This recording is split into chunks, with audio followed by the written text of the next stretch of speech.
Okay, we are good. Okay, ready to go? Yep, okay. Good evening, ladies and gentlemen. Welcome to a regularly scheduled meeting of the Zoning Commission of the City of Danbury, May 23rd, 2023. Let the record show we will begin with a roll call at 7:38. Commissioner Coelho. Here. Here. I see you. Okay, thank you. Commissioner David. Here. Commissioner Fay. Here. Commissioner Hawley. Here. Commissioner Helinski. Here. Commissioner Jowdy. Here. Commissioner Malillo. Here. Commissioner Rea. Absent. Commissioner Bennett. Absent. Commissioner Duran. Absent.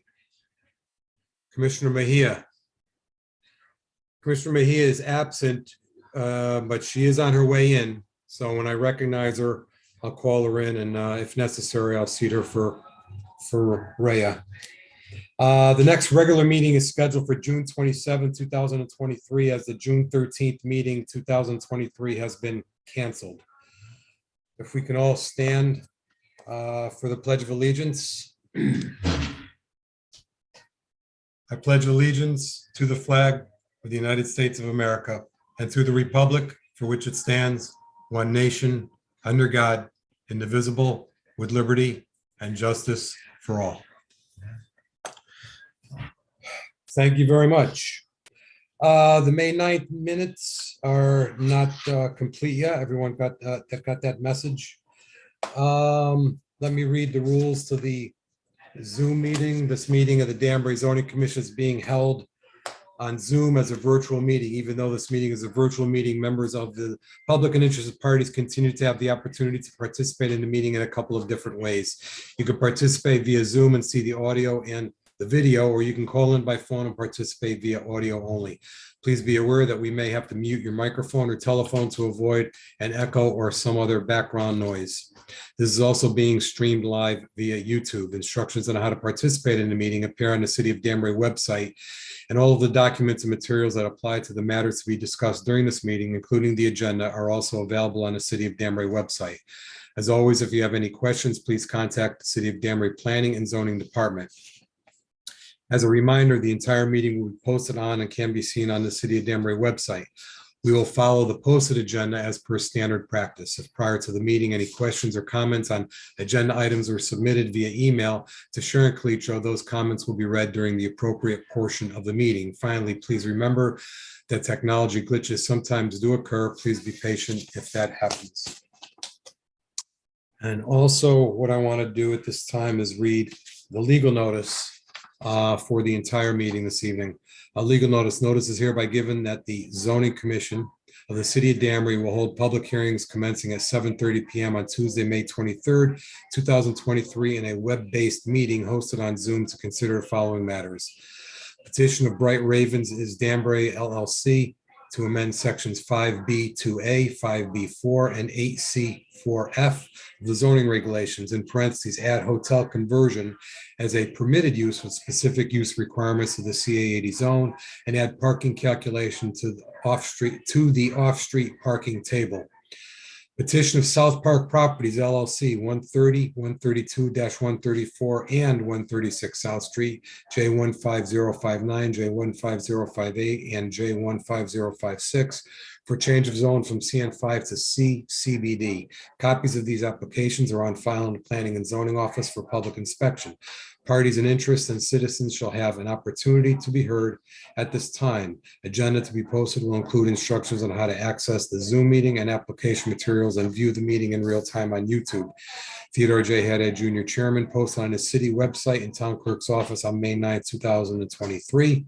Also published in News Times on May 12th, 2023 and May 19th, 2023. Purchase order number 2023-241. Mr. Chairman, there's some kind of feedback. I'm not sure where it's coming from. So just make sure everybody's on mute. Looks like everybody's on mute. I know, it does. I was hearing something in the background, so, Oh, okay. Do you still hear it now? no, I don't think so. Okay. Yes, everyone. Yeah, I do hear it, actually. You don't have a TV on, do you, by chance? You have the YouTube on? Oh, I got the YouTube on mute. I didn't Oh. actually, I didn't even start mine yet. Yeah, you hear that? Nobody else No. hears that? Okay, I hear it Yeah. also, Sharon. Yeah, I hear it too. Yep. yeah, Yeah, I hear it. all right. Okay, well, let's keep going. See, I can't hear. Anyway, oh, where am I? Legal notice. Okay.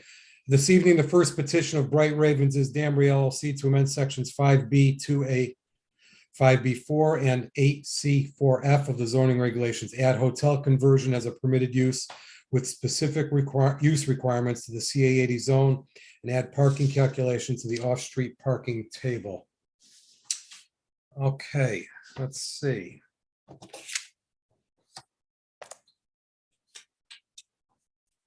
I have here, let me read in from the, we notified Westcog to Joanne Reed, Planning Assistant, dated April 14th, from Christian Floberg, Senior Planner, Connecticut Statutory Referral to Westcog from Danbury, attached zoning amendment dated April 14, 2023. Thank you for submitting the attached referral to Westcog. The opinion of Westcog staff is that the proposal is of local interest and with minimal intermunicipal impact. Therefore, it is not being forwarded to the adjacent municipalities, and the regional staff is making no comment. The next report I have here is from the Planning Commission, dated May 20th, 2023, to Theodore J. Haddad Jr., Chairman, Danbury Zoning Commission, from Arnold E. Finaldi Jr., Chairman, Danbury Planning Commission, regarding the petition of Bright Ravens, his Danbury LLC. At the web-based Zoom meeting held on May 17th, 2023, the City of Danbury Planning Commission voted to give the above referenced petition a negative recommendation for the following reasons. Bullet point 1, this amendment is inconsistent with the Plan of Conservation Development, POCD, future land use map, FLUM, classification of the CA 80 zone as a commercial corridor, which does not permit dwelling units. Also, this amendment does not transform the CA 80 zone into a mixed-use district. It instead creates a new use that will only be allowed on 2 specific sites in the CA 80 zone. Number 2, the proposed amendment is lacking in several areas. There are no open space or density requirements, both of which are included in other zones which permit multifamily development. It does not address affordability or include income restrictions, and the proposed unit sizes are much smaller than what exists in other areas of the city. Also, the question also arises as to whether these proposed units would actually address the housing needs of the city.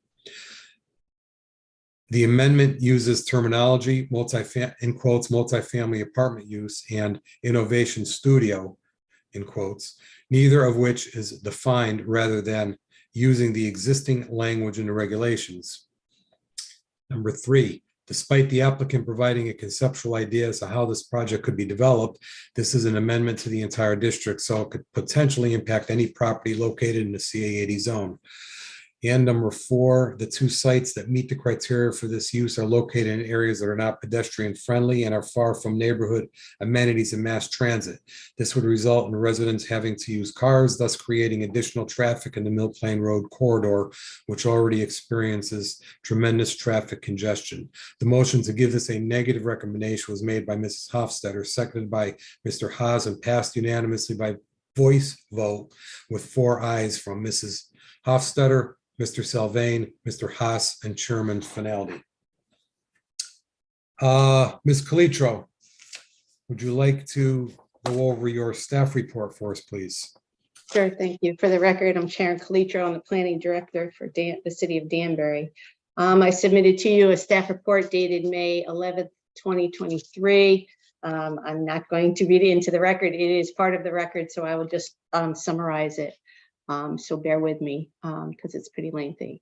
Again, we received the petition to amend sections 5B2A, 5B4, and 8C4F4 of the zoning regulations to add a hotel conversion as a permitted use with specific use requirements in the CA 80 zone.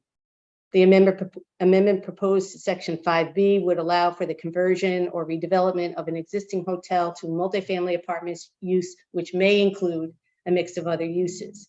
And the amendment to section 8C4F4 adds hotel conversion apartments to the existing requirements, parking requirements for apartment houses, garden apartments, row houses, and mobile homes.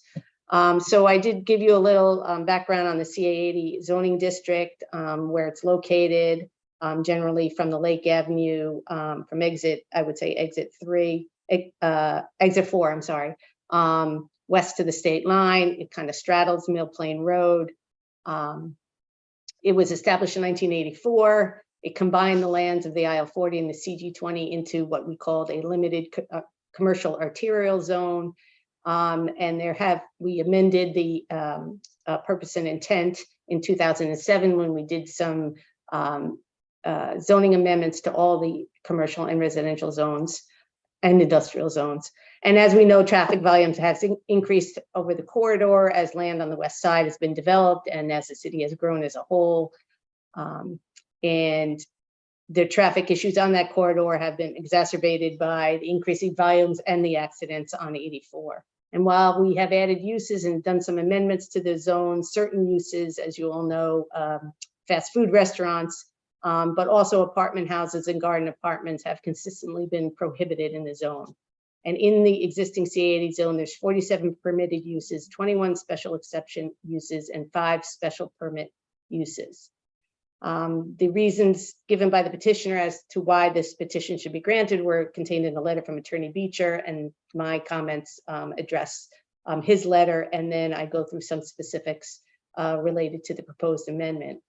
Again, some backgrounds. Bright Ravens is the petitioner. They're the owner of the former Crown Plaza Hotel at Old Ridgeberry Road, and they're seeking the amendment so they could redevelop the building with apartment and other uses. They obtained the property in 2021 by warranty deed. It was purchased through an auction, and during their due diligence, Mr. Bertram, on behalf of Bright Ravens, had multiple conversations with staff relative to his plan, and he was advised that apartments and dwelling units themselves were not permitted in the CA80 zone.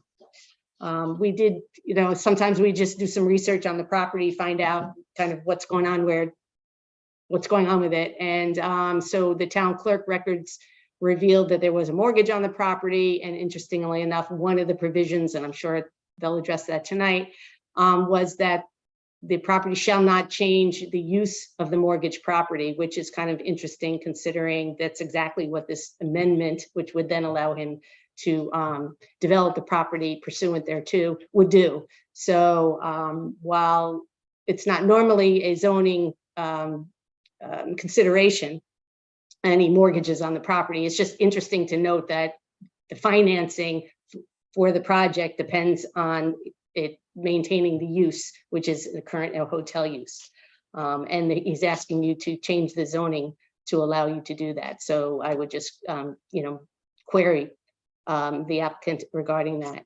And then we also brought up, and Attorney Beecher mentions in his report, in his letter, that the Innovation Studios, or the AKA the Danbury Hackerspace, would be moving there. And again, we just bring it up because the hackerspace that is in the library was allowed via an expansion of the library into the old Union Savings Bank space in 2013. So it wasn't its own use, it was just an expansion of the library for that.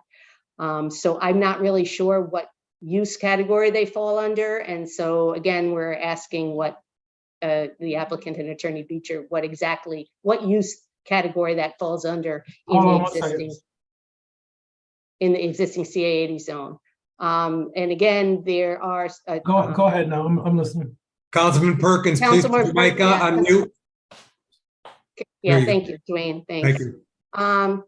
As well, Attorney Beecher brings up he makes a statement that the need for large hotels in the city of Danbury has been on the wane for a decade, although there's no documentation or any support provided for that statement. And again, we did, staff, we look things up. We do our own research, and I uncovered several articles. I've quoted from them and I've cited them, which kind of indicates that isn't exactly what's going on. And again, while there's little doubt that during the pandemic, there was a significant impact to the hotel industry, there are, based on the reports that I read and cited there, it is coming back a little bit. So it's just seems like an odd statement to make without any support for that. They may not all come back the way they were, but they surely are coming back based on the reports we've read. And in terms of the current use on the property, I'm not clear if there's any guests in the hotel anymore, but there are several antenna on the roof of the hotel that have been permitted as special exception uses by the Planning Commission. In terms of the apartment house and the zoning regulations, there is apartment house is a defined use, and I gave you the definition for it. It's a different defined use than garden apartments and or townhouses, row houses, and 2 and 3 family uses. They're all multifamily, but they're all a distinct category. So I just again queried this new term multifamily apartment use, because it's an apartment house or it's a garden apartment or it's a row house or it's a townhouse, irrespective of using the word multifamily. So I'm cautioning the commission to just be careful when you're considering amendments that use terms that we don't define. So we should be using consistent terms. And then I gave you an indication that in all the 6 districts in which the apartment house use is allowed, the use would generate where they would generate greater than 500 trips per day, because the proposal is that this hotel conversion use would be a permitted use. And my point is, if in other districts, if an apartment house generates more than 500 trips per day, which equates to 84 dwelling units, that use becomes a special exception use. And it really wouldn't be any different in this case. It would be treated exactly the same. So, and we would take the trip generation based on the multitude of uses which may be in a building. So it's a cumulative number of trips generated by all the uses in the building. And if that is over 500 trips per day, then the use becomes a special exception use requiring Planning Commission approval.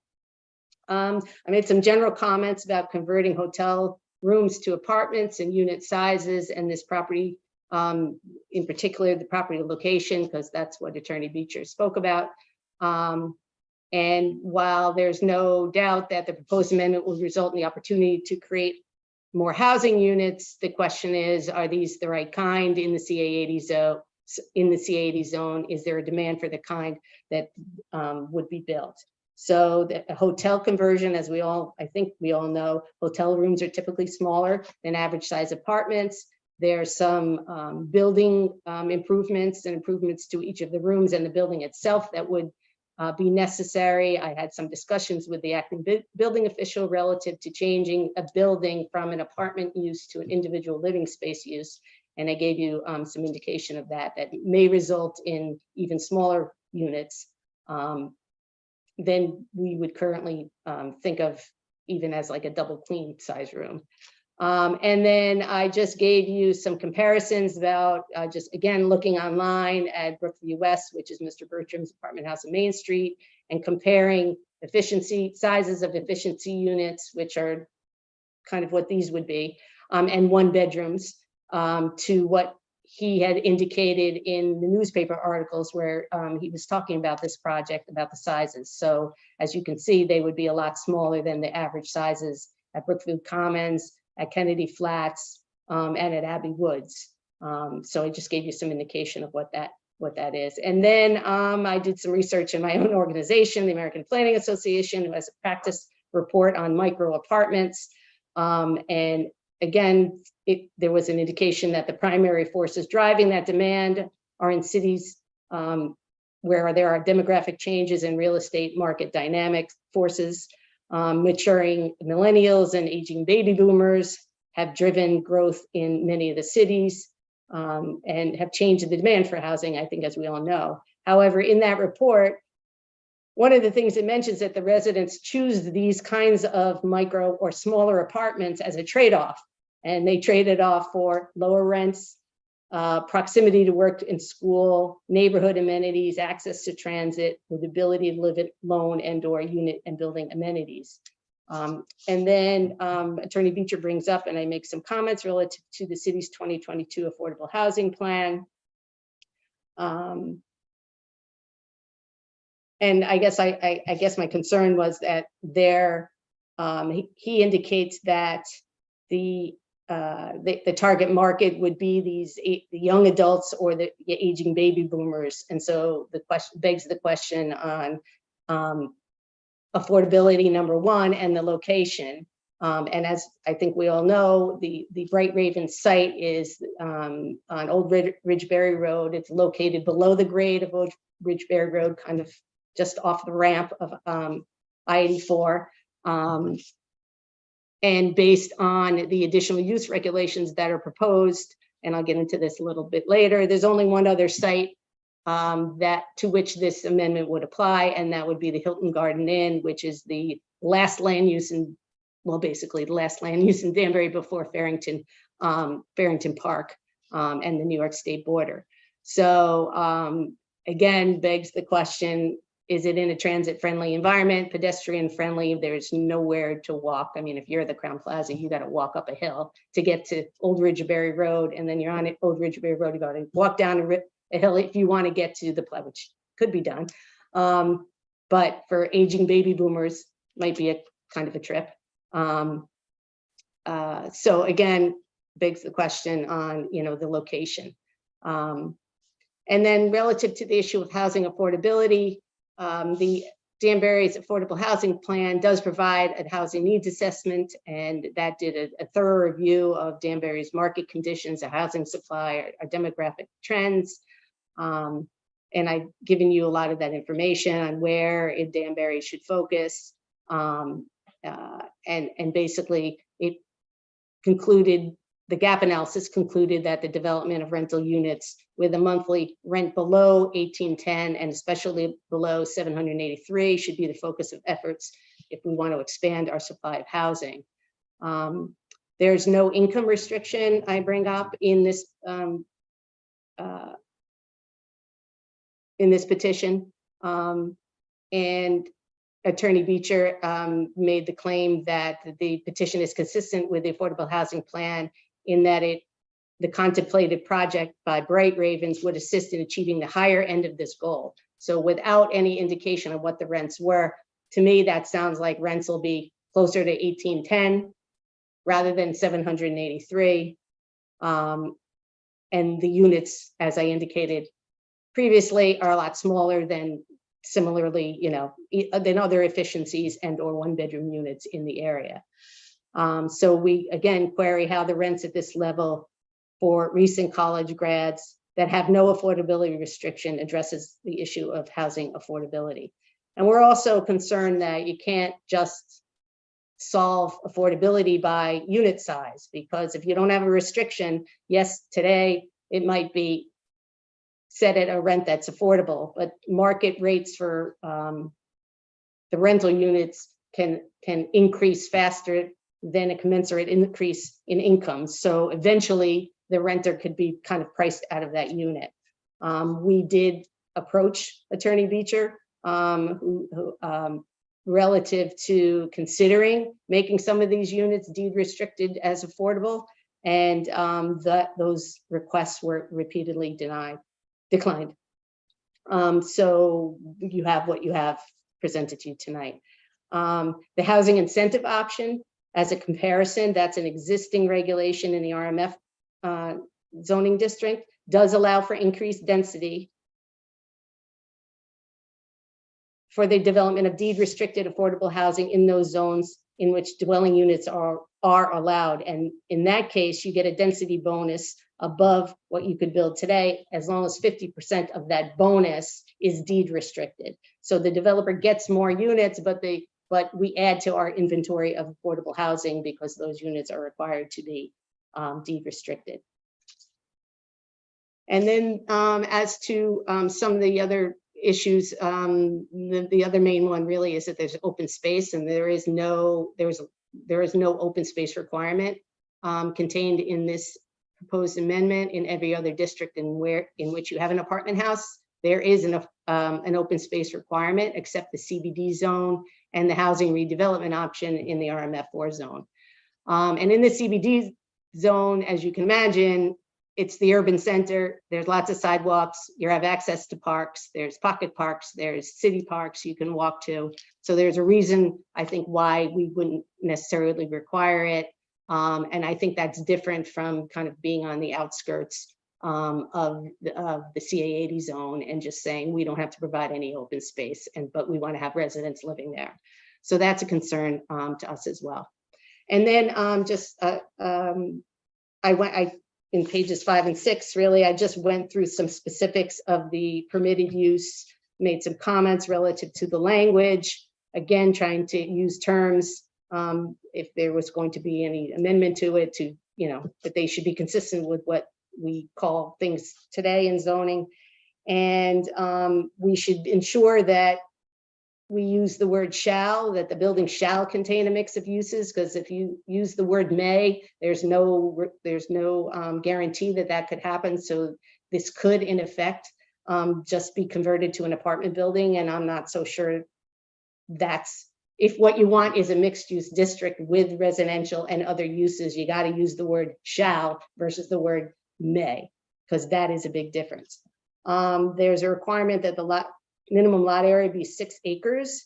And this was done to limit the potential that this could be used on other sites. Again, I indicated Attorney Beecher initially thought there were 2 other sites. There's actually only one other site, and that is the Hilton Garden that meets them. But there's 5 other hotels in the CA80 zone. So I think it does raise some concern that some other hotel operator could say, what's the nexus between, protection of the health, safety, and welfare, and why does it have to be 6 acres? Why can't I convert my hotel, which is on 2 acres, to the same use? And in fact,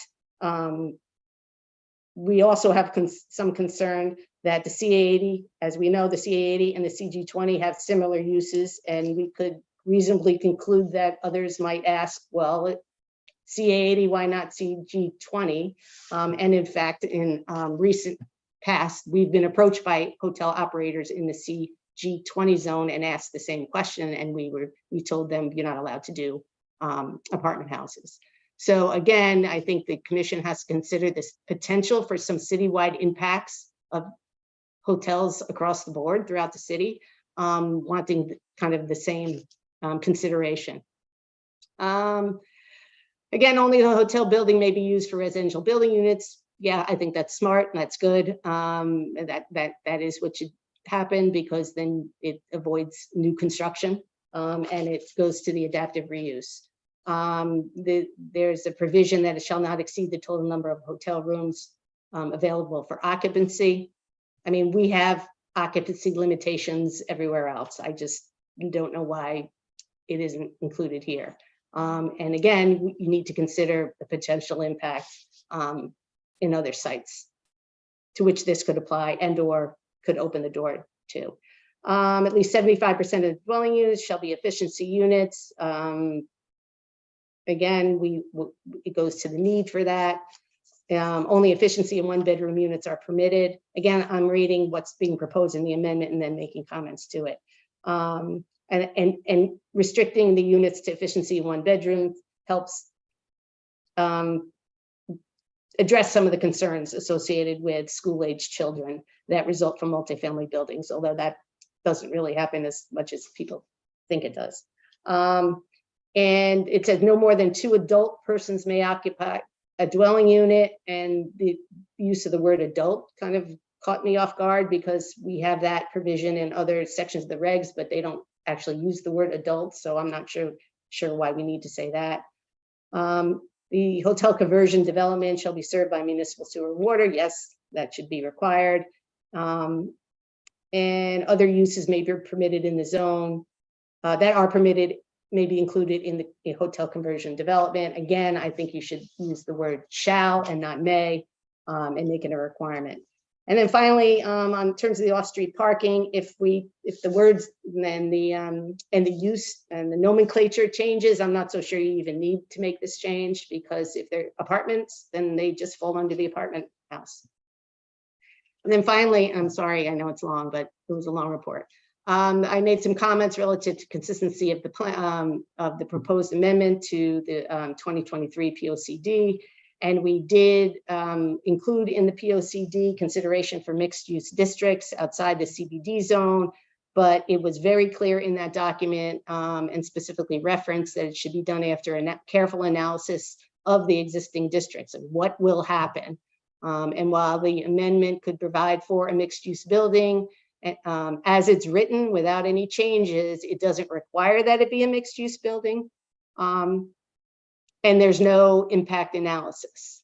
And it's restricted really by, I would say, the acreage requirement. That's about it. I don't think it transforms the CA80 zone into a mixed-use district. It allows this conversion on 2 sites in the district.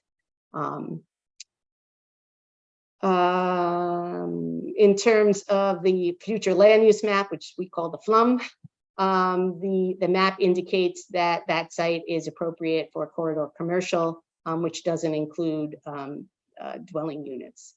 On the flip side, the petition does provide an opportunity for adaptive reuse of buildings. And in that respect, it is consistent with the POCD and the AHP, which is the Affordable Housing Plan, that does recommend exploring those opportunities. However, the question remains, does the CA80 zone in only those 2 locations provide the right opportunity? And then again, we just made some comments relative to affordability, that we caution, in our opinion, the issue of affordability can't, as claimed, be solved by unit size. There are ways to help address the issue of affordability, and that has to do with placing deed restrictions on those units. And that's what we do in other zones.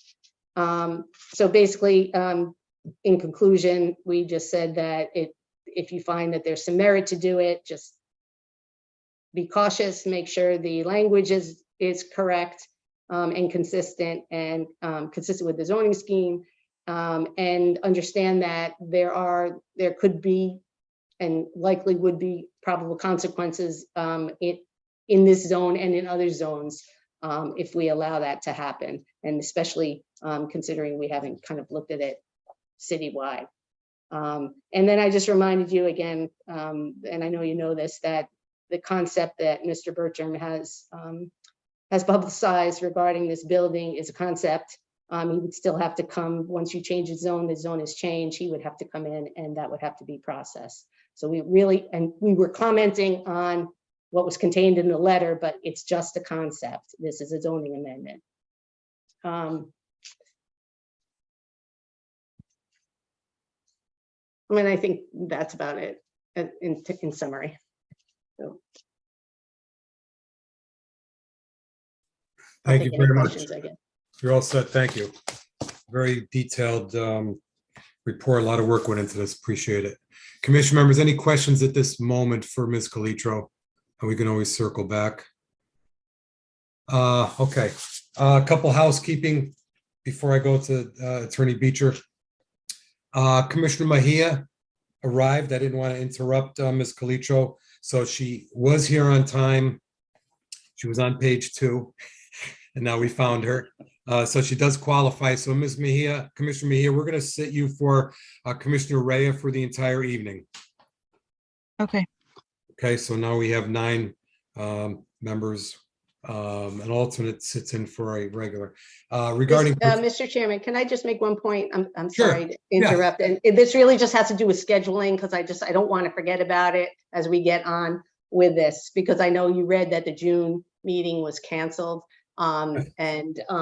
So Attorney Beecher, if the 35 days from today is the day before the June 27th meeting of this commission. So to get to there, I'll be happy to issue a letter extending the time to close the public hearing. yeah, okay, thank you. Thank you. Thank you. And also, before we go to Attorney Beecher, let me just explain we have some new faces here. how the meeting will run and everybody's opportunity to speak. So I'm going to go to those speaking in favor, and we're going to they may field questions from the commission members. I'll then ask for others wishing to speak in favor to identify themselves and say what they want. We don't have any time restrictions on this commission. We just ask that you stay on topic and don't repeat yourself. And we'll continue through that. Then we're going to go to those wishing to speak in opposition. They may be questioned by the commission as well. And then we're going to go back to the petitioner to see if they have any comments on rebuttal, and then again, take questions from the commission. So after saying that, I will now ask for anyone wishing to speak in favor of this petition. And I Mr. see- Chairman, Yes, Commissioner Malillo. before you do that, may I just get some clarification from you? For members of the public who wish to speak this evening, just a reminder that they are speaking to the commission is not necessarily a two-way dialogue, and it's also not an opportunity for them to ask a question through the chair. That would be something that would be a commission member's right to do, but obviously we'll take their comments, but they may not potentially wouldn't get an answer to their question at that moment in time, especially with a large number here this evening. Thank you very much.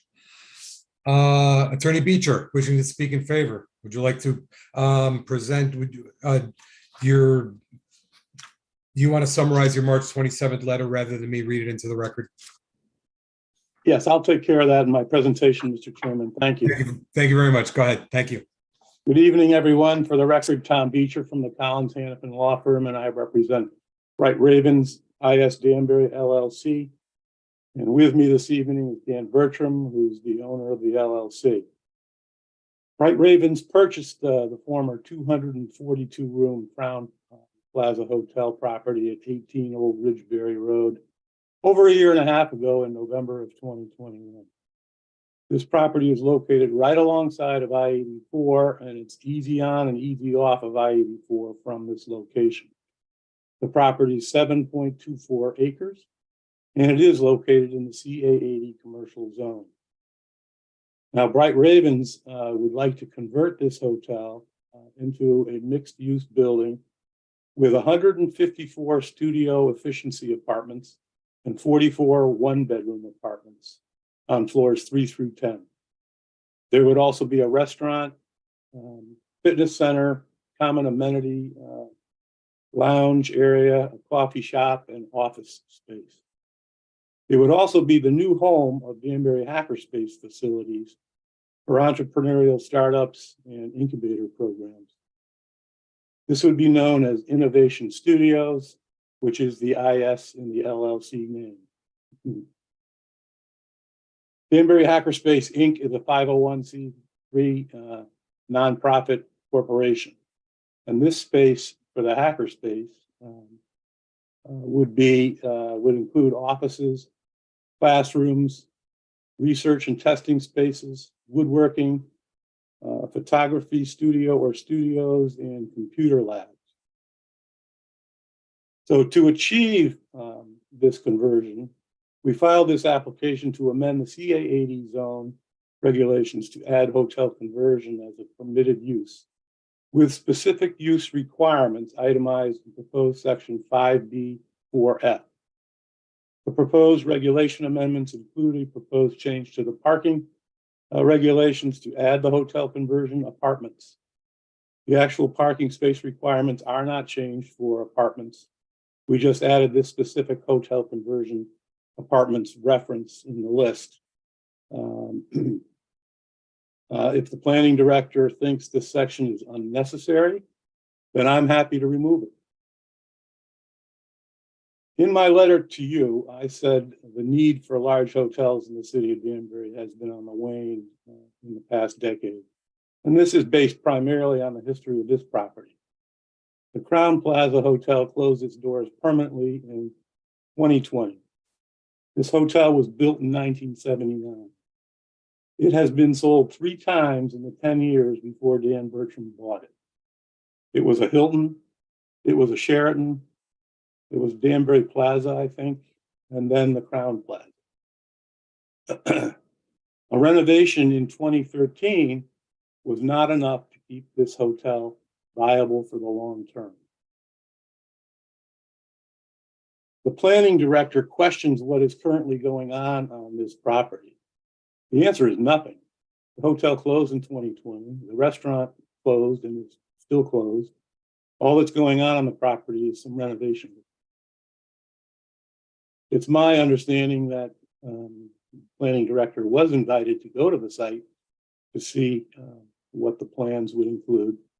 And in any event, if you as a commission would like to visit the site, we can arrange that, and we'd love to have you come see the site, and just let me know.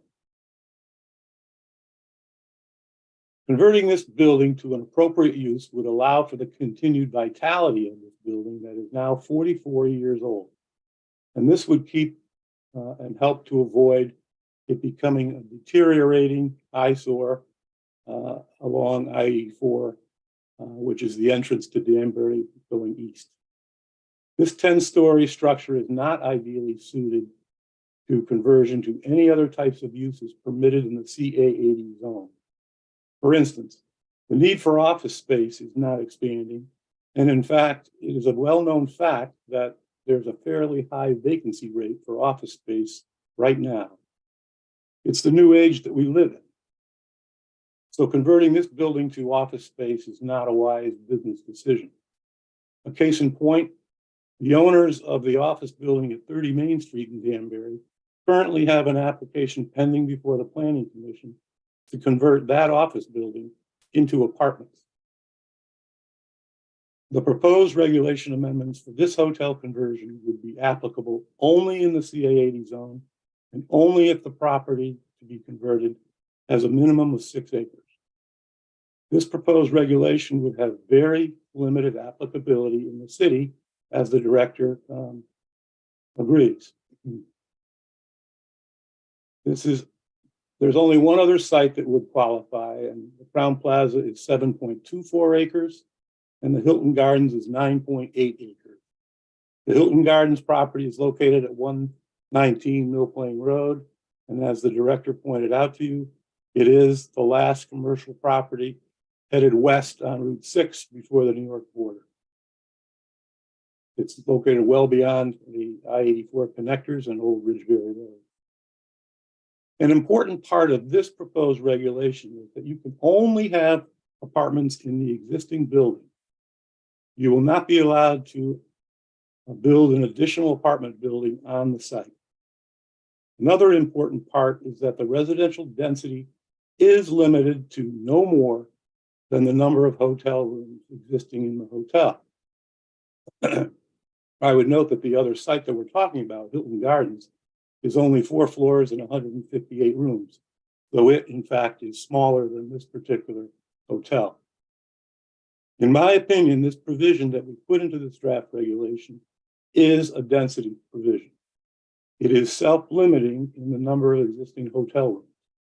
And as a practical matter, if there will be any one-bedroom units, and there will be in this particular proposed project, there will be less than the number of total hotel rooms.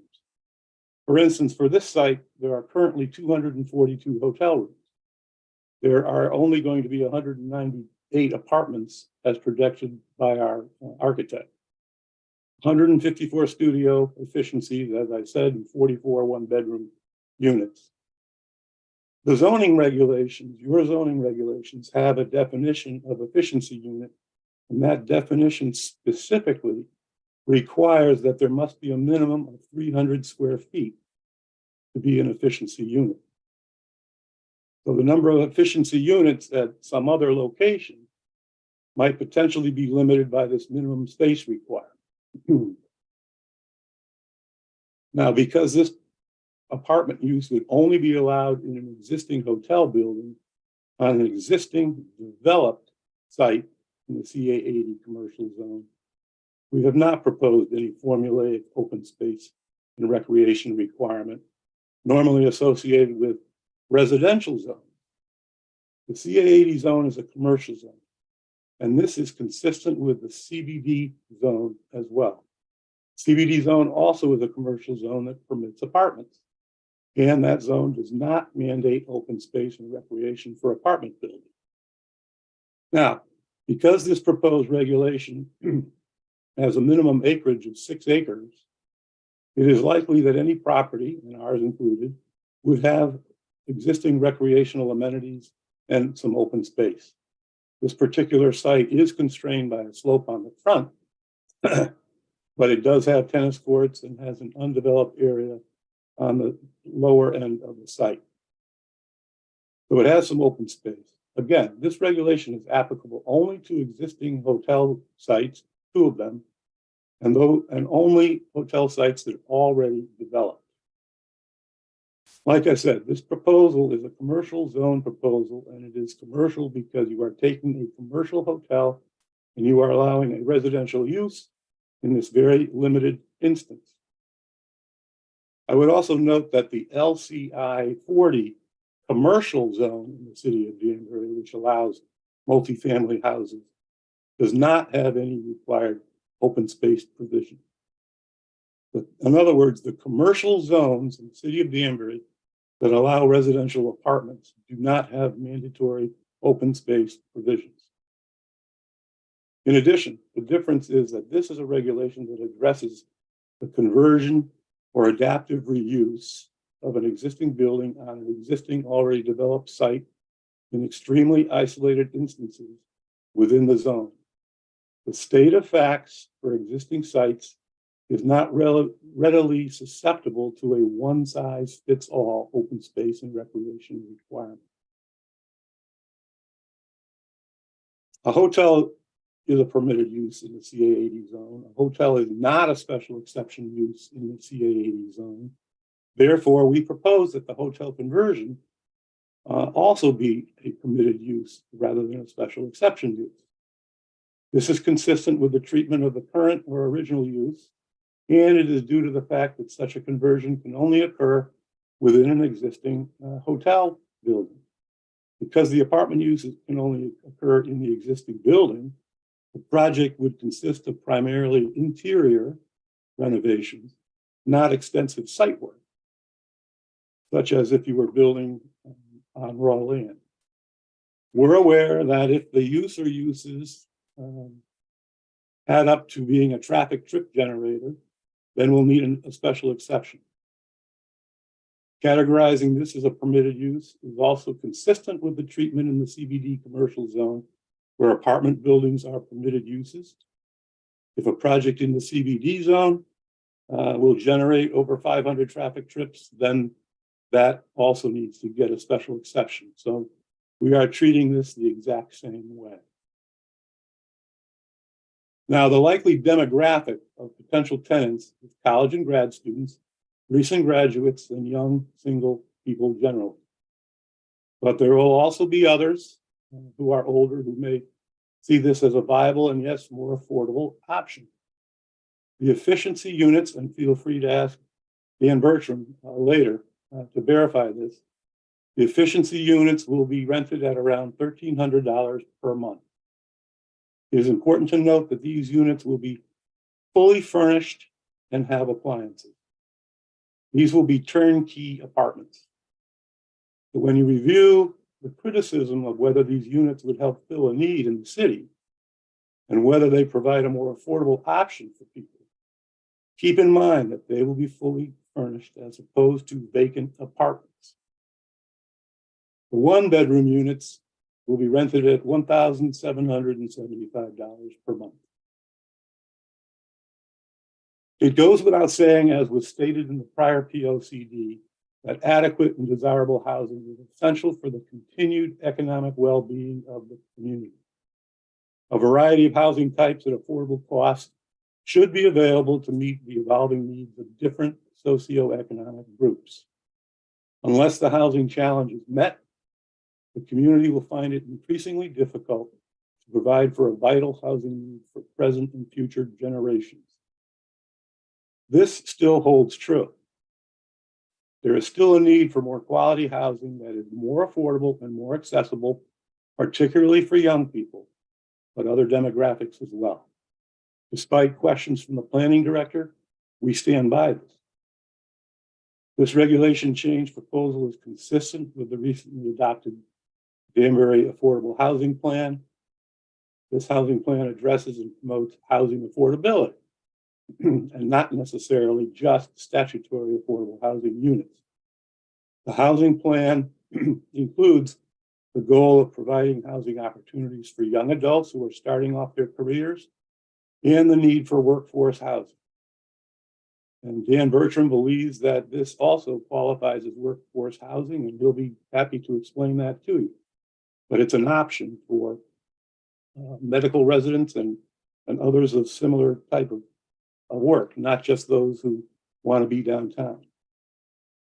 And while it's not located downtown, it does present an alternative and more affordable option than most options in the city of Danbury currently. Danbury's housing plan highlights that Danbury struggles to retain and attract young adults. And that plan also notes that only 4% of the city's housing stock consists of studio apartments. That statistic alone, in and of itself, is an important fact to consider in your review of this proposed regulation change. The housing plan further states that rising rents are of a significant concern. That plan concludes that the development of rental units with a monthly rent below $1,810, and especially those below $783 per month, should be the focus of efforts to expand affordable rental housing supply in Danbury. Even if these apartments are not statutorily affordable, deed-restricted apartments, supply and demand may also impact pricing. What do I mean by that?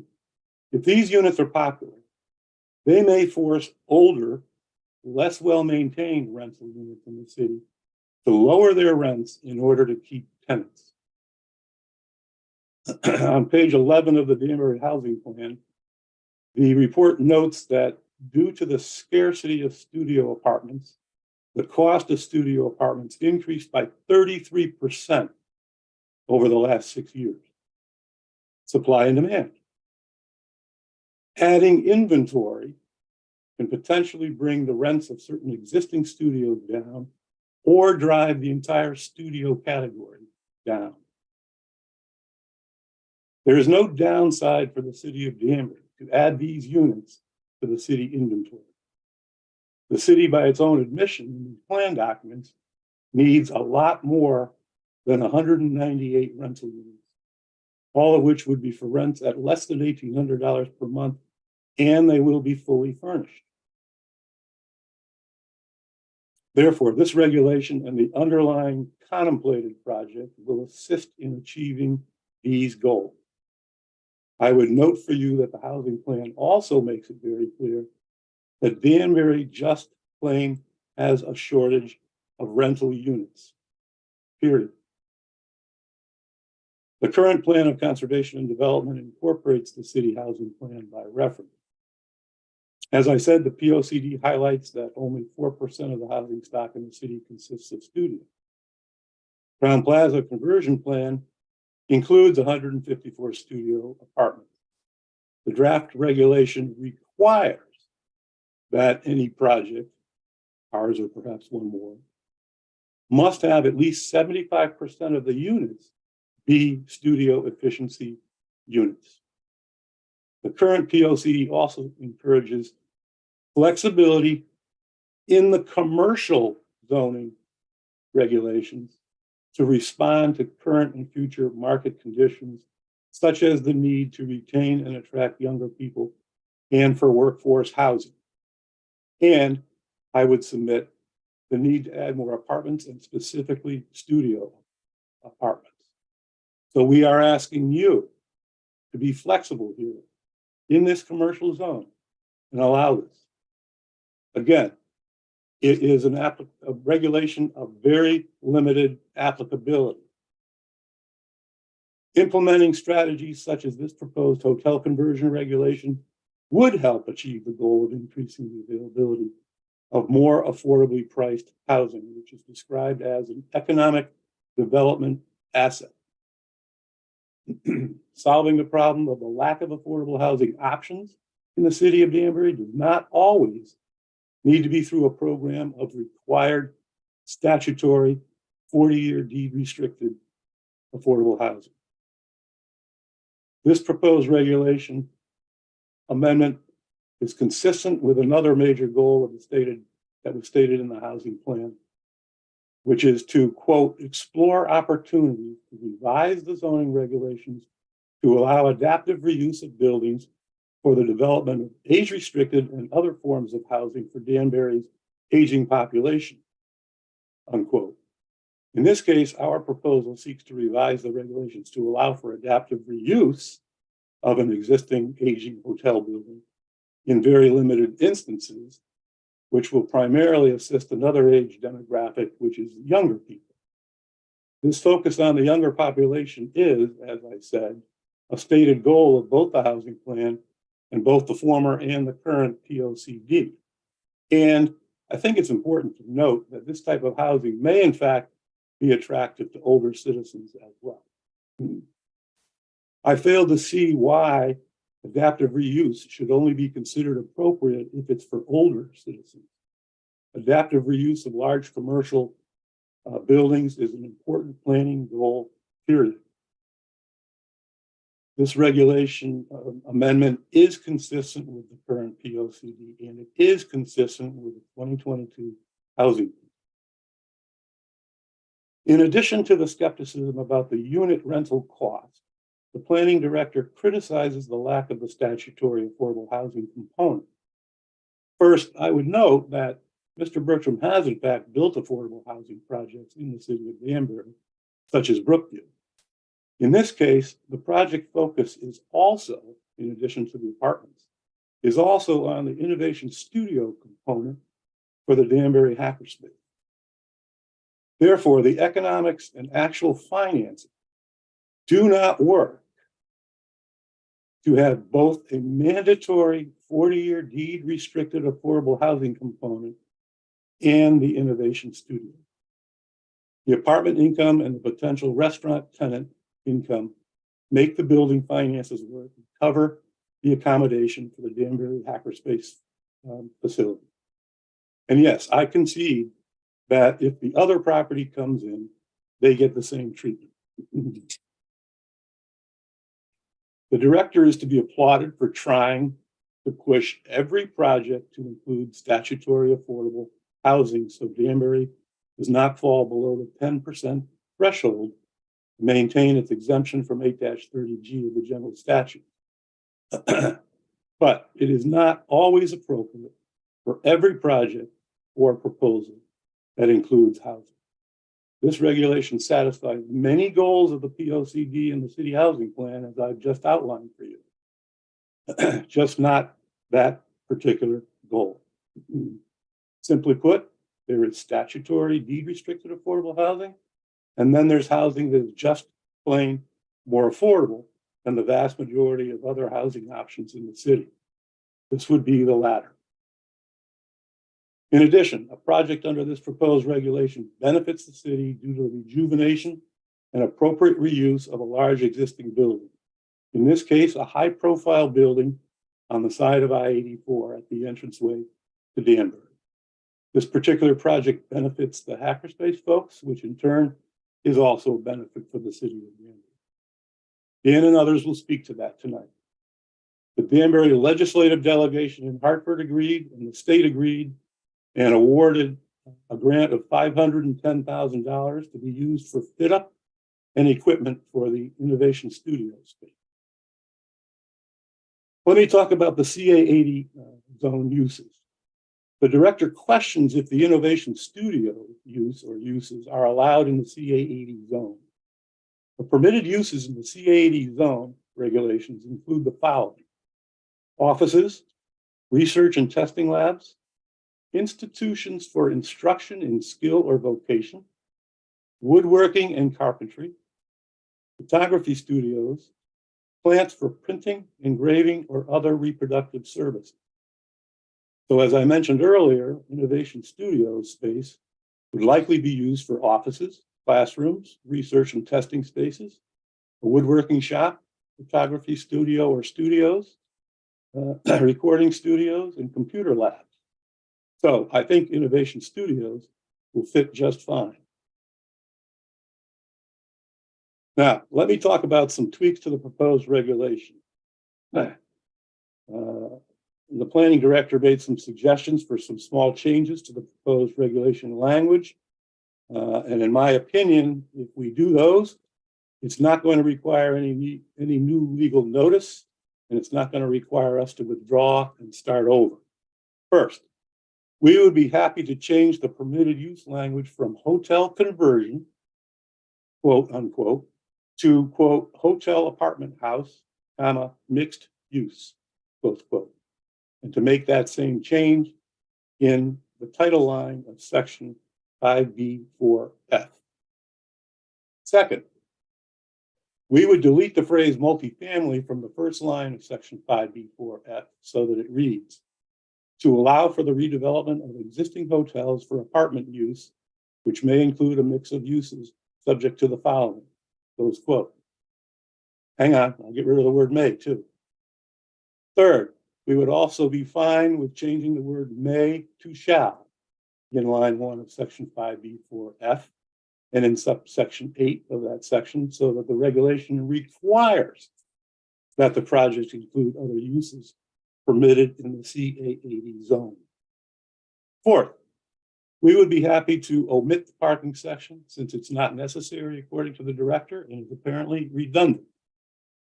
Fifth, we're happy to change the phrase, quote, 2 adult persons to just plain, quote, 2 persons. These are changes the director requested, and we're fine with all of them. Therefore, if you agree with me that these small language changes do not require starting over, I would quickly change the draft and get those filed with you in plenty of time for your next meeting, which I just found out is going to be June 27th.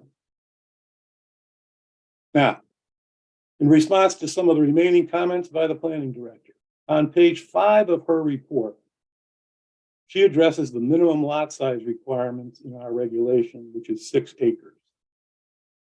Many of your zoning regulations have minimum lot size requirements.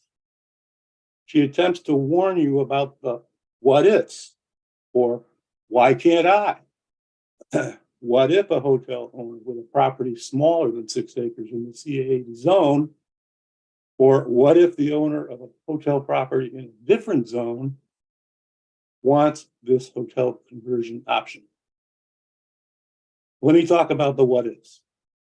This commission approved the Mercedes dealership amendment to the regulations that permits an auto dealership to be located in the industrial IL40 zone if the property is within 1,000 feet of an existing auto dealership safely tucked into the CG20 zone. Auto dealerships aren't allowed in the IL40 zone. What if another prospective auto dealer wants to locate an auto dealership on IL40 zone property within 2,000 feet of another dealership safely tucked into the CG20 zone?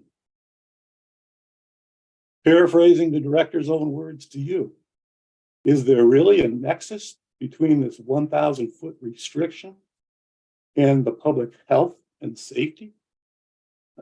No, but it was an appropriate legislative decision that this commission made.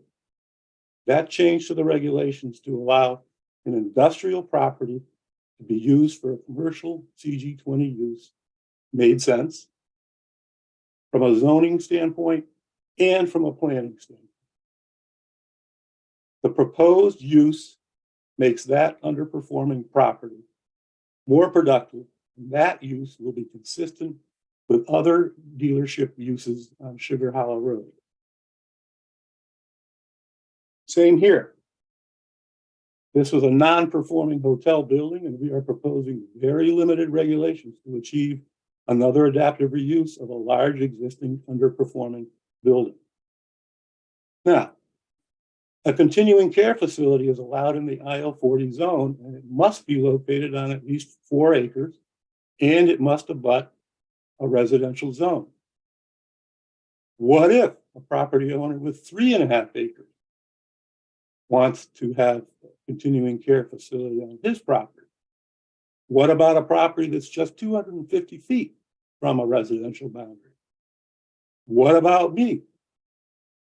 They might file applications with this commission to amend the regulations to make their properties qualify.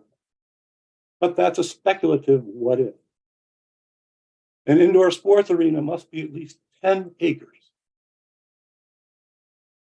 I have 9 acres. Why can't I? A cannabis facility. The cannabis regulations say that a cannabis dispensary must be at least 500 feet away from a park or a daycare center. But a cannabis retailer must be 1,000 feet away from a park or a daycare center. What if somebody challenges that different treatment? 500 for that one, 1,000 for that one. It's all pot. What if someone says, I'm 750 feet away? How about me? What if? What if? What if? The answer is that each and every regulation change application that comes before you should be reviewed on its own merit and not based on what ifs. If a what if proposal comes before you down the road, you will judge that application at that time based on its own merit. And as far as the fear of people taking appeals of your decision, when this commission reviews and makes a decision on a regulation change, the commission is acting in a legislative capacity. The courts, as a matter of long-standing law, give great deference to the commission when acting in a legislative capacity. And what do I mean by that? Appeals of decisions to change or not to change regulations are rarely successful. So despite the warning from the director, in my opinion, you have nothing to fear. The director criticizes the size of these efficiency units. And quite frankly, I'm not sure I fully understand this criticism. As I said before, your zoning regulations define an efficiency unit as having a minimum of 300 square feet. We will comply with that requirement. The efficiency units will be 330 square feet, and the 1-bedroom units will be double that at 660 square feet. And they will fill a very real need in the city. Some of these criticisms are really directed at the market risk that Mr. Bertram has taken and at the marketability of these units. These are investment and marketing matters for Mr. Bertram and not necessarily zoning considerations for all of you. Mr. Bertram has a proven track record with residential projects in both Danbury and the greater Danbury area, including affordable housing projects, as I said. My point is, he thinks this can work. Second guessing his investment is not a zoning issue. This is a good proposal, regardless of all that, and there is no significant downside for the city of Danbury. The director also analyzed the mortgage document filed on the land records and the financing used to purchase this property. I agree with her when she said it's not necessarily a land use consideration.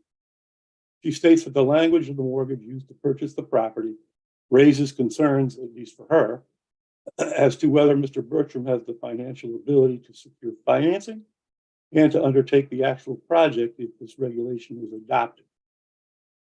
Purchase financing is often much different than subsequent project financing. Financing sources are often different for residential projects as opposed to purely commercial projects. I'll let Dan speak to his wherewithal since it's been raised as a criticism, but this is truly irrelevant. He can also address the fact that the financing document that Sharon scrutinized for you does not prohibit him from moving forward with this project if this project is approved, or if this proposal is approved. Lastly, and most importantly, according to Dan, his lender will actually approve financing this proposed project, period. The director's not in favor of this very limited residential use in the CA80 zone. Again, it is limited to an existing commercial hotel on commercially developed site, and it only applies to the two narrow instances. A hotel is a transient residential use. The CA80 zone also permits congregate housing, continuing care facilities, and nursing homes in the zone. Those are limited residential uses. So this narrow limited proposal is not making some brand new inroad of residential uses into the CA80 zone. You have hotels and you have those other uses. And again, this is a severely limited, narrowly tailored proposal. Let me talk about location and walkability. This site is not the isolated, deserted island that the director makes it out to be. Currently, there's a sidewalk in front of this property. There are sidewalks leading all the way down to Mill Plain Road. Once you get there, you can go to Trader Joe's, Starbucks, and other places. And even an older boomer like myself would be able to walk the 4/10 of a mile down there and back and up the hill from the hotel. What's missing down at that intersection? A crosswalk. As part of any special exception or site plan review, Mr. Bertram would put in a crosswalk down there, and he would pay for new signalization down there to sync up the crosswalk with the signals. The property 2 doors up from this one has a sidewalk, and there's a sidewalk leading all the way up to the reserve, which is 1 door up from there. There's a gap in front of the self-storage place next door to this hotel. But once you get to the reserve, you can go into the reserve. There's a small gap in the sidewalk, and I have no idea why, but there's a small gap where there's no sidewalk from Old Ridgeberry down the left side until the sidewalk then just starts. Not very far, but just telling you. In any event, you can walk up there and walk in and go over to the Terra restaurant at the Hotel Zero. Not that far. So there are things to walk to from this hotel. It's not in the middle of nowhere, as is indicated. With respect to transit, again, we admit this property is not downtown, but Mr. Bertram inquired with Hart Transit, and Hart Transit would add this location as a stop for the Hart buses. With respect to traffic, as I said earlier, the site's easy on, easy off from I-84. That in and of itself is going to alleviate the amount of traffic that ends up down on Mill Plain Road. I would also note that residential traffic typically is different from office traffic, hotel traffic, and other traffic. And residential traffic, particularly in this post-pandemic world, comes and goes at various hours. And I'm not just saying that. That was a testimony of Joe Balskus at the hearing on 30 Main Street in front of the Planning Commission. And what's the net effect? And what do you compare it to?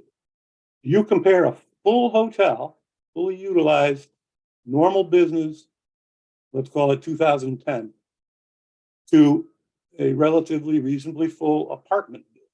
You compare that traffic. You're going to have different peak hour traffic for checkout time and check-in time for the hotel. You're going to have different peak traffic hours for commercial, for office, and the residential is slightly different. So I would submit, and this is only my opinion, that whatever difference there may be would be negligible between the existing use and this proposed use. One other thing I'd like you just to consider. This proposed regulation is not a new concept in Connecticut. Manchester, Connecticut has a regulation that's called the Multifamily Hotel Motel Conversion Regulation, which allows conversion for apartment use. I know Danbury is not Manchester. Danbury is unique, but it's not a brand new concept that we just invented and brought to you. Let me spend a minute talking about the Planning Commission. The Planning Commission gave you a negative referral. What does that mean? It means we need 6 affirmative votes from this commission in order to adopt this regulation change. And that's 6 votes, even if only 6 people show up. In other words, it's not a majority, it's 6 no matter what. And for those of you who don't know, I'm not permitted to speak in front of the Planning Commission when they review this. No one is. Only the planning staff can speak in front of the Planning Commission. And while the vote was 4-0 in favor of a negative referral to you, there were some interesting comments by the commissioners. One gentleman said, I don't know what else they're going to use that building for. Another commissioner liked the concept and sounded like she hoped we'd come back with some tweaks to the regulation language. Because twice she said, it's a good start to address housing needs. Another commissioner said he was torn, but he thought the conversion offering housing options for younger people was a good idea generally. So there you have it. But here I am. In conclusion, as I've said throughout my presentation, and you're getting tired of me, this is a reasonable, narrowly tailored proposed regulation. It's innovative, but it's not novel. This project will fill very real needs expressed in the POCD and the housing plan in a meaningful manner. This regulation is also a proper planning tool, both to boost housing options and to adaptively reuse this 10-story, 44-year-old building. This building needs a new life. Let's let it be repurposed and rejuvenated. Put aside those what ifs. There is absolutely no significant downside for the city of Danbury if you adopt this regulation. And lastly, before I go to Dan, I just want to note again, because our plan would be to file the changes to the draft regulation, assuming you're not going to tell me we need to start over, I'd ask you to continue the hearing tonight to the next date.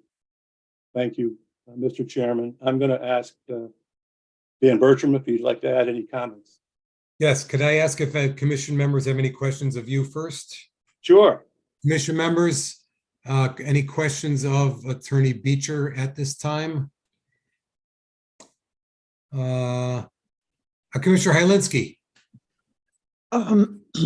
Thank you. Can you just give me an idea of the lower floor that you said, I think you referred to it as Hackerspace and Innovation Studios, and then Right. you said something about photography and things like that. Yeah, well, part of what I was doing was one of the lists was describing what's allowed in the CAA zone, but my understanding from Dan and the Hackerspace folks is that they will have various things. So they will have, teaching of vocations. They will have computer labs. They will have 3D processing, woodworking, things like that. And also, so it's not considered a school, just classes. Well, right, because there's instruction with it as people are learning to be entrepreneurs. Okay, so those people would drive in and drive out, and you also said a restaurant. So the employees would drive in and drive out. And I didn't know how this was in conjunction to the 500, cars with the residents in the Well, that's not 500 cars that would be on site. That's pursuant to a formula in the zoning regulations where for types of uses, they'll add, okay, well, this is going to be X number of car trips per day based on a restaurant use. Or this is going to be Y number of trips per day based on office use. And so if those all add up formulaically to 500 car trips per day or more, then we need to apply for a special exception with the Planning Commission. But in terms of the cars on site, we have plenty of parking, and I have talked to the director about this previously. We have plenty of parking for the apartments that will be there, plus the restaurant use. And obviously from there, depending on what the Hackerspace uses are, we'll have to figure that out and curtail if we need to or not. But we've got close to 400 parking spaces on site. Okay, and my last question would be, how many studio apartments and how many efficiency It's apartments? 154. Well, studio and efficiency are the same. 154 of those, and then 44 one bedroom. That's what I meant. Yep. You all set? Thank you very much, Attorney Beecher. You're Thank you, welcome. Commissioner.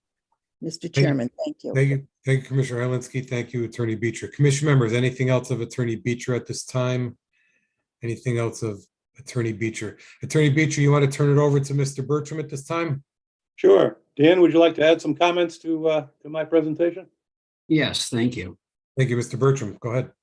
Good evening, everyone. Good evening. So Tom, thank you. I think that was very comprehensive. You did a much better job than I would have done. So I appreciate when we talked, Tom said, let me go first. So I tend to go in different directions. So this is better for me to fill in blanks. So in terms of Don't do that. Don't do that. Don't go in different directions. I will do my level best. And I'm hoping that Ted will mute me if I say anything that's negative. All right. That's my commitment to this evening. I don't control the mute button. That's Ms. Reed. Oh, all right. Joanne can mute me, right? Okay. I want to keep this positive. Okay. But I do have to defend myself a little bit and set the record straight on a few things. So I appreciate the opportunity to speak before this commission. Absolutely. Thank you. So this is a property that I was tracking for a while, and it closed. We saw that it was being purchased by a private equity fund with a number of other assets that were all bankrupt, right? That fund said, yeah, we might be interested in peeling off the Danbury asset, and we were sort of engaged with them. Through the summer, leading up to the fall of 2021, and it's true that I did ask the staff about the development potential in terms of reuse, right? My motivation on the analyzing it, because again, congregate housing is one of the things in the CA80 zone. I was curious what levels of flexibility there were for other types of housing. And then as a board member of the Hackerspace from its inception, I was also having looked at a lot of buildings with Mike over the years where we were seeing just tons of hurdles in trying to raise the money to actually get sufficient space to level up to from their 3,500 square feet. I mean, and Mike will be talking later, but 20, 30 things that I was personally involved in, and he was in more.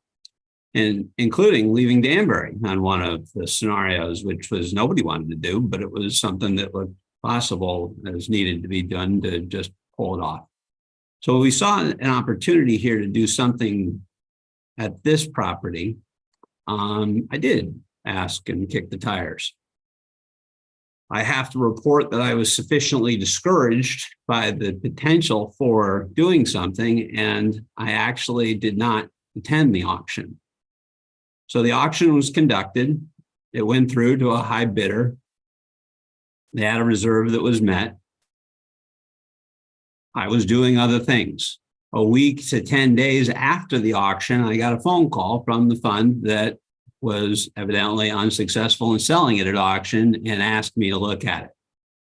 I took that as a divine sign that I should probably help the Hackerspace. I took my shot.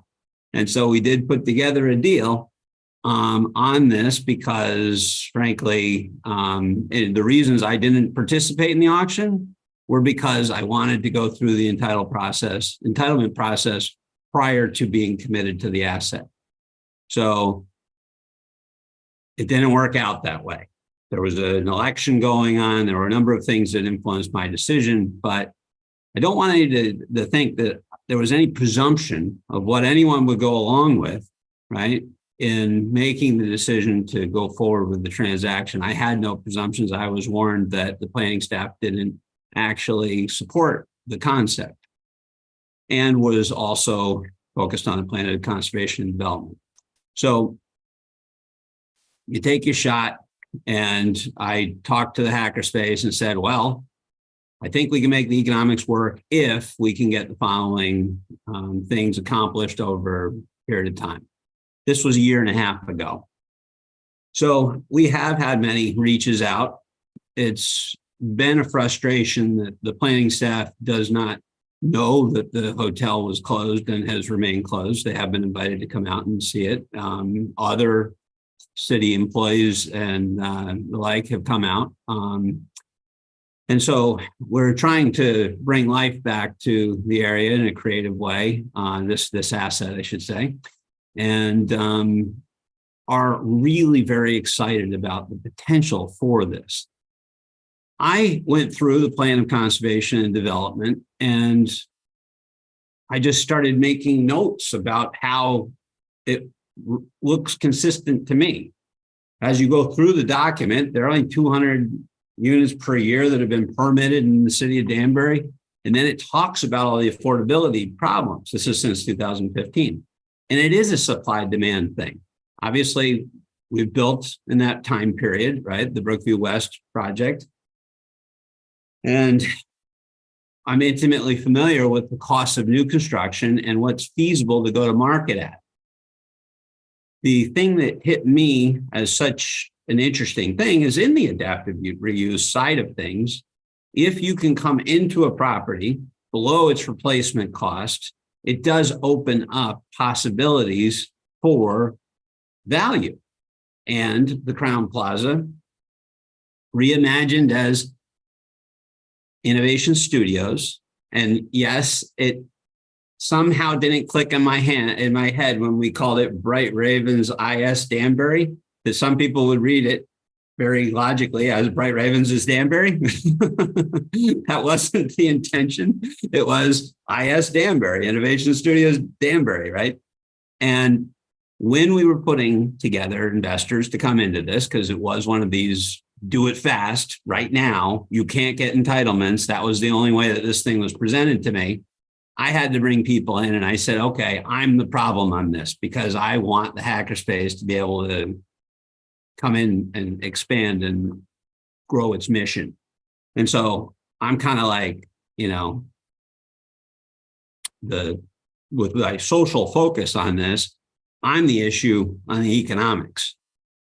Now, holding the thing for a year and a half hurts. That's tough, right? It does narrow your options for what you can and cannot do.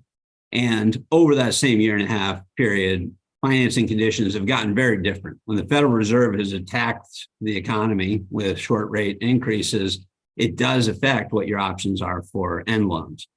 So it was interesting to touch on end loans, like the fact that it came up in the staff report, and Attorney Beecher, I think, addressed this well. That was boilerplate language. You're not supposed to change the use in a mortgage, right? The lender specifically is checking in with me to see how it's going on this proposal. And so they are highly motivated, and we'd be happy to document that. So we are set up to do something if we can make the economics work. And so the hackerspace has been able to apply as of last July and reapply and be granted a state grant all before we could get through a planning staff review because of other priorities, be it the plan of conservation and development or a difference of opinion about affordable housing being necessarily deed restricted. And so I did tell Attorney Beecher that we were 1,200 to 1,300. I gave him a range on the projected studio rents. And so we're not trying to, ring the bell. We're trying to bring a lot of units online. And this is something I've been focused on for a long, long time. I remember talking to Bud Hawley, right, when he was actually trying to change the Hibbard lumberyard into an apartment building, and he was asking for my input about it. And we came up with a unit mix there that was 45 studios, 46 one bedrooms, and only 24 two bedrooms. That is the first phase of Brookview Commons, and that was built and opened in 2007. So it goes back to kind of then where I got sensitized to these smaller units, and I built not so much in Danbury directly, but in surrounding Danbury and in other parts of the state. So there's a lot of data that we have about the demand for small units. And people would like and appreciate even small spaces, smaller than maybe we conceived of before, to be able to live in a managed community that's access controlled, safe, and professionally managed. And so the vision here is to take a hotel room, put in a full kitchen, put in extra cabinets for additional storage. And the opportunity at the Crowne Plaza is that the units are actually kind of large hotel rooms. 330 square feet is what I told the News Times. They happen to have written 350. That's not a terrible thing, but it is the reason that it was in the paper that way. But 330 square feet is the micro studio size. We think it's a phenomenal concept. We created renderings, and there's different press. But the press came because my phone was ringing, not because I was trying to do things out of order. My preference was to come to you, talk about this, and be asking for consideration for something that has this extension into the hackerspace piece, and then kind of in full form embodies the Innovation Studios concept that we're working on, which is a live, work, creative, collaborative thing. And it's not just techies, right? Even though I have a lot of techie friends and interest there, it's also artists, right? So the ballroom is slated for, artist studios and the like. So there's a lot of really, really, really cool stuff. And when I look through the plan of development, and its tagline is innovate, and that's, I was on Innovation Studios before I knew that, but we're kindred spirits in what we're trying to achieve.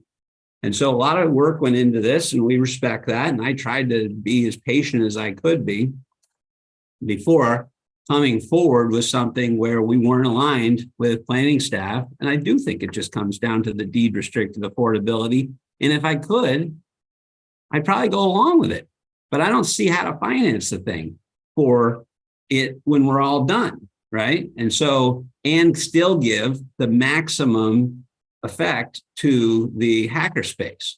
So that's what the hope is here, is that we can really get them into a next level situation, 25,000+ square feet, right?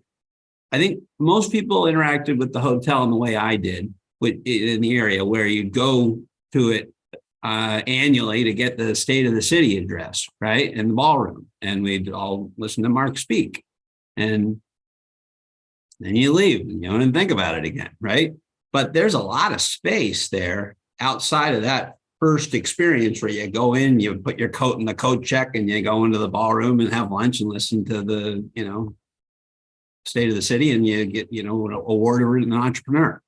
So that there are these second floor mezzanine level spaces, and Mike's going to talk about some of that. And I don't want to over talk this, but there's some really, really, really exciting stuff here. When I go through, and I kind of go through the plan of development, and years ago, I came to the conclusion that the best development is redevelopment.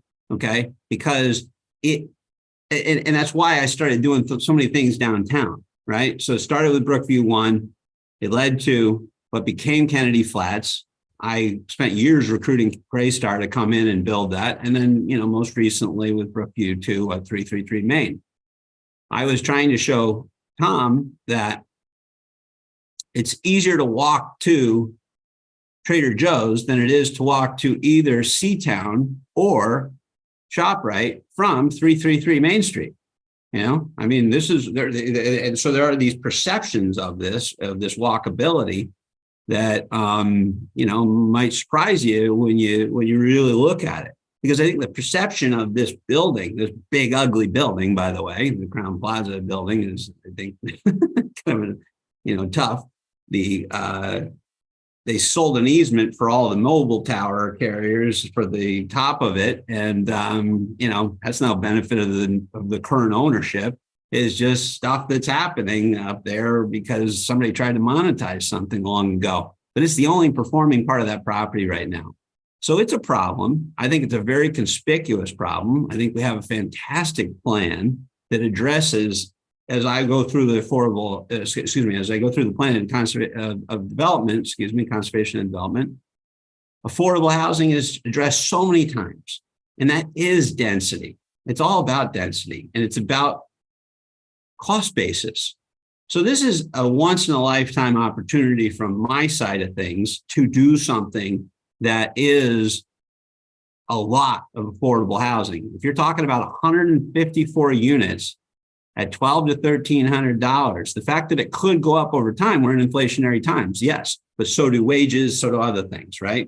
So this is our going in price point. It's only enabled by the way that this thing went down. I don't see it happening again on any other property, actually, where the economics would make any sense. And if while we're doing this, we can also create a live work experience with the hackerspace, it's exciting. It's highly visible. I think there's so many things that talk about economic development and promoting Danbury and working with the chamber. And we're going to talk about all that stuff tonight. We check so many boxes. I'm not going to read to you the 7 or 8 things which are throughout the plan of conservation and development. I'm probably going to make notes and just submit them because I think that people know the document.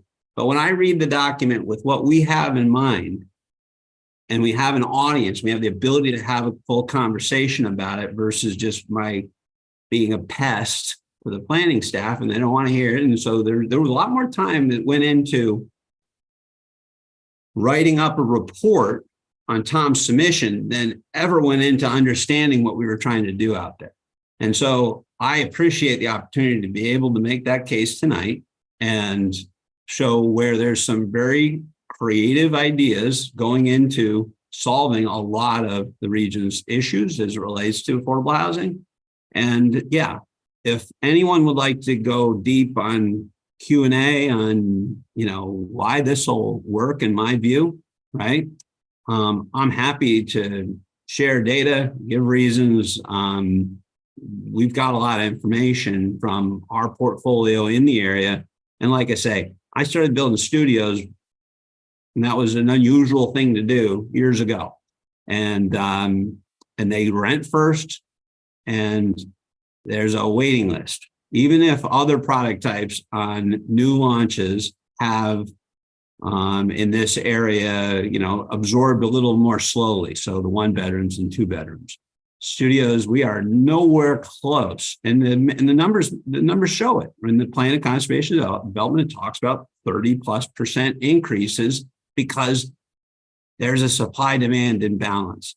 And so when I have these 20-something-year-old kids, my personal children, weighing in on this, they say this is pretty cool, right? Like I could do that, and they could stay in the area, and they could actually afford that kind of a rent, right? Versus living at home, right?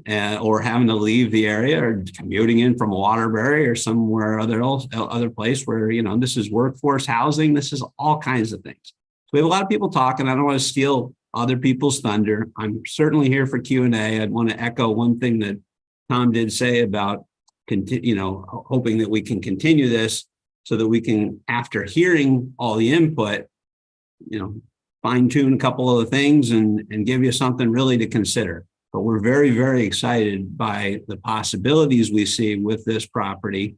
And it wasn't anything I was trying to do. In fact, like I say, I didn't show up to the auction, right?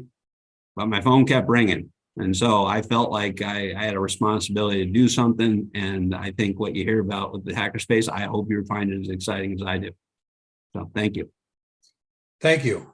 Commission members, any questions of Mr. Bertram at this time?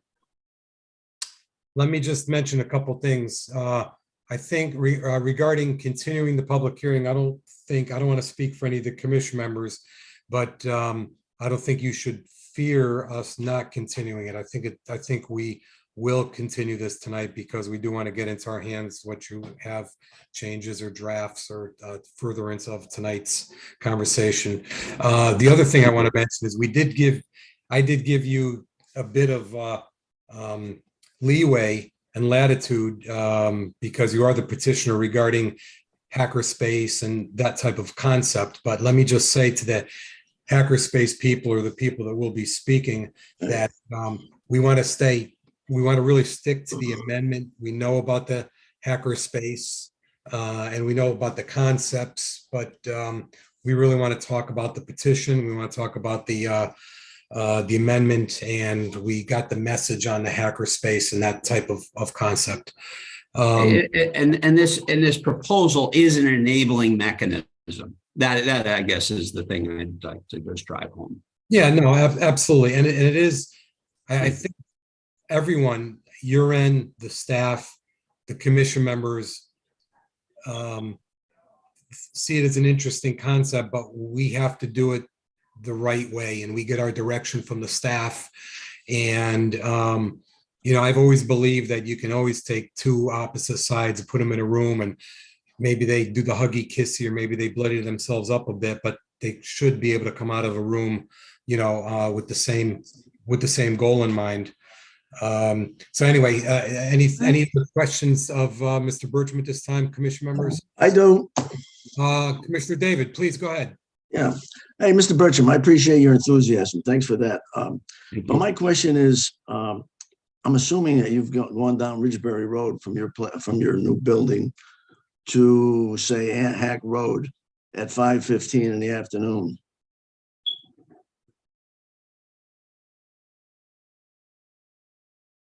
Yeah, I have. Yeah. And what do you think about taking 20 minutes to go down that little bit of space with the traffic? Well, my answer to that may be not technical. It would be, it's that way with 242 room hotel offline. So the question is, if that's allowed by right and that's turned back on, it's to me a comparative thing from the hotel as it relates to this asset. It's the hotel traffic versus the apartment traffic, right? And the input I have had from the traffic engineers is that, it'd actually be less. But we can't assume that the hotel will stay closed forever. So there will be some contribution to that traffic when it reopens that's different from today. That's probably not helpful to your point, right? Yeah, it's a nightmare now. Oh, I get it. And I just think that no, I understand. And it's a broad area issue. I look at the walkability. Yeah, and I see there's a missing crosswalk at the end of the road there to get across Milk Lane. But that's the most obvious thing. Other than that, the concept of putting people into a building that is a live-work experience that reduces the number of trips per day versus hospitality traffic coming and going. We have some very interesting ways that we're hacking it to and again, that's I guess a deliberate reference to hackerspace, but we're hacking our way to something that I think will be no worse than the hotel, but address a lot more area issues in the context of affordable housing and innovation in the area. Thank you. Well, c'est la vie. Thank you. Commissioner David, you all set? How's that? Thank you. Anything else, commission members of Mr. Bertram at this time? Commissioner Coelho. Well, Mr. Bertram, just a quick question. And I think Hackerspace is a great organization. I had the pleasure to meet some people over there and have a lot of great stories. But are they going to be your tenant in this or your partner in this? They are a tenant purely. So the concept is to give them as much space as we can, and with this enabling mechanism at $1 a year. They would need to cover the utilities, but that's it. And some CAM charges on shared common areas, right? But the whole concept is try to get them really operating at another level in this building because it was bought in a distressed manner, and that enables this. Okay, thank you. Sure. Thank you, Commissioner Coelho, Mr. Bertram. Commissioners, anything else of Mr. Bertram at this time? Commissioner Malillo, please. Mr. Bertram, as you were talking, I just had to wonder, there's the proposal for the residential use, the hackerspace use. How many uses total are you envisioning in this building? So we have different categories of thing that sort of drives the access control plan. So you have spaces that are residential purely and have kind of this shared co-working spaces within the building that would be both accessible to residents of the building and hackerspace members. And then you have some straight public, right, that would be related to the restaurant operation. But I would say that you would be saying that residences in tower, hackerspace folks, and a restaurant operation. So 3 is my best guess. But under the hackerspace umbrella, because they need to do things for to generate revenue just to cover utilities and the like, they have plans for allowing certain uses within the space for people who are trying to start businesses, business incubation type things. So that is all within our use category, right? But my feeling is that those associations are between the hackerspace and, an artist who wants a space within that. So 3 is the answer to the question, but there is a little nuance to it. Thank you. Thank you. Thank you, Commissioner Malillo. Thank you, Mr. Bertram. Commissioners, anything else at this time? Okay, now we're going to go to anyone else wishing to speak in favor of this petition. PJ Prunty, please. Where'd you go? I just lost you. PJ Prunty, go ahead. Yep, I'm here. There you go. Go ahead. Excellent. So good evening, Chairman Haddad and Zoning Commission members. My name is PJ Prunty, for the record. I'm speaking before you tonight in my capacity as the president and CEO of the Greater Danbury Chamber of Commerce. And for those that may not be familiar with our chamber, we span the 10-town region of Greater Danbury, and we are headquartered right in downtown Danbury at 1 I Street. We represent hundreds of businesses, really of all sizes, and we advocate on behalf of our members. So I'm here tonight to speak in favor of Bright Ravens Innovation Studios petition that is before you this evening. So it's actually not often that Chamber of Commerce is opine on local zoning issues. Typically they choose to sort of stay on the sidelines and really watch from afar, but our chamber feels strongly that this is an important voice of business and employers to be heard in matters relevant really to economic development and job growth.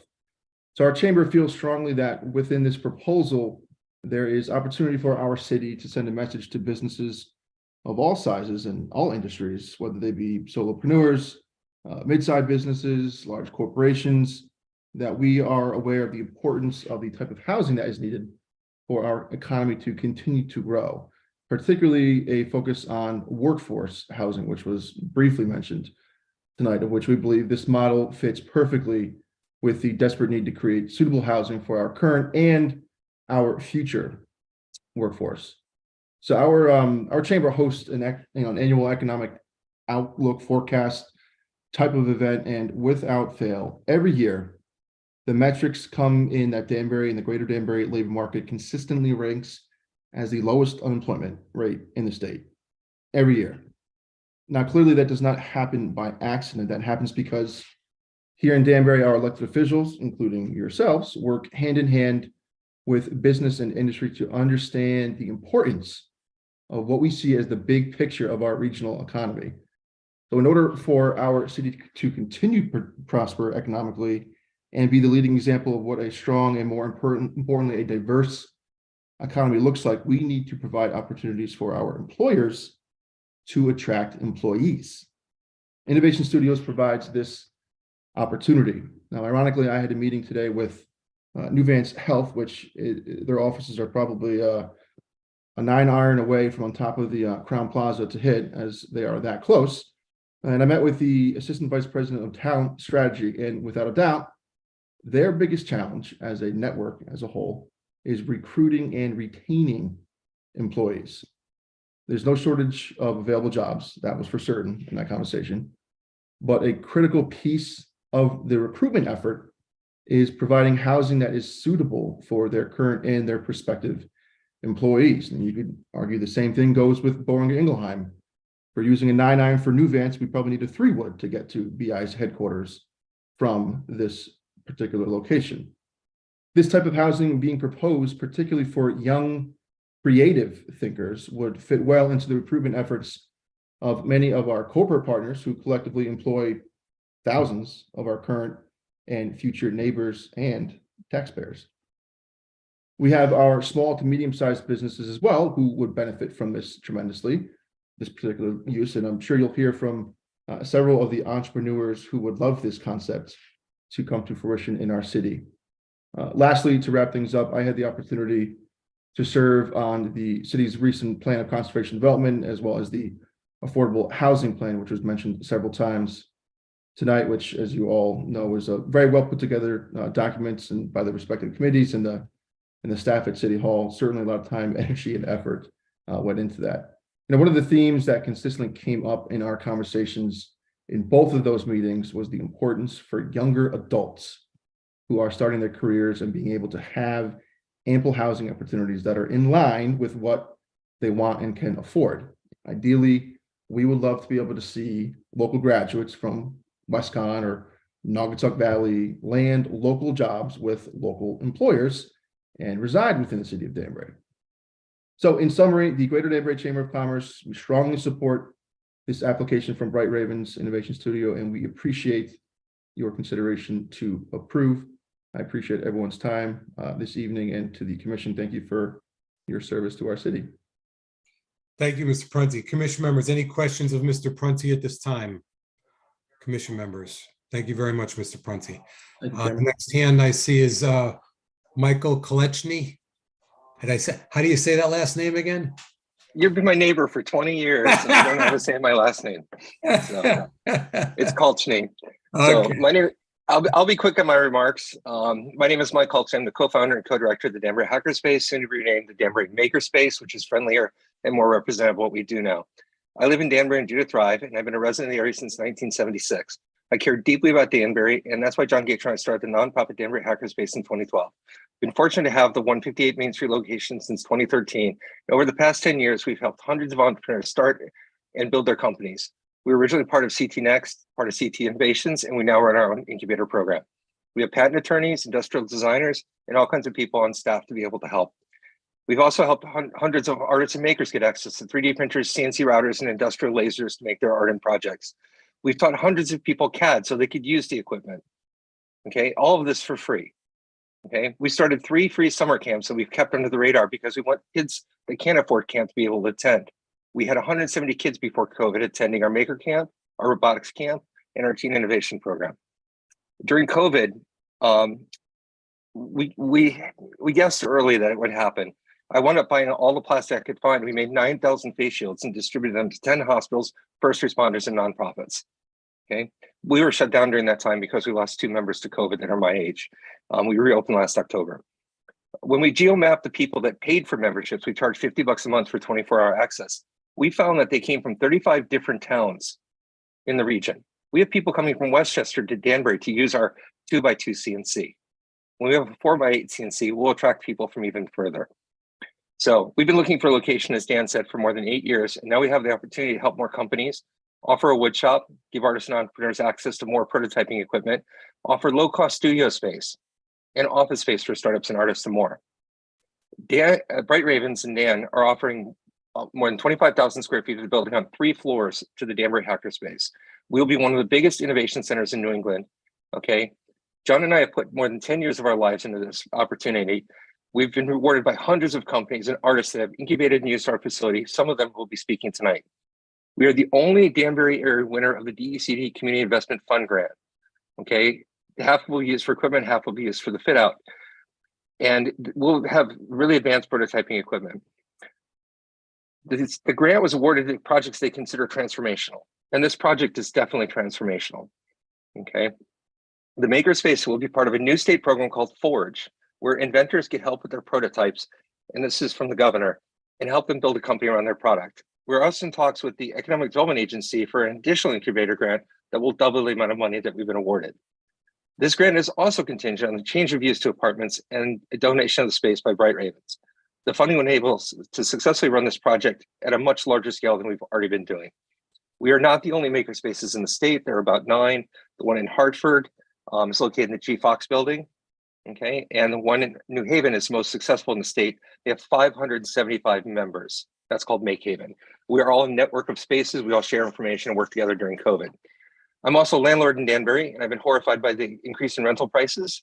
Many of our artists and entrepreneurs need low-cost living space, and the rents of the Crown will help many people during this housing shortage. This is an amazing opportunity for Danbury, and we hope that the conversion to apartments can be approved so we can move forward with this amazing project. I have 2 comments here that are very pertinent to the discussion from people that had to drop off the call because we had no clue how long you guys do this for. One of them is Sam Felco, who is a woodworker and teaches at Parsons in New York City. And he's one of our resident woodworkers. And he said, he's a longtime member. He focuses on woodworking. It's been an incredible resource, even with the humble wood shop on Main Street. Our shop is 600 square feet, and we do have some equipment. But anyway, he furnished an entire restaurant out of the shop, 23 tabletops.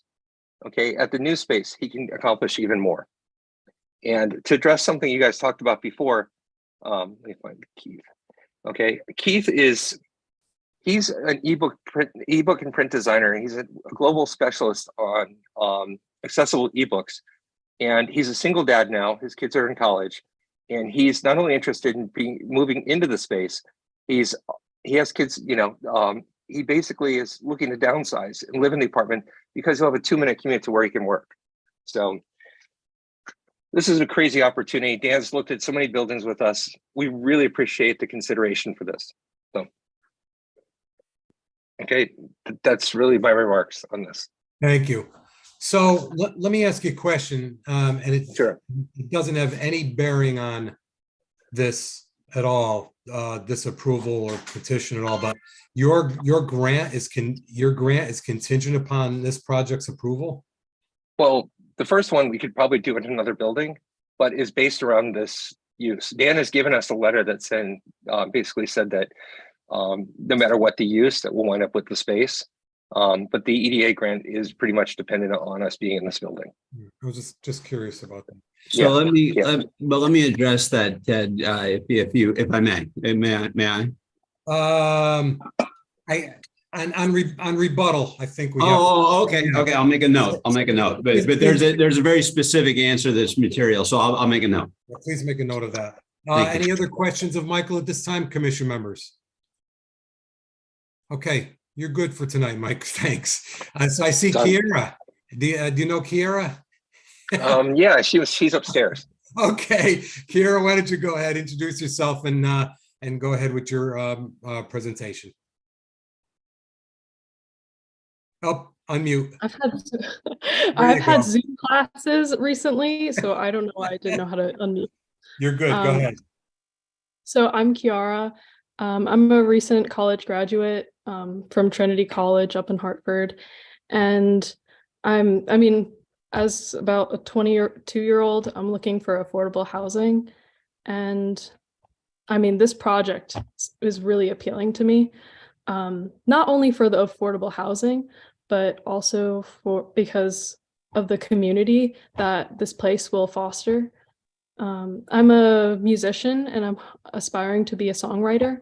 So, and I've recently recorded an album. So the studio that they're going to have is in the building that I could possibly be living in, would be really great. And not only that, I know that there are many college students in Danbury, Connecticut that would be very interested. And even some of my classmates might also be interested back in Hartford.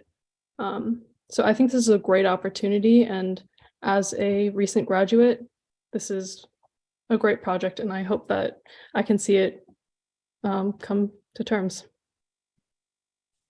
Well, thank you very much, Carrie. You did a good job. Commission members, any questions of Carrie at this time?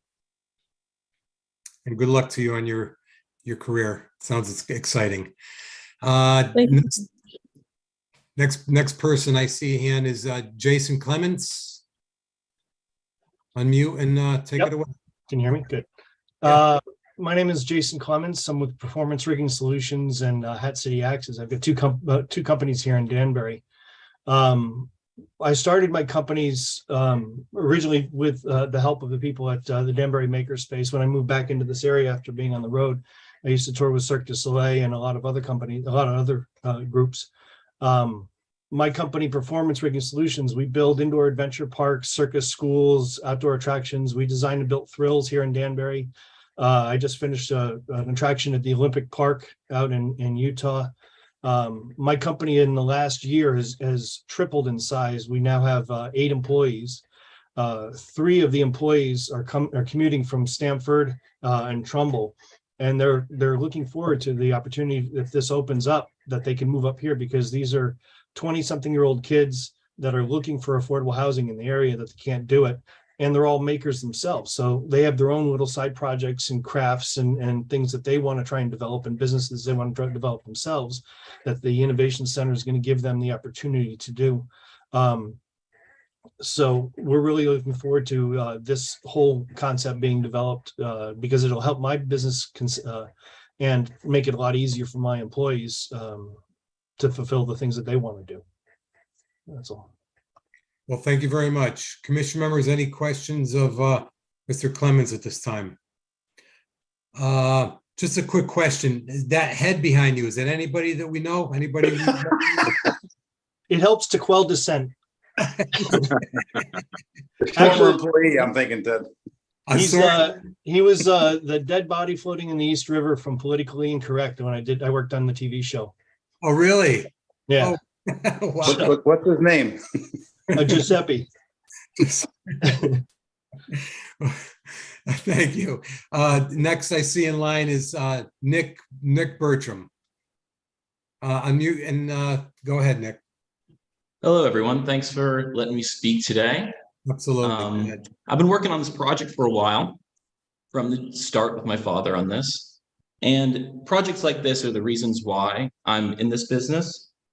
More specifically, because of this education component, which I think these last few speakers here have gotten to speak to. So to kind of be brief, just would like to highlight that if this use was allowed, that some of the most affordable market rate apartments in Danbury will host an environment for recent high school graduates, young adults, single moms, senior citizens, and others to learn high-income skills.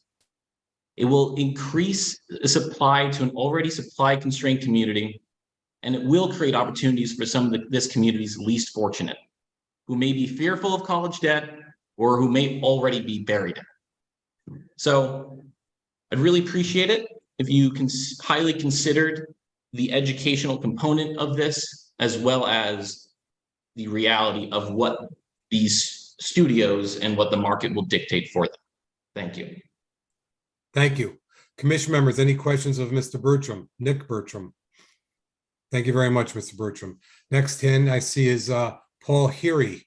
Mr. Heery, go ahead. Yes, good evening. Thank you, everybody. First off, I'd like to say I'm full support of the Bright Ravens project.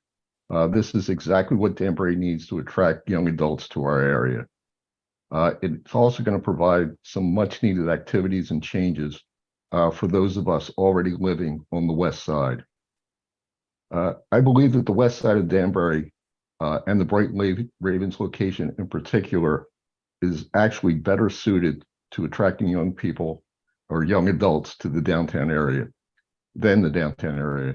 With some changes and additions to make the area more suitable for pedestrians, local retailers will greatly benefit, and local residents, both young and old, will have ready access to New York, New York City, and downtown Danbury via public transportation. Also, if the Maybrook train line ever gets reinstated, this will be a superb location to call home. An excerpt from the department's report. It states, walking to from commercial uses is also a challenge, particularly as to the old Ridgebury Road site for aging baby boomers. So on behalf of myself and other baby boomers that already live in the area, I would like to thank the director for recognizing this and calling it out. Currently, Old Ridgebury and Mill Plain roads are not pedestrian friendly. Yet there is already consistent pedestrian activity that exists, and the report makes no reference to this situation. I can only assume that the Department of Planning and Zoning did not consider this. I live in the Briarwoods development at the top of the hill on Old Ridgebury Road across from the BI employee gate. I've lived there since 2007. Since I retired, I regularly walk down to do my shopping at Trader Joe's. Additionally, when I was working, I regularly walked down to the park and ride at Exit 2 to catch the shuttle to Brewster to commute into New York City. I prefer to walk versus drive, and so does Gen Z and Gen Alpha. That would be the most likely residents of the Bright Ravens facility. The pedestrian traffic has increased and highlights an already existing need for improved pedestrian crossings at both the eastbound entrance to 84, as well as the intersection of Old Ridgebury and Mill Plain roads. Over the years, I've filed complaints with the city, spoken to the traffic engineer multiple times, and tried to enlist the assistance of city council members to get marked pedestrian crossings to no avail. But the development of Bright Ravens has prompted activity, and I have to thank Dan for volunteering tonight to help fund some improvements. Senator Kushner has already contacted the Connecticut Department of Transportation to have them address the intersection of Old Ridgebury and Mill Plain roads, as Mill Plain is a state highway, and the Danbury traffic engineer is looking at adding pedestrian crossing and markings to the I-84 entrance. These improvements are required anyway. Their implementation would eliminate the challenge presented by Director Calitro's report. If you look at the alternative, I believe that having new neighbors is more preferable than having transient strangers. Thank you. Thank you, Mr. Harry. Commission members, any questions of Mr. Harry at this time? Thank you very much. Next hand I see is Craig Lombardi. Mr. Lombardi. Yes, good evening, members of the commission. Thank you all for taking your time tonight. I'm here as a lifelong resident of Danbury, born and raised here. Spent most of my career as a software developer. I don't have any connection with a hackerspace, although I'm currently employed by the city and I work for the library. I'm the technology manager there, the computers and technology division.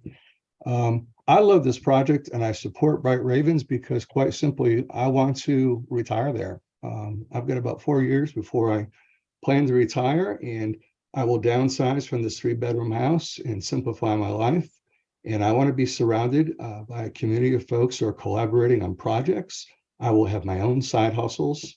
I will plan to be a mentor and teach workshops, but I also will gather and learn quite a bit of information from the younger generation that's just getting out of school with the newer technologies. I don't know what I'll be doing exactly or what I'll be developing, but I know that there'll be other folks there, especially the younger folks, who will come because they're looking for a place. And I'm so glad that Dan mentioned this. It was the first time tonight that I heard the terminology. I was listening for it. Live, work, community. I know it was discussed earlier that only 4% of the city residences are studios, which I think is terrible. But it's also 0% live work. And that's got to change. All urban areas, large and small, are moving in that direction. I know there's been some discussion about traffic and concerns. Quite frankly, most of these folks in the younger generation, if they go there for the reason that I am, which is perhaps to incubate and build a concept, an idea, a product, a service, they're the true entrepreneurs. They are going to want to live in a space where It's okay that they're up 20 hours a day working because they're committed to their projects. And we're all going to be collaborating, and it's going to create innovation. The project itself is going to attract all kinds of talent. I believe it will also, bring the next, let's see, I wrote this down here to make sure I got it right. Danbury does have a long history of being leaders in many industries. We know about the heading industry, business, manufacturing. Hell, the whole world is using industrial robots that were invented right here in Commerce Park. Also, aerospace and defense. But there really hasn't been much to promote and develop innovation, technology industries. And I think that there are a lot of potential new businesses that can be launched from this. And wasn't the initial desire and plan for the Innovation Center, the hackerspace, as it was first opened, what, 10 years ago, was it? This is sort of the next logical step. And I'm not convinced that all the members are 100% sure what this is all about, because based on at least one question I heard earlier, but I have tons of other notes, but thankfully most of them have already been addressed by other supporters. I will say collaboration is the key. I am the aging baby boomer, and this is where I want to be when I slow down, but still want to stay active and still want to build my own side hustles, my own projects. And I'm looking forward to being right there alongside members of all generations who will be doing the same thing. So thank you for your time. Thank you. Commission members, anything of Mr. Lombardi at this time? Thank you. The next hand I see up says Jay Gettrell. Jay Gettrell, unmute and state your name and go ahead. Hi, my name's John Gatrell. I'm co-founder, co-director of the Danbury Makerspace with Mike. I just wanted to throw in my support for the Innovation Studios project. And I definitely want to get an apartment in the building because I think it'd be great to be where the action is. I'm going to be brief here, so everybody else has pretty much said everything that I wanted to say anyway. So thank you for your time. Good night.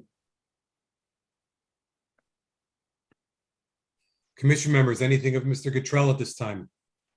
Thank you. Next up is Doc Chocolate. Hello, thank you for hosting this evening, and I just want to let you know I'm talking to you from the world's only chocolate laser engraving lab that exists. And the reason it exists is because of the Danbury Makerspace. 7 years ago, I went into the Makerspace and said, hey, I have this crazy idea of laser engraving chocolate. And Mike Kalchny said, oh, that sounds kind of crazy. Let me show you how to use the machine.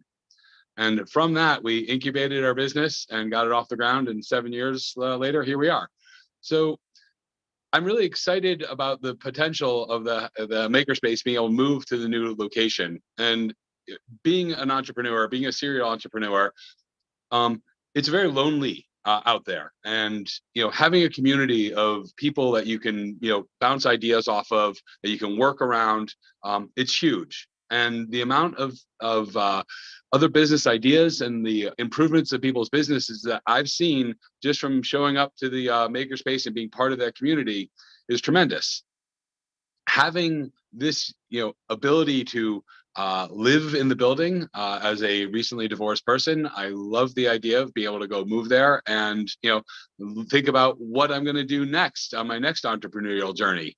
And so I would love to, have you all consider that, it's something that's incredibly unique and fortunate. And having, been born and raised here in Danbury, there's nothing else that's out there that's like it. And so only being part of this community can I say that it's important. And for us entrepreneurs out there, we need a community. We need support. We need not just be working in our in our basements and spinning out stuff. We need to be around other people and get our other ideas. And this concept will be something that's fully useful for us, and I think is going to be a huge boon to the area. And that's what I have for tonight. I hope you all have a sweet evening. Thank you very much. Commission members, any questions of Doc Chocolate at this time? Thank you. Anyone else wishing to speak in favor of this petition? Anyone else wishing to speak in favor of this petition? Councilman Perkins. Thank you, Mr. Chairman. Wayne Perkins, 22 Main Street, member of the Danbury City Council. Thank you, Mr. Commissioner. Hello, commissioners. I really just want to, I'm really here to support Mike and his whole endeavor. I mean, I remember when he, or at least when I first met him, and he introduced me to this whole concept of the hackerspace. At first, I didn't really understand it, you know, and finally I got my, head wrapped around it to understand that it's like a huge living, breathing think tank. I mean, you go in there and all these different people are working on all these high-level, sophisticated projects, stuff that you don't see normally, stuff that you don't hear about. They're all like just doing it. And I think it's a huge opportunity to bring people in a space where they can learn and understand about different types of computer programming and software. Who knows, the next Chat GPT multi-billionaire will probably come up out of that place. Who knows? But what I did have is a couple of questions. I mean, I know that there are a whole lot of things that will need to be vetted thoroughly by this commission to, make this product get realized. But I had a question earlier. I think I'm hearing that the petitioner didn't want to pursue deed restrictions. So I guess my question is, would that disallow this project for what we would consider affordable housing? Because sometimes oftentimes the deed restrictions are bundled with that type of affordable housing. So if this is excluding it, will this not be considered in our inventory? That's one question. I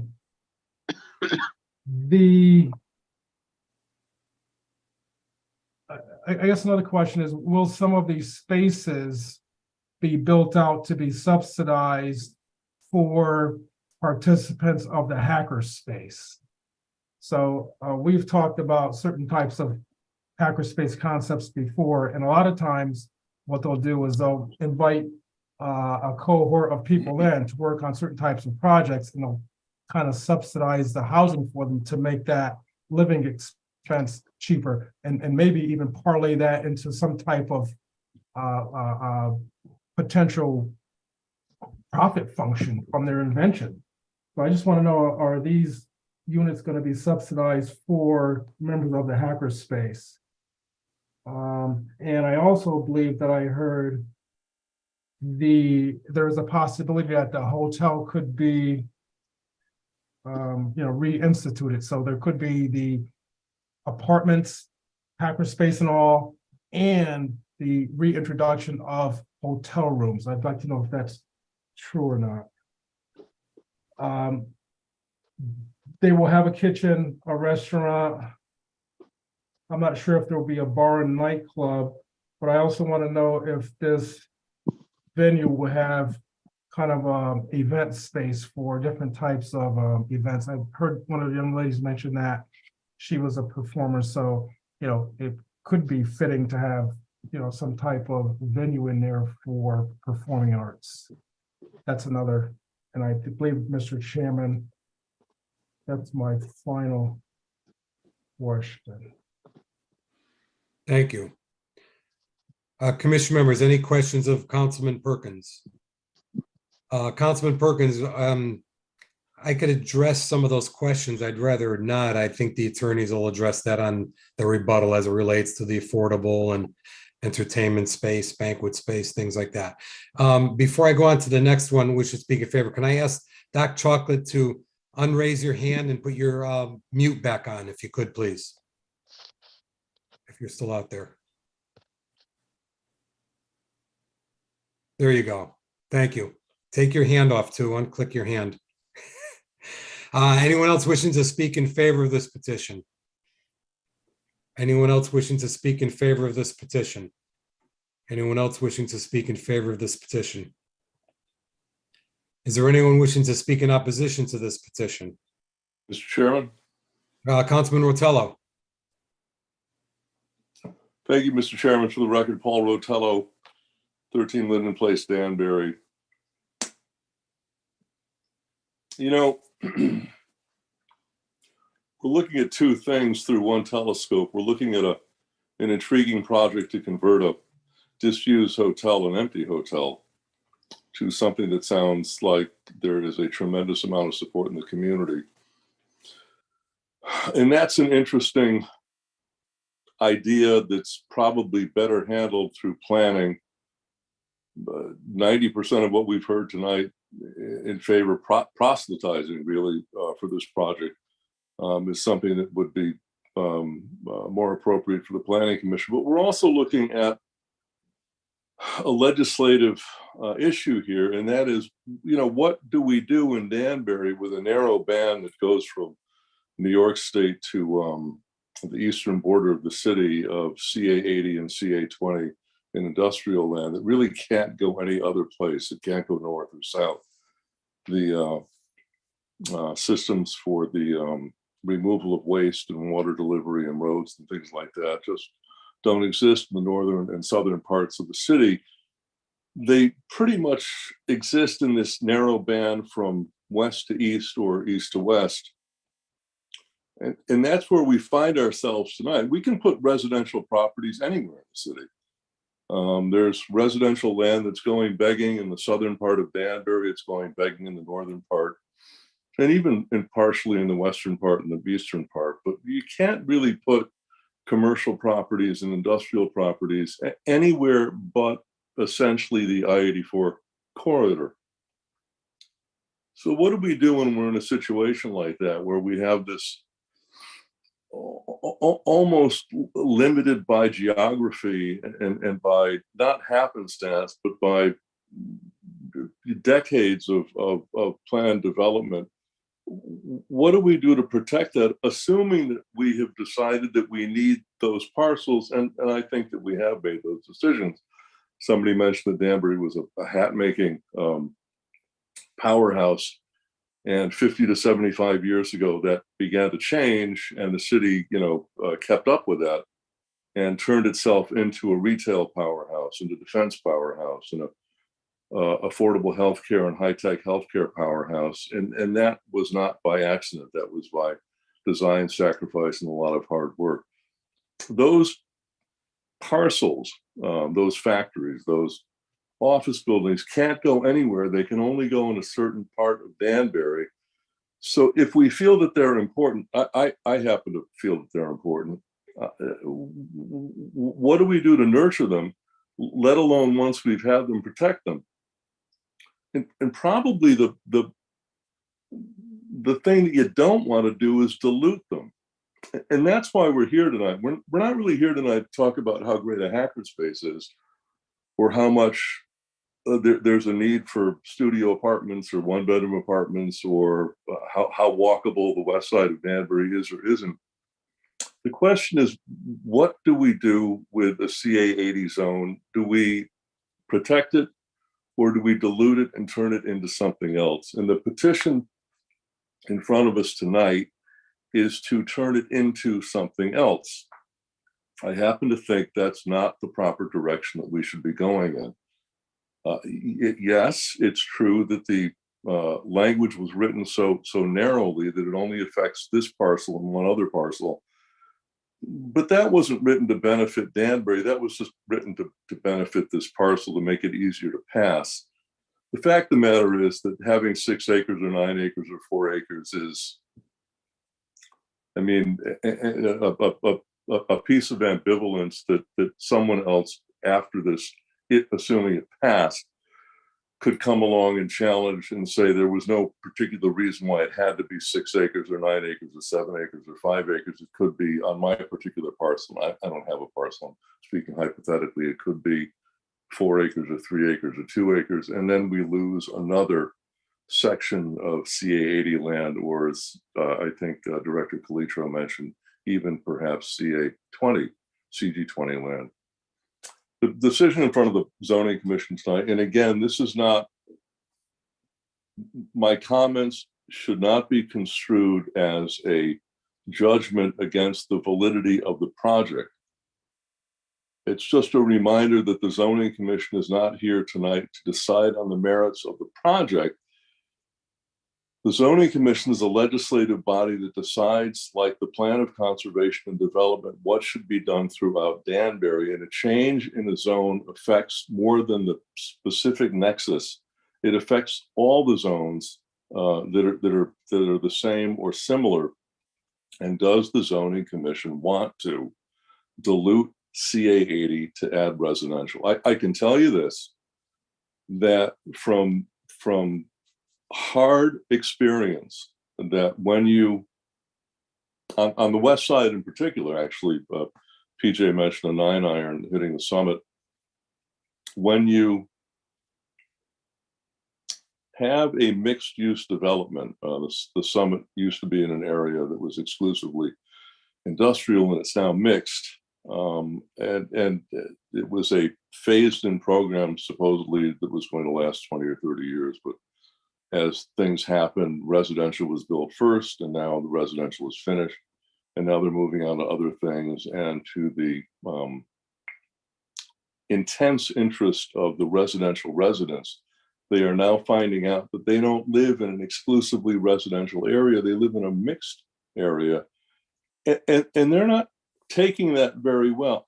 I can tell you without a shred of a doubt that once you introduce residential areas in industrial or commercial zones, it becomes next to impossible to add a new non-residential project in anywhere that's anywhere adjacent to the new residential property.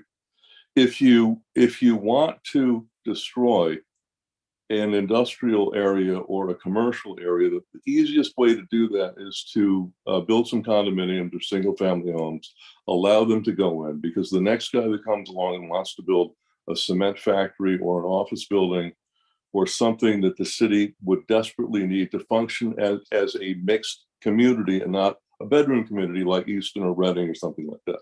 No offense to people in those communities, but that's not what Danbury is. But once you allow residential areas in a non-residential zone, it becomes almost impossible to add anything next to that that isn't residential. And that, I think, is the decision that the zoning commission needs to make tonight. Now, what you could do is you could change that zone. You could simply make the area that the hotel is in non-residential. I don't recommend doing that because we don't have a lot of non-residential area that we can play with in Danbury. I speak as a member of the Plan of Conservation and Development and also a past member of the Affordable Housing Commission and also a city councilman who is representing the area that this potential project is in. But you could do that. You might be accused of spot zoning, but I could make the argument that this petition is actually a stab at spot zoning. But I think it's a counterproductive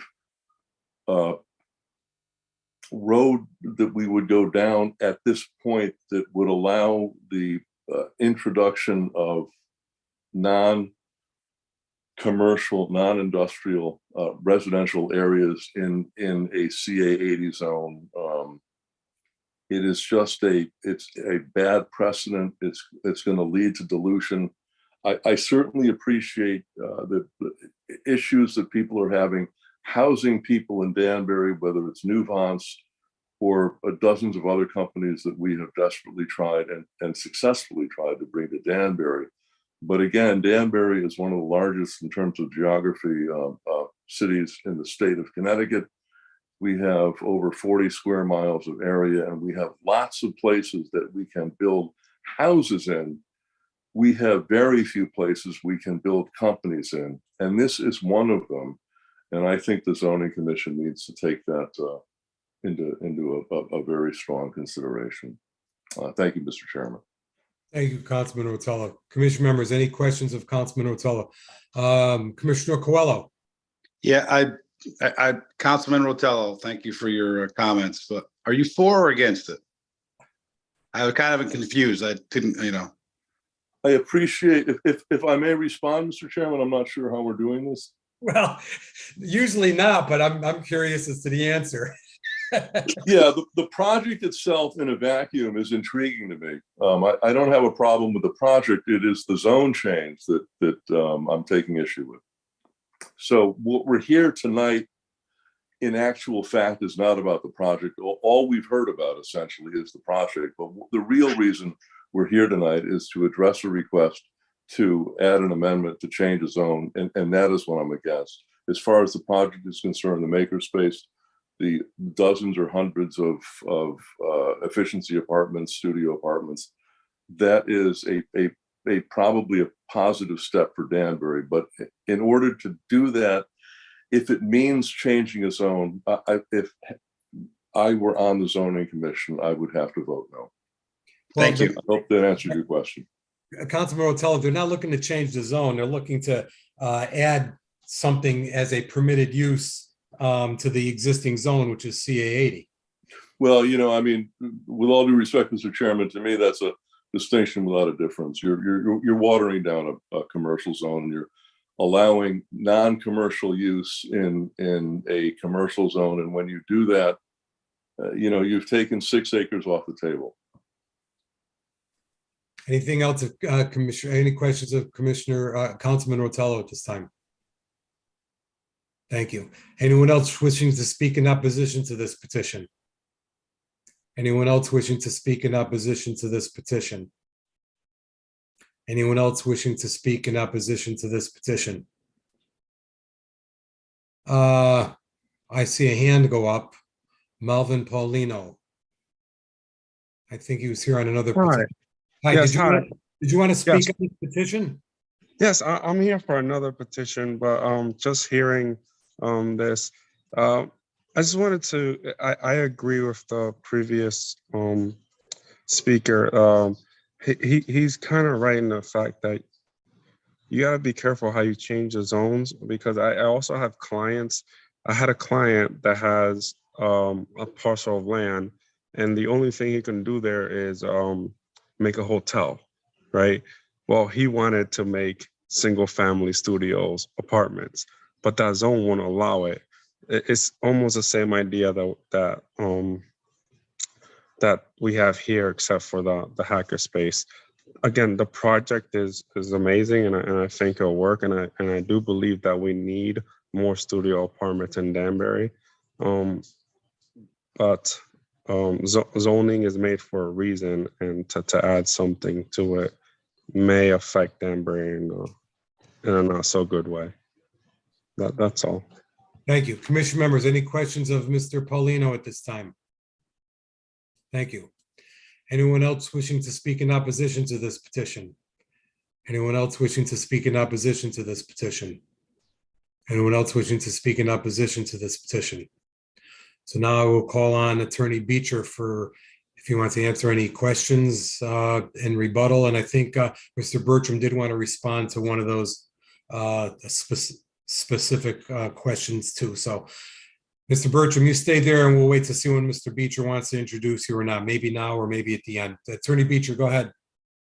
Yeah, I'll just address one of them. The question was whether or not these particular apartments would count towards statutory 8-30G inventory for the city of Danbury, which is the 10% threshold I talked about. They would not. In terms of whether apartments are somehow going to be subsidized by outsiders or members of hackerspace, or I'm not sure any of us can answer that one. And in terms of a restaurant tenant and whether there'd be a nightclub or anything like that, we don't know at this point in time. We don't even have a regulation yet for the project. So we can't really answer that other than, a restaurant is there and was there. And so the facilities are there. And so we would plan on having a restaurant. Dan, you want to pick up any of the other questions Mr. Perkins had that I couldn't answer? Sure. Yeah, Mr. Bertram, you also had one that you wanted to talk about. I I didn't write that down. I think you did. It was your question. So about the state grant being tied to this approval. Yeah, okay. All good, all good. Go ahead. So when they applied in July, they were denied for two reasons, and I'm oversimplifying, but one was that the place wasn't approved for the use, and the second one was that they didn't ask for enough money, which I thought was interesting. So I said, ask for more money and tell them it's approved, right? So the approval mechanism, right, though, in the context of the hard decision I had to make on the front side of this, which is you buy something that you can't, congregate housing or otherwise, right? It's in a housing section, and I can make all these first principles analyses, but still have to actually operate a building eventually. And after a year and a half, I have to do it now, right? Because I've kind of used up all the goodwill with my investors on trying to get something approved here in the manner that we're discussing this evening. But to answer your question, the design of the remodel with the kitchens and the extra storage and all that, and the improvements that Sharon referred to in talking to, we both met, we did a pre-application meeting with the city on what would be involved to have cooking facilities in a room, right? So that can all be done in the context of an extended stay hotel. So what we basically said was we have a hotel use that we can proceed with, but the thing that we did not make clear in the state application is at the end of that, what we could allocate space-wise for the hackerspace. And it's significantly less when you run the numbers. And the issue is it doesn't address all the other things in terms of affordable housing for the region, because if you look at the other extended stay, and there's this, just up the hill on Old Ridgeberry, there's a Spring Hill Suites, I think it is. And then there's a Residence Inn right over by Chuck's. And the costs of those longer stays in those extended stay are astronomical. And it's because they build in seasonality, they build in vacancy, right? And they just have to make it still perform. And they have higher operating costs with all the unit turn. So you kind of just lose the entire opportunity to address the steadiness of an apartment complex that has turns on a yearly basis, right? Or if someone renews, you don't, and you can operate it much more efficiently. And obviously that's my core business, and I understand how to do that. I know that we can't offer this same opportunity nearly to the extent or have the impact on the area that my staying in my skill set and wheelhouse can afford the hackerspace. So that's a very real, it's not even second best, it's like fourth best, right? It goes from what we're proposing, which I think could just be knocking the cover off the ball and really exciting, to, I didn't break my word. I'm a hackerspace board member. I'm going to take care of these guys in whatever I can, to whatever extent I can, but I just can't do nearly what we've talked about this evening. And so that's, just the reality of it. So as it relates to other questions, there is an approach here, because you heard from the chamber, you heard from Hackerspace. This is broader than the hackerspace. This is something that I think is a regional play. So we're not looking to give any preferred benefit to the hackerspace residents, because we think that the units are very affordable anyway. I mean, think of it as Costco, as a cost plus type of thing. We're trying to give that to everybody. And so and we have to do things a certain way. There will be different access controls for parts of the building based on whether or not you are both a resident and a hackerspace member. And so there's just a, you know, a key fob system for getting around through it. And that'll be programmed based on your class of, you know, if you're whatever group you're in. Then we had a scenario that was hotel plus apartments plus the hackerspace. That's not anything we anticipate. We have the scenario of an extended stay hotel and a smaller hackerspace, or we have the apartments and this glorious thing that we've been talking about, but not all three at the same time. And then performing arts, that is something I'm sort of leaving to the hackerspace as it relates to what space, how they want to use this space. I don't need for the residents more than gym, game room, maybe the pool building, but it's incredibly energy inefficient. So there are some, you know, decisions about what the residential community needs that I think has to evolve over time. But the concept of how much space you allocate for that would be what I think a later decision. We're trying to get and secure the viability of a business plan that I would say needs to be kicked off and then refined. And I did want to throw in one last comment because I didn't think of it earlier. Am I allowed to do that, or should I wait till the next hearing? No, you can. Okay. Finalize it. It's probably going to be on the Maybrook Railroad you're going to talk about. The Maybrook Railroad would be cool and certainly would enhance the transit-oriented development chops of this site. I was wondering if it was going to come up tonight or not. Yeah, I think that it's something that there's sufficiency with the walking experience, and it's why I say yes, a crosswalk to the on-ramp. I'll pay for those lines too, and even if we need to stamp them like we did downtown over on Crosby Street and Lee Hartel and on Main, we'll do that too with the flashers or whatever we need to do it right. But I wanted to throw out one other thing, and it has to do with making things desirable and evolving over time. So when we did Brookview Commons Phase 1, it was all that we could do at the time in the way that we rolled it out, right? There are no balconies, there are no granite countertops, there were no amenities. And so as the area evolved, right, we were able to level up to what Greystar could blaze a trail on, and then we come in and we say, okay, well, I feel horrible guilt about the lack of curb appeal of Kennedy Flats, right? Like I recruited Greystar and I didn't think to try to manage that part, but I'm trying to make good on it with Brookview 2, right? The West Building, trying to really level up the presentation.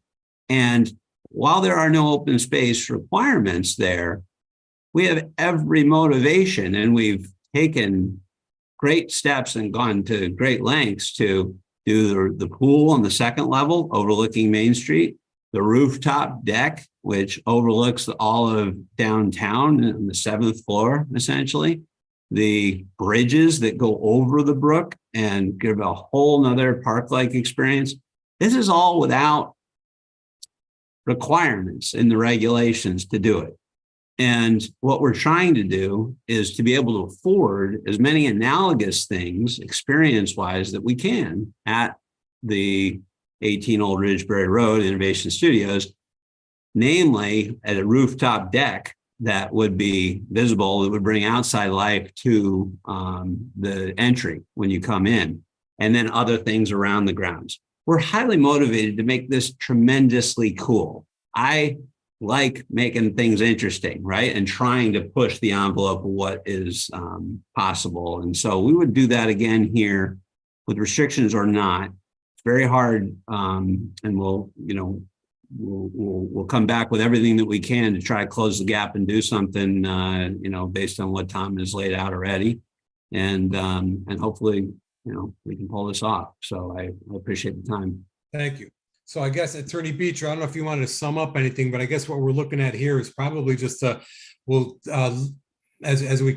I committed earlier, we'll continue this. You've got some work to do, some back and forth with the director, and That's something to correct, Mr. Chairman. I don't need to add anything further tonight. We can take care of that the next time, and you've got other things to get to. So we would just ask you to continue the hearing tonight. Thank everybody for Thank you very indulging much. us for this long. Thank you very much. Commission members, can I get a motion to continue this public hearing? Thank you, Commissioner Melillo. Is there a second? Second, by Commissioner Coelho. No. Hey, can I I had a question, actually. Sure, go I ahead. have a question also. Rob, Go ahead, Mike. I'll go second. Commissioner Go ahead, Coelho, Mike. go ahead. Just, I might have missed it, but when Attorney Beecher and Mr. Bertram were going through, what were the projected rental rates for the one bedroom and the efficiency? So for the efficiencies, we're between $1,200 and $1,300 a month. And the projected on the one bedroom was $1,775. And this is taken from guidance. The most analogous thing we have in our system is from Brookview East, which is the original Brookview building. And a market rent on a smaller studio in that building is $1,495. We will be less than that because of the smaller space, even though you have interesting, other on-site amenities. Yep. And then I believe that the one bedrooms are more directly comparable. And so a typical one bedroom over there is of a similar size to what's contemplated at Innovation Studios. So that's the 1775 that we project. And the square footage of the one bedroom? Sorry, I might have missed that also. Sorry. 660. And that applies, and that's a roughly equivalent size to what's at Brookview East. So that's kind of one-to-one stuff, right? And so then you're more in you're a little over 500 square feet on a studio at Brookview East, and these are 330 square feet.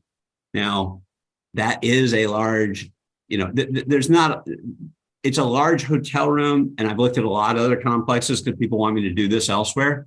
And there are some characteristics that, there's a certain degree of width, how you come into the unit. The designs are very nice. Maura from 72 Designs, who designed Brookview West, the new building, is the architect on this, and she's come up with some really cool ways of delivering a small space in an attractive way. Thank you. Thank you. Commissioner Melillo. Yes, thank you, Mr. Haddad. I'm not sure if this question is best suited for Ms. Calitro or Attorney Beecher. It actually, I thought of it earlier when I was reading Ms. Calitro's report, which is why I'm not sure who it goes to. One of my concern is in Ms. Calitro's report, she noted that that currently the antenna are being used in the building. It was mentioned tonight both by Mr. Bertram that's the only use here. I'm assuming it's communication related, maybe cell phones or something along those lines.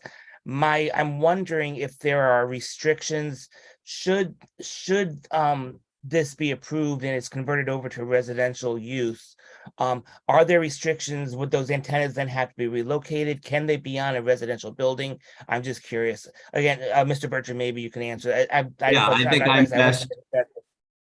I'm most informed because I did an exhaustive review of this before buying the place. And I was extraordinarily disappointed that I was never going to get $1 off of it, right? So there's an easement for the entire rooftop and the first 6 feet of the parapet wall surrounding it, right? That's why they've put some, antennae on the side of the top of the building, and there's nothing I can do about it. So it is regulated by the State Siting Council. It does go through a local endorsement process. I have to sign off as an owner, but it's nothing but a headache. All it is they come, they work on the spaces, they create leaks in the roof. You have to deal with that and shake at them to get their attention. It's nothing but a nuisance, and there's nothing I can do about it. It's no longer controlled by the building owner because an easement was sold to another party, and it didn't even get covered through bankruptcy court. It didn't even get taken out there. So it just is what it is. But, our tech center with all these antennae on the top, it kind of works, but it's certainly safe. There is, like if you're a hotel resident on the 10th floor versus a person leasing an apartment, There's no different radiation or anything else like that. This is all very regulated and safe. Okay, thank you. I wasn't sure because I figured from a hotel it was fine because it would be minimal exposure, and I just know because people are always concerned when they turn out in droves when they want to go anywhere near a residential neighborhood and stuff like that. So that's why I was just curious as to what the restrictions, if any. No, it's a fair question, but it's there. It's tied to this asset for the duration. I think it's T-Mobile. Dish just went on. How many years are left on that T-Mobile and Sprint merged, but I think AT&T or Verizon. I think there are 3 carriers on it now. So How many years are left on that lease, do you know? 10 years ago, they sold it for 50 years, right? And so if they get to a certain level, there's a caveat on everything I said, which is if they get to a certain level and have additional coverage, then there's something that maybe goes back to the owner. But to the extent that they have occupancy and there's a hole in their projected revenue stream and they bought that set of leases, then that has to get filled first before anything gets shared. So I view it as a zero revenue item for the duration. Yeah, those are tricky deals. Yeah, exactly. Okay, commission members, any other questions?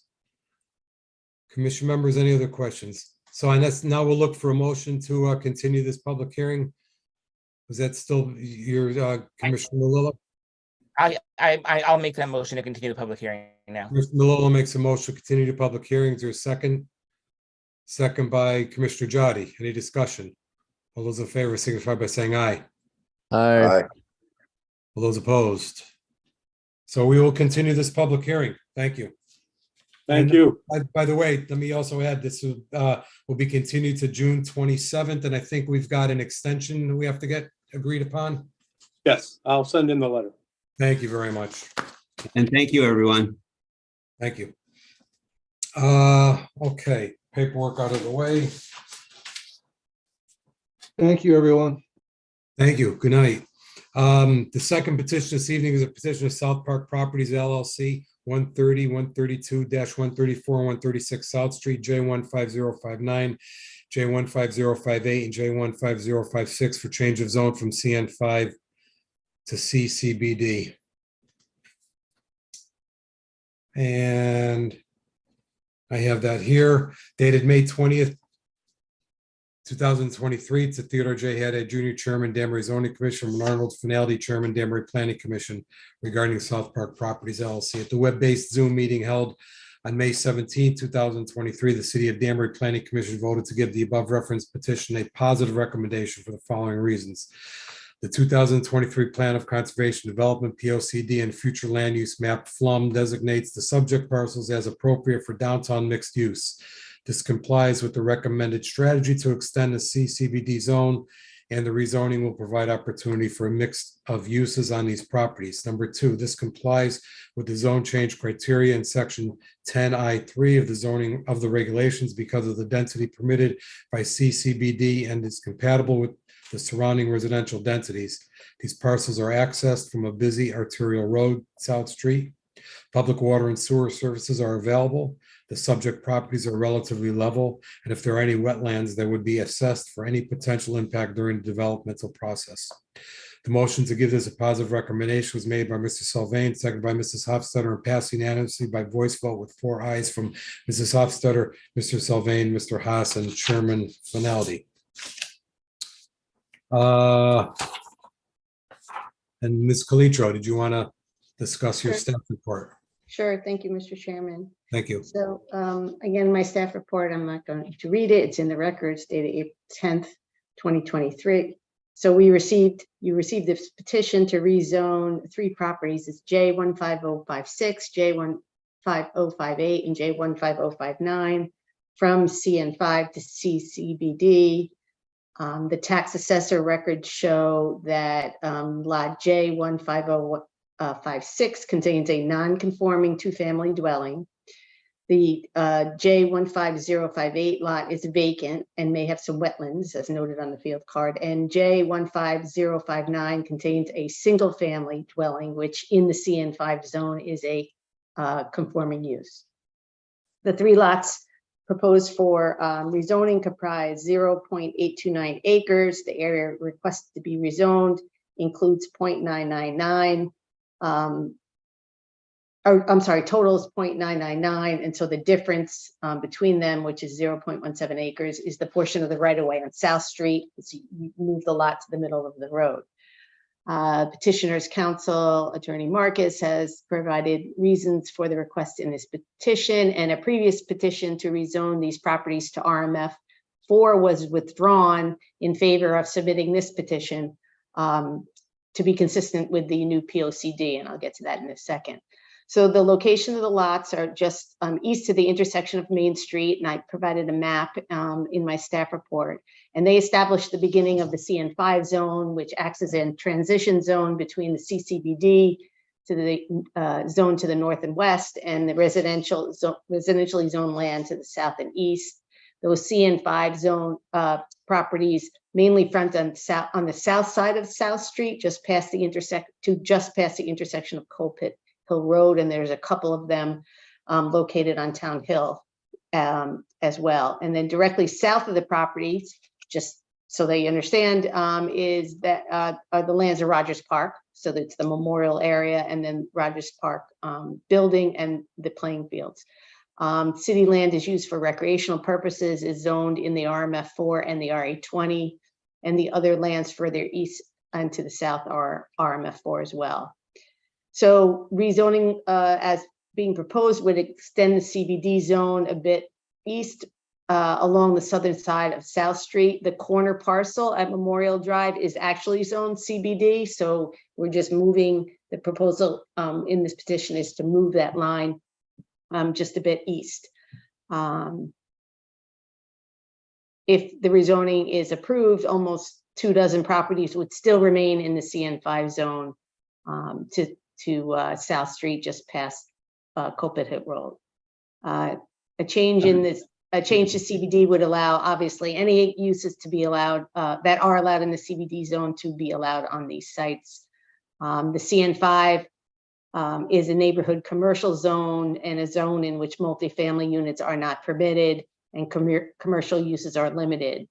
And the CBD zone is central business district, as you know, and that allows a variety of uses, including single family and multifamily uses. In terms of the POCD, the FLUM map, the future land use map, designates the parcels appropriate for a downtown mixed use zone.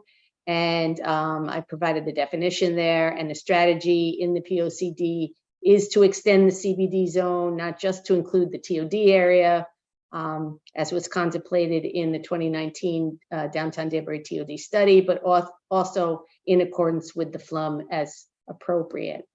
Rezoning to the CBD zone for these lots is therefore consistent with the POCD, and it provides an opportunity for a mix of uses on these 3 parcels.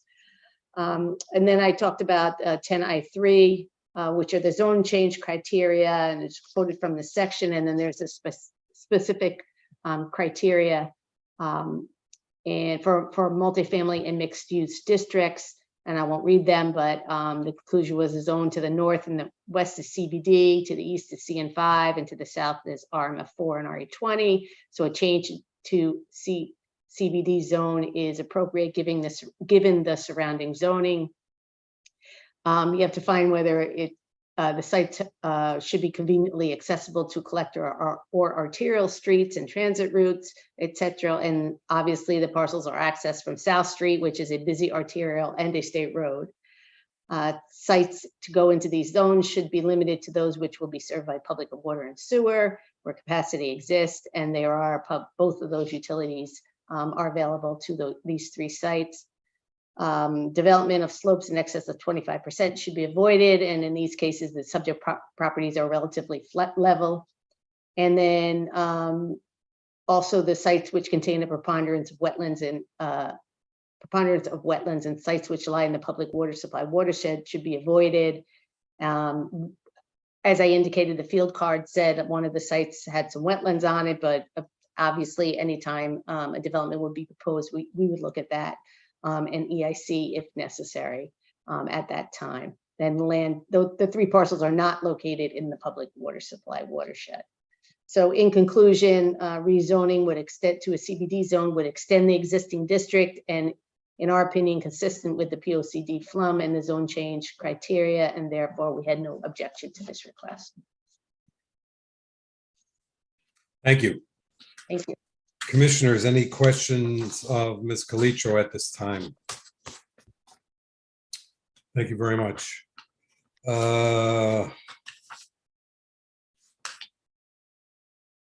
I guess we go to Attorney Marcus. Anyone wishing to speak in favor of this petition? Mr. Chairman, if I can, Attorney Neil Marcus, Conowolf PC, 158 Deer Hill Avenue in Danbury, on behalf of the applicants. And I've got to say that listening to the first hearing this evening, this may be the quickest application that you're going to hear from me, because I don't actually have a lot to add to what you've already heard, except for just to put this into a little context and give you a little history. The clients approached me with the property, which is just shy of an acre and has been used residentially for as long as I can remember. And the land records would seem to substantiate it's pretty much always been residential. So they wanted to do a redevelopment of this property and knock down the buildings that were there and actually just build something that was nicer and increase the density slightly, given the size of the property and the need for parking. So we looked at these zoning map and all around, and as Sharon has indicated in her report, we decided to petition for an RMF4 zone, because that seemed to be the closest zone, because I had come to the conclusion, independent of the study committee for the Plan of Conservation and Development, that the CN use of this property in that strip just wasn't appropriate anymore.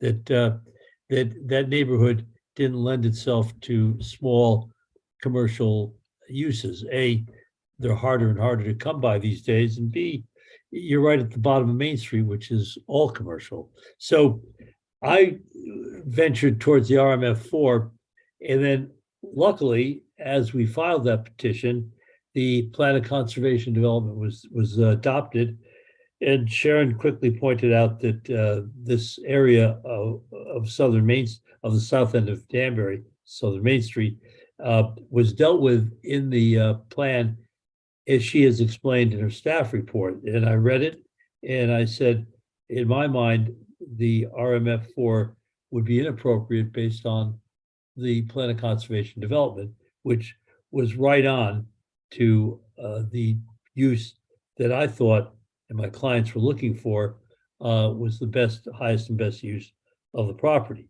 So voila, we withdrew, we filed this petition, and I can't explain it again in any more detail than the staff report. It is in fact almost an acre.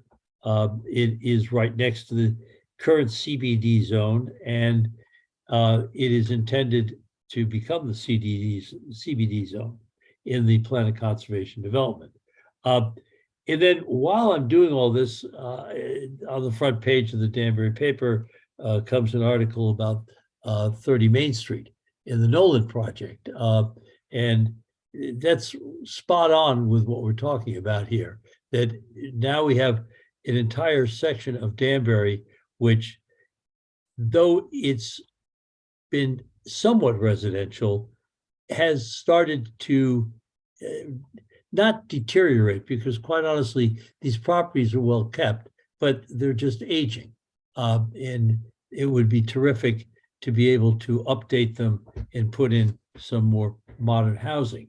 So all of this came together at the same time, the perfect storm, which is to say that the application before you, which I hope you can act favorably on, will be the next step in the process that started with the POCD and then went to 30 Main Street, and now we're down on South Street. What is unsaid in Sharon's report that we have to deal with eventually is what happens to the rest of the old CN zone along South Street. And someday we'll have to deal with that because I think that that the whole area should conform to the POCD. But clearly here, this corner of South Street, next to the park, next to the War Memorial, next to the CBD zone, really should be CBD. So that was the reason we started this whole process. It was fortuitous that things were changing quickly in the department that points in the direction which led the Planning Commission, obviously, to a favorable or positive referral.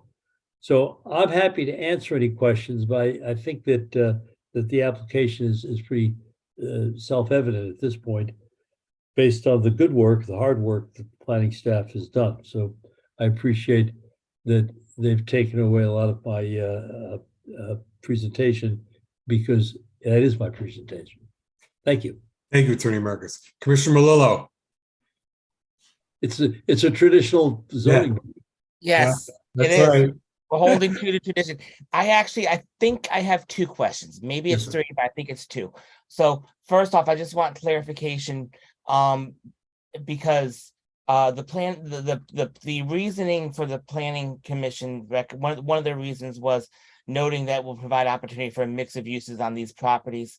If I understand Sharon's report, what you said correctly, in reality, we're not going to have a mixed use. You're looking to keep it as residential uses. Is that fair?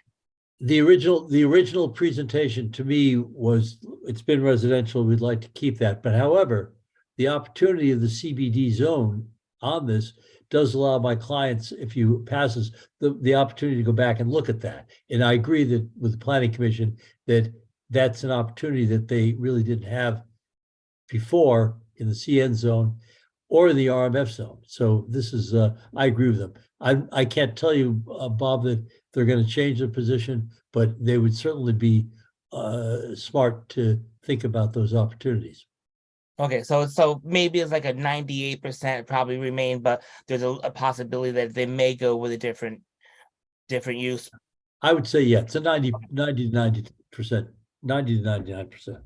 Okay, and so then, so then that leads to my next question, because it seems to me as what we're really talking about doing truthfully is just having a small parcel down on South Street, the corner of Rogers Park, or close to the corner of Rogers Park, that currently is single family residential, potentially going into a multifamily is maybe not as extensive. What would be the maximum build out that could be done here with the change of zone?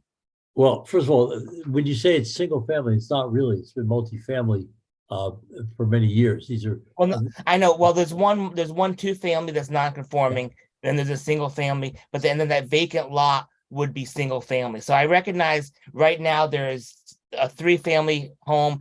Potentially there could maybe be be up to 4 families total, a 2, a 1, and then a 1. Well, let me answer your question. Yep. When we were looking at it originally, as I said, is RMF 4. That would be a 4,000 square feet, and we had just shy of an acre. So our max density would have been about 10 units. I think that the site itself, by the time, unless you're going to do structured parking, which you're probably not, it's really a maximum of 10 units. Okay. And so that's consistent between the RMF 4 and the CCBD. That number remains about the same.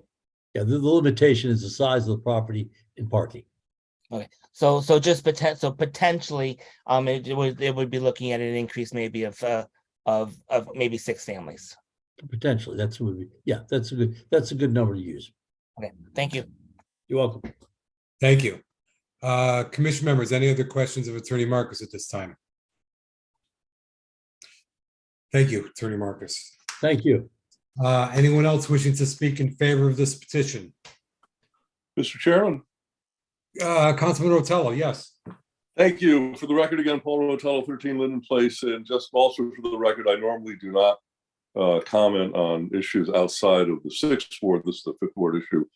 But I do have a question, 2 questions, well, actually 1 question. Attorney Marcus mentioned 2 things. He mentioned ancient buildings and tearing them down. So the question is there any, this is not a comment or a query about the project. I understand there's some ambiguity about the project itself. This is simply about the existing structures. Is there any historical significance to them? Through the chair to the attorney. Thank you. If I may, Mr. Chairman, I'd like to Go answer ahead. that. Yeah, Paul, I don't believe there is. I mean, we'll take a harder look at that before there's a decision whether there's any reason, but architecturally, they do not appear to the layman, to me, to have a lot of significance. They're a period piece, but they're not architecturally that significant. But we'll look at that. I would do that with any project, because between you and me, you know, I'm the guy who said we never should have torn down the Hotel Green. What a shame. Yeah, you and my mom. Yeah, we had a lot in common. Thank you. Thank you. Anyone else wishing to speak in favor of this petition? Anyone else wishing to speak in favor of this petition? Anyone else wishing to speak in favor of this petition? Anyone wishing to speak in opposition to this petition? Anyone wishing to speak in opposition to this petition? Is there anyone wishing to speak in opposition to this petition? Attorney Marcus, did you have anything else to say in closing? No, we're through for the evening, and actually, I think we could probably almost close the hearing. I don't have much to add. Unless the commission has any questions. Commissioners, is there any questions of Attorney Marcus before we sign off on this one? No, I don't think so. So I'd be looking for a motion, commission members, anybody in the mood. Mr. Haddad, before we close, can we just confirm that Ms. Calitro doesn't have anything to add? Ms. Calitro, do you have anything to add? I do not know. Oh, actually, I do. Oh, yeah. How are we on time? Yeah, I just wanted to just reiterate, and some of you might remember I've said this before, that we actually did, and Attorney Marcus brought this up about what happens to the CN5. We actually have on board a consultant to doing the downtown zoning study, and he's starting in the area that's all designated, the kind of the pink area in the downtown mixed use zone. So we are looking at that. We might do some refinements to the district as that gets further along, but we have somebody on board, so we are looking at that. But other than that, no, I don't have any other comments. That's excellent. Excellent. Yep, sounds great. Mr. Haddad? Yes, Commissioner Malone. So, Ms. Calitro, is it fair to say then that there is a possibility sometime down the road that the CN5 zone may all be incorporated into either the RMF4 or the CCBD, and this completely removed from that vicinity? Potentially, yeah, potentially. Okay, so it's safe. It's a safe assumption that potentially we would be revisiting this parcel sometime down the road anyway, as a result of those revisions. I would say maybe further down, but it closer to the main street corridor, and not on South Street. And this is just right at the corner. That would probably remain. I don't know what district, we might call it something else. We might, extend the DRZ. We haven't figured that out yet, but mixed use, this is the area that for density and mixed use in this corridor. Okay, so really the only truthful thing to consider with this petition then is it worth rezoning to maybe have a slight increase in the density of residential use? Yeah, but that does also depend. I mean, as you know, they're all tiny lots, most of them. So yeah, no, I don't know how we're doing, how you would do that anyway, but this is consistent with what the committee and in the discussions and the resultant future land use map showed these parcels to be part of this downtown mixed use designation. Right. Yeah. And I was just looking to think that at some point we'd be potentially revisiting this. So we're doing it now instead of a little bit later or something along those lines, but there probably wouldn't be drastic. I don't think it's so drastic. No, not for these three lots. No. Thank you. Thank you. Anything else, commission members of Ms. Calitro? Is anyone looking to make a motion to close this public hearing? Motion by Mr. Coelho to close the public hearing. Is there a second? I'll second. Second by Commissioner Malillo. Any discussion? All those in favor signify by saying aye. Aye. Opposed. Let the record show it's 8-0. Miss Commissioner Mejia is signed off for now. Mr. Haddad? But this is continued. Yes, I'm sorry, this is closed. Yes, Commissioner Malillo. I don't see any reason why we can't move this to item number, let me double check the agenda here. One under old business for discussion. Yes. I wrote it down as Attorney Marcus was still talking, figuring that's where we were going with this. So there's a motion to move this to number one under old business for discussion of possible action. Is there a second? Second by Commissioner Hylinski. Any discussion? All those in favor, signify by saying aye. Aye. All those opposed. So we will move South Park Properties to number one under old business for discussion, possible action. So we do have a continuation of a public hearing this evening. It's a petition of American Polish Citizens Club property owner Raquel Diaz and Yeni Lopez, applicants for expansion of the special permit for cafe liquor for Copacabana Cafe, 12 Ive Street, I-14244 in the CCBD zone. This is from the May 9th, 2023 agenda. If you recall, we did just open this. The petitioner wasn't here for the public hearing, but is here now. I see Raquel Diaz is on here. So I think I read last time the letter in. Did I read the letter in? I think I read the letter in from Ellie Smith. I believe you did. I believe you did. And if you I did, didn't, Mr. Chairman. It's all public record anyway. I'm sorry, say again. Yeah, everybody's got a handout. It's been posted. It's public. So let me go now to Ms. Colicchio. You have any comments first before I call on the petitioner? Do you have anything new on any reports or anything? Yeah, well, actually, a couple You things. want to wait on that? Or you want to go? No, it's fine. I can go through it. I double checked with Mr. Harity's files, and we did find the current entertainment license for this for Copacabana Cafe, which expires in June of 2025. So they are up to date with the entertainment license. And I did as well make an inquiry to the police department today, because I had read the old minutes as indicated in Ally's letter in 2015, when the request to extend the special permit into the new area for the previous owner, and it was denied, and there was concerns about things going on with the police. So I said, well, let me just double check and see. I know that's new owners, but let me ask the assistant chief relative to any police activity. So I sent him an email this morning, told him that what was being proposed, that their new operators expanding into the next door space, that they have to get a special permit for the alcohol in that new space. I explained to him in 2015, the previous owner had applied for the same and was denied in part due to problems with the operation and frequent police calls to the site.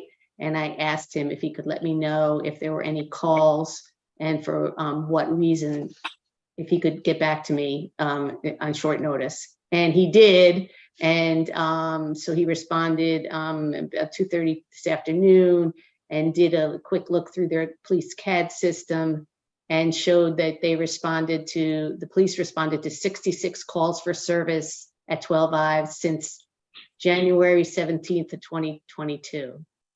And he hadn't have time to really do a deep dive, but a quick glance of the reasons, and there were several different reasons having to do with fighting, intoxication, and a complaint about shots fired. So I wanted to share that with the commission relative to the number of calls since over the last, that is about 16 months. What was the reason why we denied it in 2015? So I'm reading just for the minutes, a motion to deny because it would be detrimental to the health, safety, and welfare of the community, contrary to the proposed expansion is contrary to what should be happening at that location. There was a notation that there was an entertainment license that was enforced by the zoning officer. But during the hearing, there was discussion about the police calls Police and report. that, yeah, the police report. And then Chairman Malillo was, at the time, was in contact with Mr. Harity and talking with the police department weekly about it. So that's what that was based on. Commissioner Malillo. Yeah, I wanted to thank Ms. Calitro first for doing that because I was wanting to have that information tonight.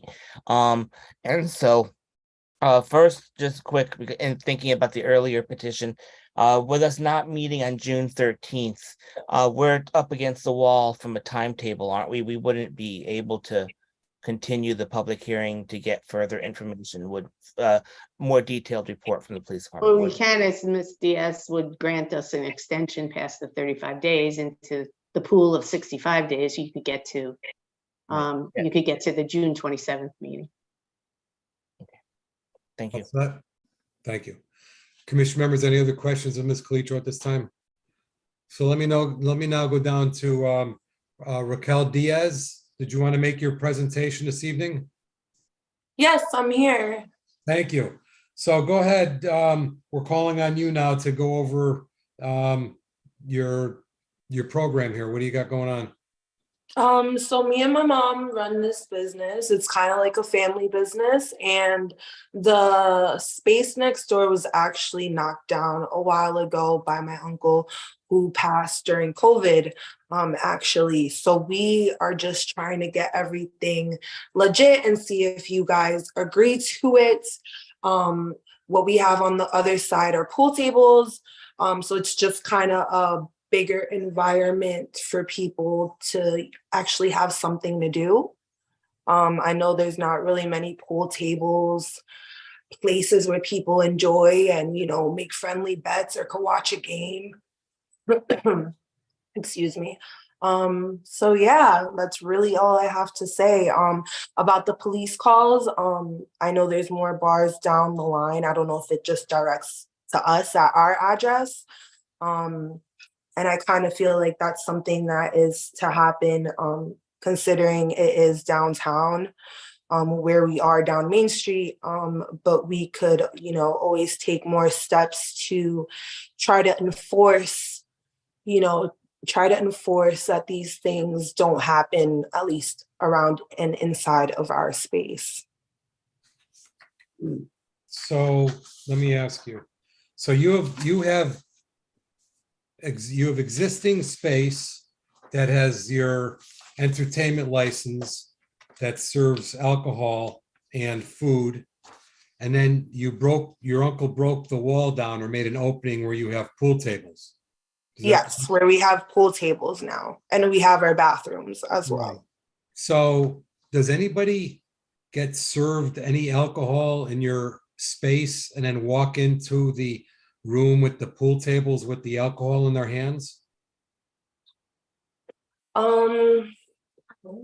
Sometimes, yes, because they have the opportunity to cross over into the other space. So then what's the difference between what are you looking for now compared to what you're doing now? Well, we didn't know, I'm so sorry. We didn't know that this had to be, through zoning and through planning. So this is what we're trying to fix, our error that, we are very sorry we made. Right. I wanted to talk about that. So And go about what you agree. Tell me about the space. Do you have seats? What are your hours? Do you sell food? Yes, we do sell food. We sell food. Our hours are from 3 to 4. Really depends on how the girls are feeling on opening. We're kind of lenient on them. 3 to 4 to 1 o'clock in the morning during the week. And then the weekends, I believe on Saturday, we open at 1. And then we close at 2 o'clock. We sell the food. There's some tables on the other side. And there's 3 pool tables on the other side. Okay, so you have tables and food on both sides. Yes. Okay. I'm actually looking at your floor plan here. Do you have a sit-down bar? Yes. Oh, 'cause that's not, I don't see it on the floor plan here. Sit down, it would be on the right side of your bar where it kind of says the bar and our chairs should be there. Am I looking at, is there something here? Maybe I didn't run off a copy up for myself. Is this what everybody else has?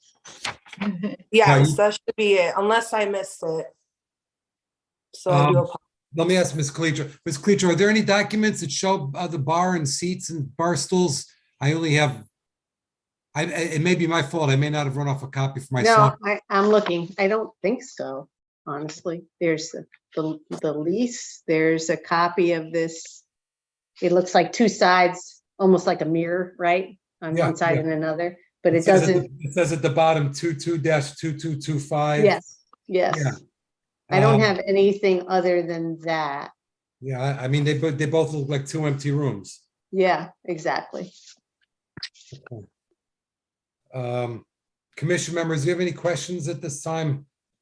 I have a couple, Mr. Haddad. First Yes. off, Please, go ahead. I don't think we can approve this without, our regs specify it needs to show tables and seatings, and so I think we have an incomplete application here. That's right. And I'm also curious for a little bit more detail with the police action. But before that though, Ms. Diaz, when did you take ownership of the facility? When did you start managing, running it? For how long? Give me just a second. I have my mom right here. Okay. ¿Desde cuándo nosotros tomamos la presencia de ser dueño? Alrededor de hace como unos 4 años. About 4 years ago. It's all been within the family, so we've been able to just work as a family group. But it Okay. has changed, yes.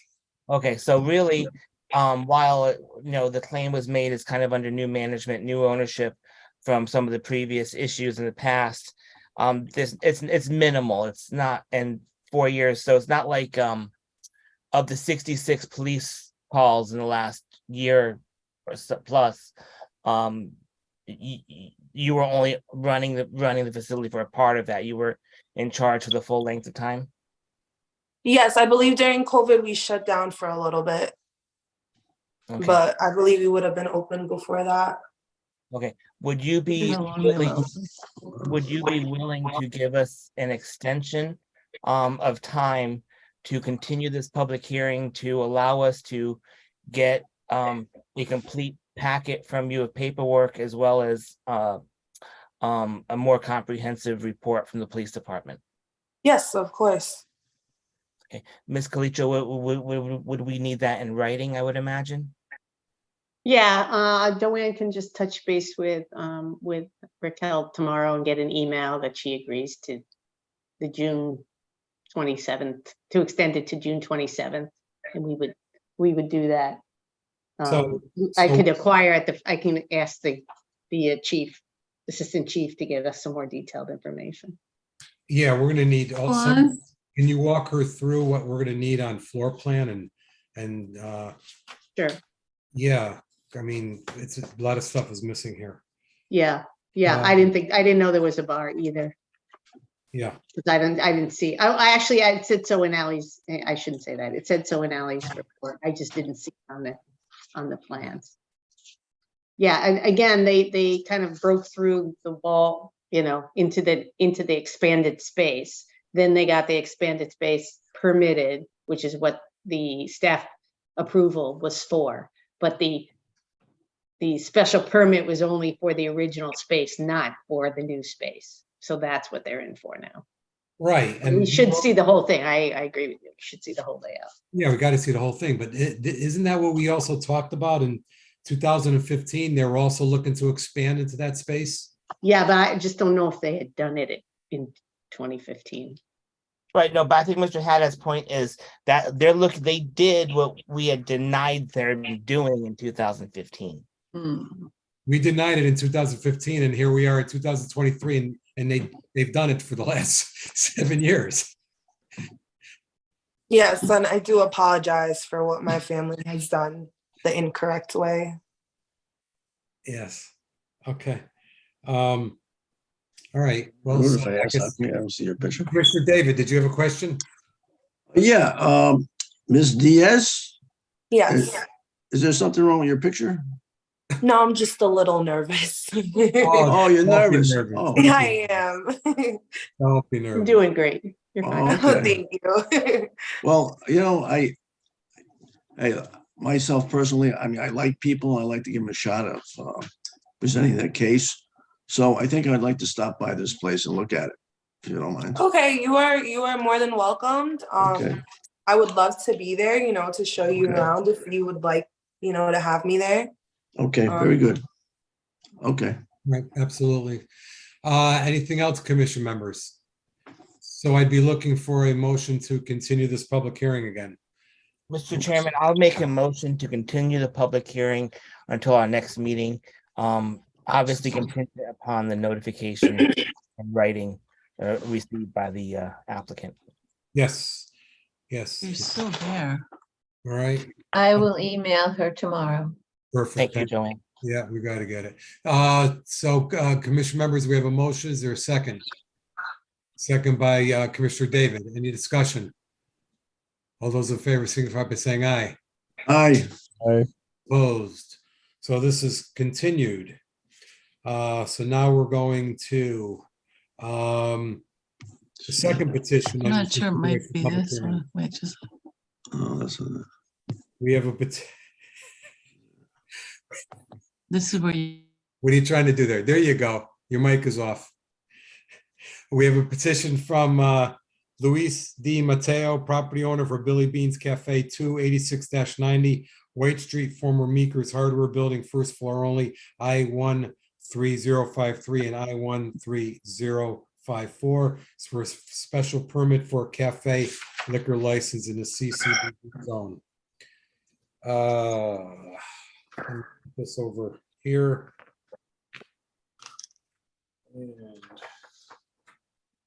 And this one over here. Okay, so let's see. Commission members, somebody refresh my memory. We're looking for a new set of plans that showed fire escape. And what else were we looking for? You were looking for the exterior doors to swing outwards instead of inwards. Got it. Okay, so let us call then, let me read this in. I read this in, so let me just call right on to you, Mr. Paulino. Why don't you go ahead with pick up from where we left off last time?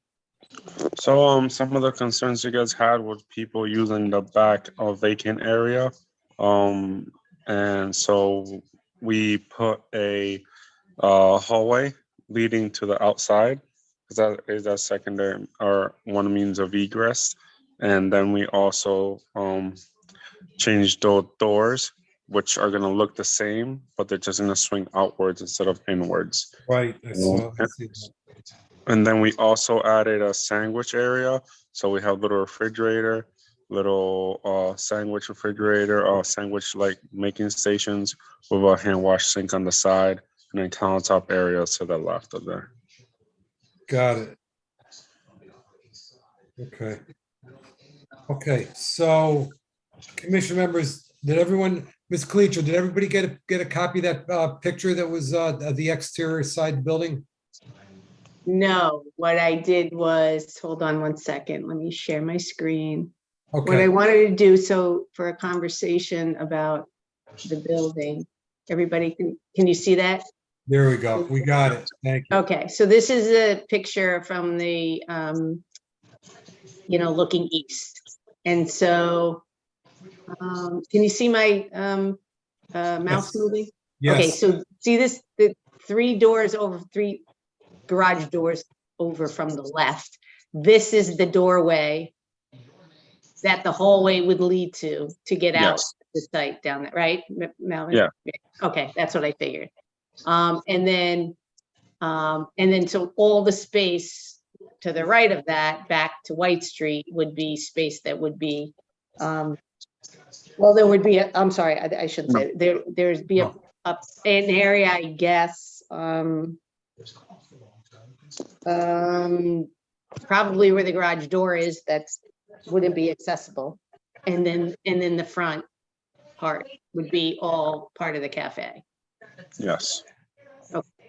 Yeah, well, It's just a we're, picture's worth 1,000 words. I was counting the windows and based on your plan and things like that. so that door that you showed to the immediate, yes, right there, the man door right there. Yeah. That is the that's the fire exit coming in from the newly built or proposed hallway. So to Correct. the right of that, which is a loading dock, that is going to be a closed off, what basically essentially a storage space or a garage area. So commission members, if you take that door and match it up with the new floor plan, you'll see exactly what their proposal is, from the bar leading out double doors to a hallway. Then you take a quick left and then you're outside into the parking lot. Everybody follow on that? Got to go down the stairs and out. Down the stairs and out.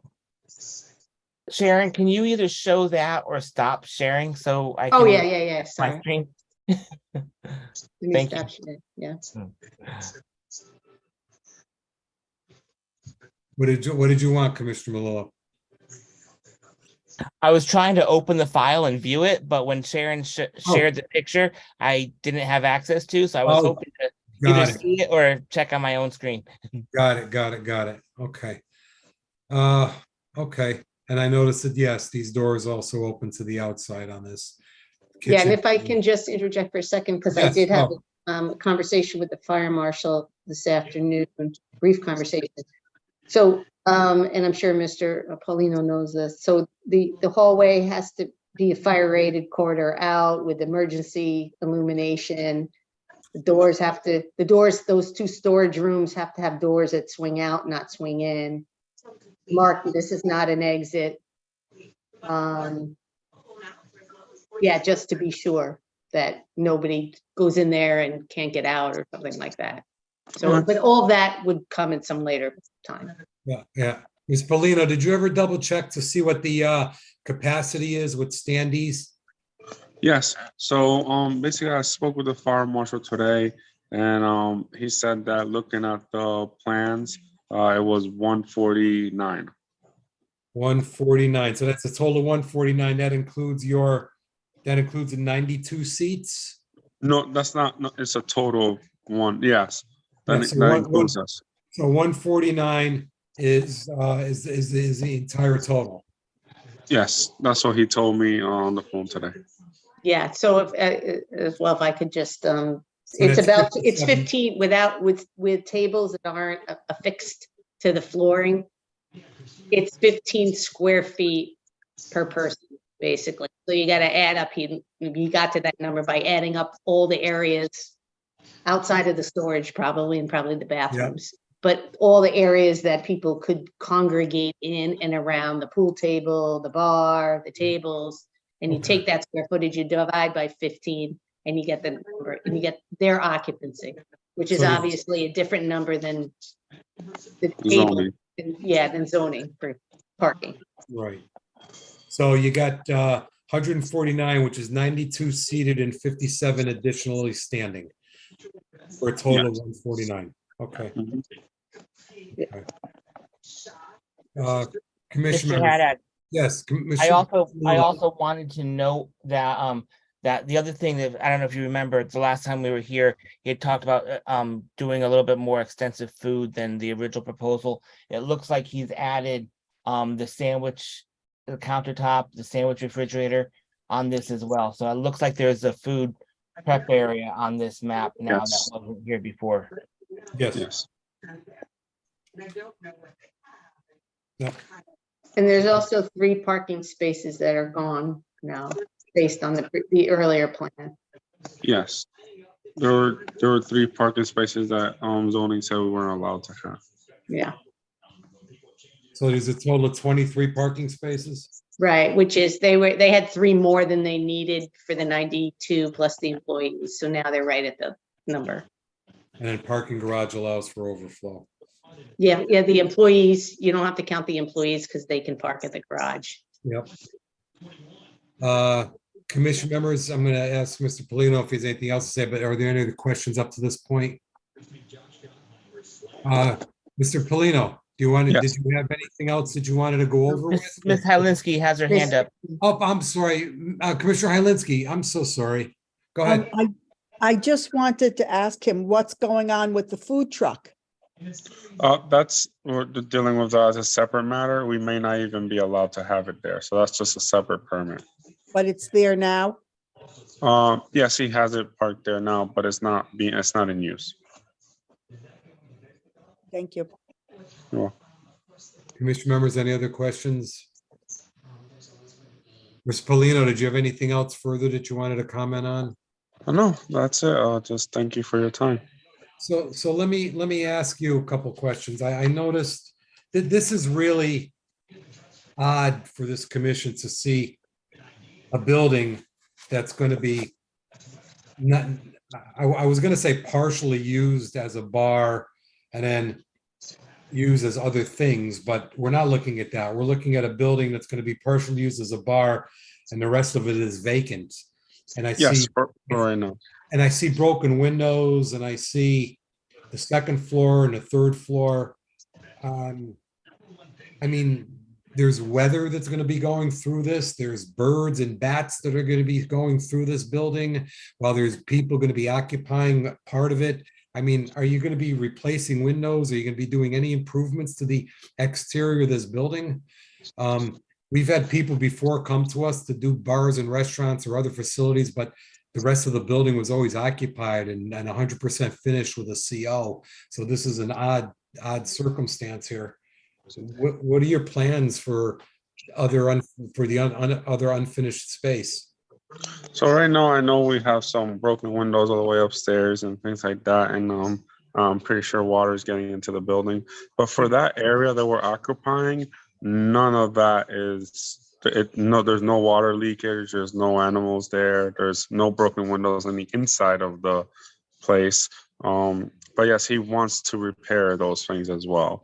So he wants to fix all those windows that are broken and all those windows that are just plywooded and stuff like that. That's part of the renovation that he's doing. Okay.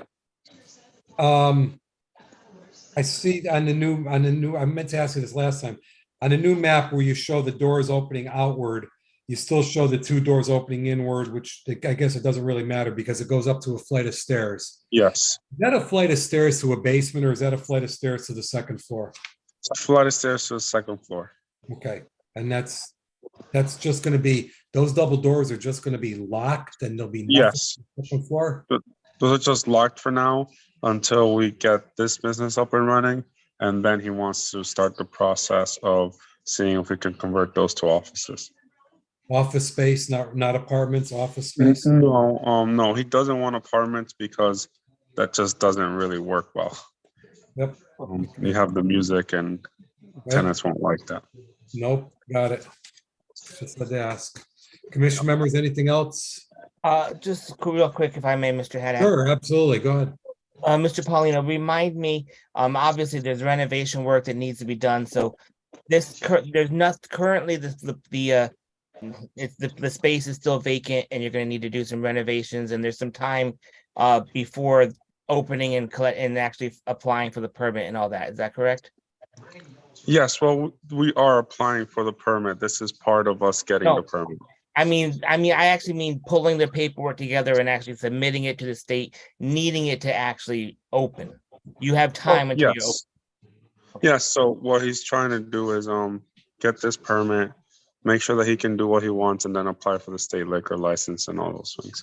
Okay. But he can build during that time.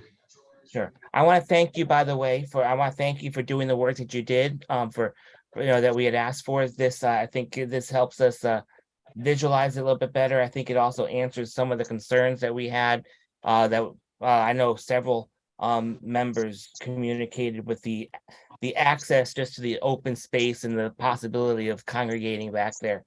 Those walls and all that address that. You're welcome. It's unusual because a lot of times we get liquor permit applications, and we open it, we close it, we can dispose of it that night. This one has spanned about three meetings. and I'm sitting here actually trying to remember back to a couple meetings, some of the conversations. I don't have notes in front of me. I'm gonna have to review the minutes. Trying to remember if there was any special conditions that we had talked about in there. So, and I wanted to mention this before we close the public hearing to allow you to comment on it if you wanted to. So I'm thinking that it might be conducive for us tonight if we don't have any more needs to close the public hearing, but still wait one more meeting until we take action so we can go back and reflect on the minutes and the notes from the previous meetings to make sure that we address any of those any concerns that we may have meant to address in the motion. Mr. Haddad, would you? Yeah, sure. I totally agree with that. And I did have a couple other questions too, but. While I was just asking, so I just wanted to let you know and see if you had any questions about that, Mr. Paulino. Oh no, I believe the big sticking point was the emptiness of the areas that we were not using and the possibility for that to be used improperly. So that was one of your main concerns. Thank you. Okay, I'm good, Mr. Haddad. Thank you. Mr. Paulino, have you, what's the exact condition of that space right now? Is it just an old hardware store? Or has renovations been made in there? Renovations have already been made in there. It was a retail soccer store. Okay. Have you have there been any functions or any parties or catering or anything been going on in there? Not that I'm aware of, but I know that the owner did have a family gathering there. Okay. He told me that. But nothing really open to the public or parties, private parties, nothing like that? No, I told him that he's not allowed to do that. And for the sake of just having everything done properly, he shouldn't do that. Okay, thank you. Now, if he has or not, that's not me. Commissioner Coelho, did you have your hand raised for something or no? Mike, put your mic on. There you go. Sorry about that, Ted. Yep.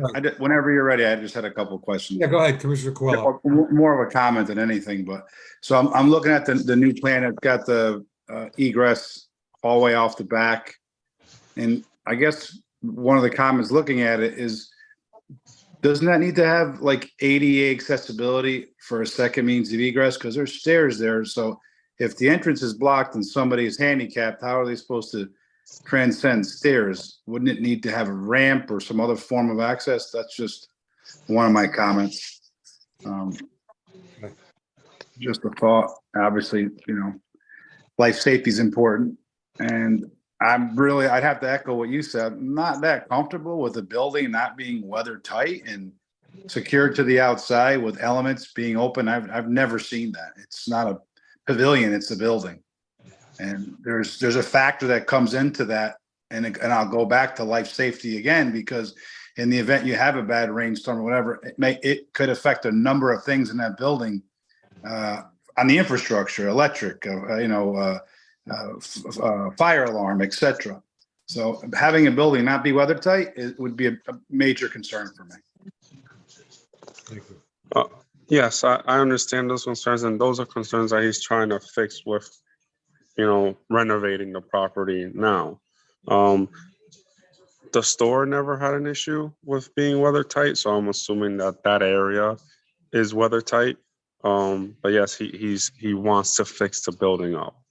That's why he's doing this whole renovation. And then the ADA part of it, you may have a point there. So I would have to take that up with building department and see if that's what they will require. Okay. Thank you. And Mr. Haddad, I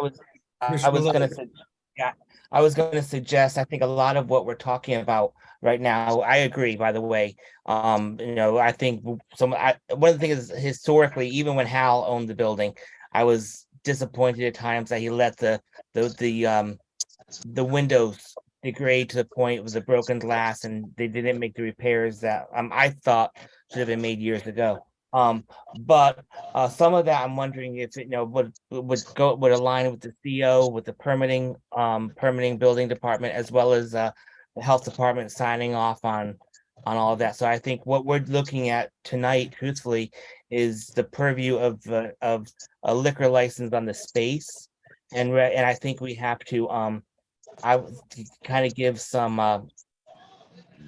expectations that other city departments are going to do their due diligence and what's required of them to make sure that the facility itself is suitable to be open to the public. Yeah. I mean, we're not gonna get. I'm willing to. I appreciate, and I thank you, Mr. Coelho, for making those notice that I think is important to note and remind him about. But I think I'm comfortable putting faith in some of the other departments to also check off some of those boxes. Okay, thank you. I'm sorry, Mr. Paulino. Mr. Paulino, comment on that? Oh no, just like they're not gonna give us a CO if there's the safety of our customers are gonna be involved. So, commission members, any other questions at this time? Although, I may just follow up. Although, Mr. Paulino, I would just comment to the building owner that whether the agencies really make some stuff about the upstairs windows, that this commission has noted the fact that we would like to see those addressed as soon as possible, regardless of what the city is requiring you to do. It would do, I think, some goodwill towards some members on this commission if they're addressed. all right, I'll let them know. Thank you. Ms. Calitro, how are we on dates on this? The next time we're going to be visiting this is going to be what, June 27th? Yeah, I'd have to go, but I think I'd have to oh, wait, hold on. So is it getting Open the continued? public hearing on the 25th of April. Yeah, we did this at the last meeting, so we figured we could stay And open so, till tonight. right, so so you could close it, and then if you chose to close it, and then you have your 65 days. Yeah, I was gonna say, we close the public hearing tonight, then the next clock will start. Yeah, but you have 65 days on that clock. Yeah, we just wouldn't be able to receive any new information No, from the applicant. No. Yeah, but what did you say? Did you say you want to continue it? No. I myself, I'm comfortable closing it, but I don't want us to take action tonight. I want to go back and review the minutes and the notes from some of the previous meetings, just to make sure we don't overlook a condition that we had talked about. Okay. So are we looking for any more information on this? Are we requesting anything? Do we have to find out about the ADA compliability or on this? I think that was all done with the site plan, would be handled with site plan approval, health departments signing off on it from a food establishment or cafe. And the building department issuing a CO. I think So- all those, I feel comfortable in letting the other city agencies and departments, oversee that it's suitable and acceptable for the public accommodations for safety. All right, so if we're not expecting anything else, then we can go ahead and close it, right?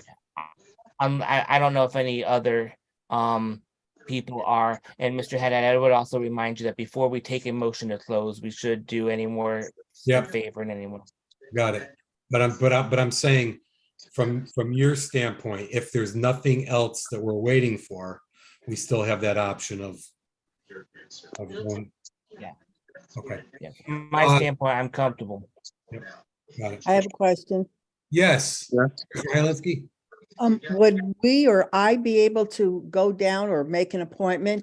I would like to see it as it is now, and then after the other departments, he gets everything fixed up. Yes. I don't see why you wouldn't be able to. When would you like to go? Well, why don't we go? Why don't you make that appointment through the department? they can set something up convenient for any commission member with the person that would let you in on site. Yeah, remember that nothing, if the hearing's closed, the hearing's closed. You can't talk about what you might see in the next month at the next meeting. It's just for your own knowledge. You can't. Right, I It's understand. not, it's right, it's outside, it would be outside of the public hearing. It's just for you. Yes. Just for you to, yeah. So someone's going to contact me. No, I think what you want to do is call Joanne or Sharon tomorrow, Okay. and then they'll either get. We'll Mr. put you in Paulino's touch with number, Mr. Paulino and put you in touch with he'll Mr. put you in touch Paulino. with his client. Okay. Any other commission member that wants to do that, you're welcome to. I just say do it individually so we don't have a meeting. Yeah. We don't have to worry about meetings. Well, like Commissioner David is going to do it on site on Ive Street. Right, right, on this one, right. Same setup. That place is open, so it's easier to do it for him on Ive Street. Here, this way, we need to make an appointment. Right. Commission members, any other questions? I have one, Ted. Commissioner Coelho. Yeah, what did I do?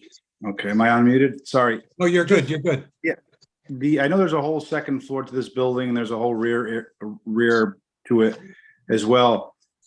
Let's just make the assumption, let's just say if they are granted a liquor permit, let's say they want to expand this, what precludes them from being able to do that and make the entire second floor? May I, Mr. Haddad? Yes, Commissioner Malillo. Okay, through you to Mr. Coelho. One of the application in the site plan approval, if I remember correctly, was noting that it is only this space, and whatever motion we made would be specific to the floor plan existing on this date.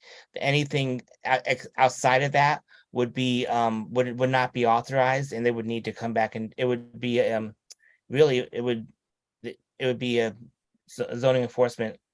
It'll be like the case that just happened prior to me. Correct. If you want to expand, they've got to come in front of us again. It's a Yes. zoning violation.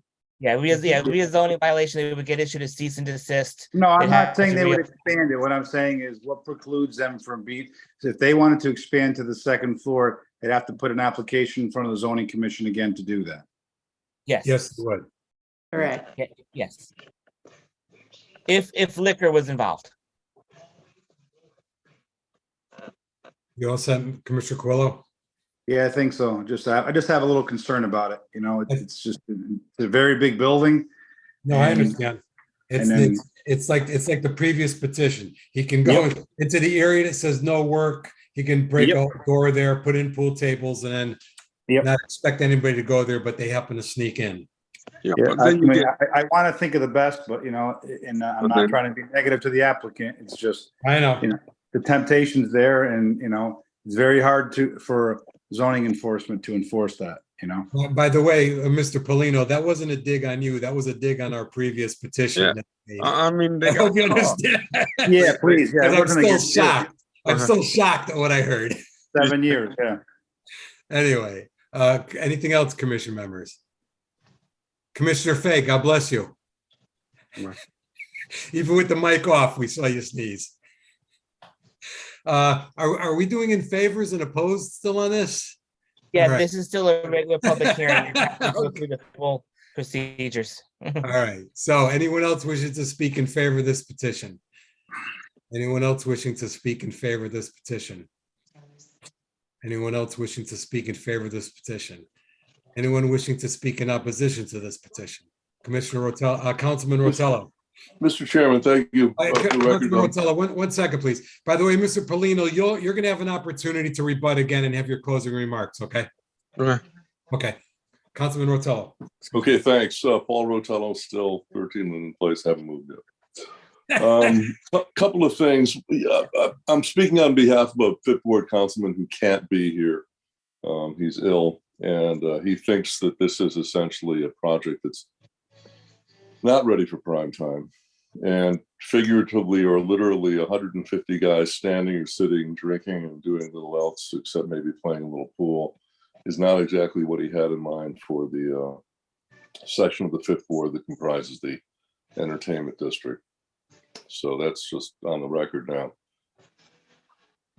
I have some concerns about closing the public hearing and allowing site walks. I mean, for instance, if I had a brainstorm and called you guys up in 2 weeks before your next meeting and laid a whole bunch of stuff on you, I really wouldn't be able to. You know, I mean, we're looking, one of the issues I think everybody has is just the rawness of the project, the fact that it's not ready for prime time, the fact that it's not finished, the fact that it's not completed. And while I don't think anybody is looking for a build out like the Colorado Brew Pub before they open, I mean, broken windows and doors without stairs. You know, Sharon showed that outdoor picture, and you know, I mean, it's this building, the building. Forget about the project. The building itself needs a tremendous amount of work. I mean, a decade ago, I was talking to Hal. He was rattling around in there and mumbling about doing something with the second floor. What are you gonna do on the second floor, Hal? I don't know, put a real estate office. And that was beyond him. He wasn't able to get that together. Between now and the next time you meet, and your meeting's closed, you're going to be getting a lot of information. I mean, there's going to be a lot of information coming in from city departments that I think will determine whether this is going to be a primetime operation or not. And that's going to have an effect on the people who are outside of this commission, who are concerned about the future of this space. And we will not be able to opine on this new information. So, you know, I understand the fact that you're hard against it with a 65-day issue. But if you close tonight, you should take action tonight. If you wait a month, you're going to get more information, and that's going to affect your decision, and it can't be rebutted. I'm not going to be able to, you guys are going to be sitting in your, oh, you know, we took a site walk and he told us about all this great stuff he's going to do. And I don't know if he's going to do it. He says he's going to do it. I don't have any doubt that what he says he's not going to do or is going to do. But the fact of the matter is, if you close tonight and continue gathering information that will be removed from manipulation outside of your own commission, that will be forbidden to be discussed by the public, you're making an error, in my opinion. I just wanted to get that on the table here.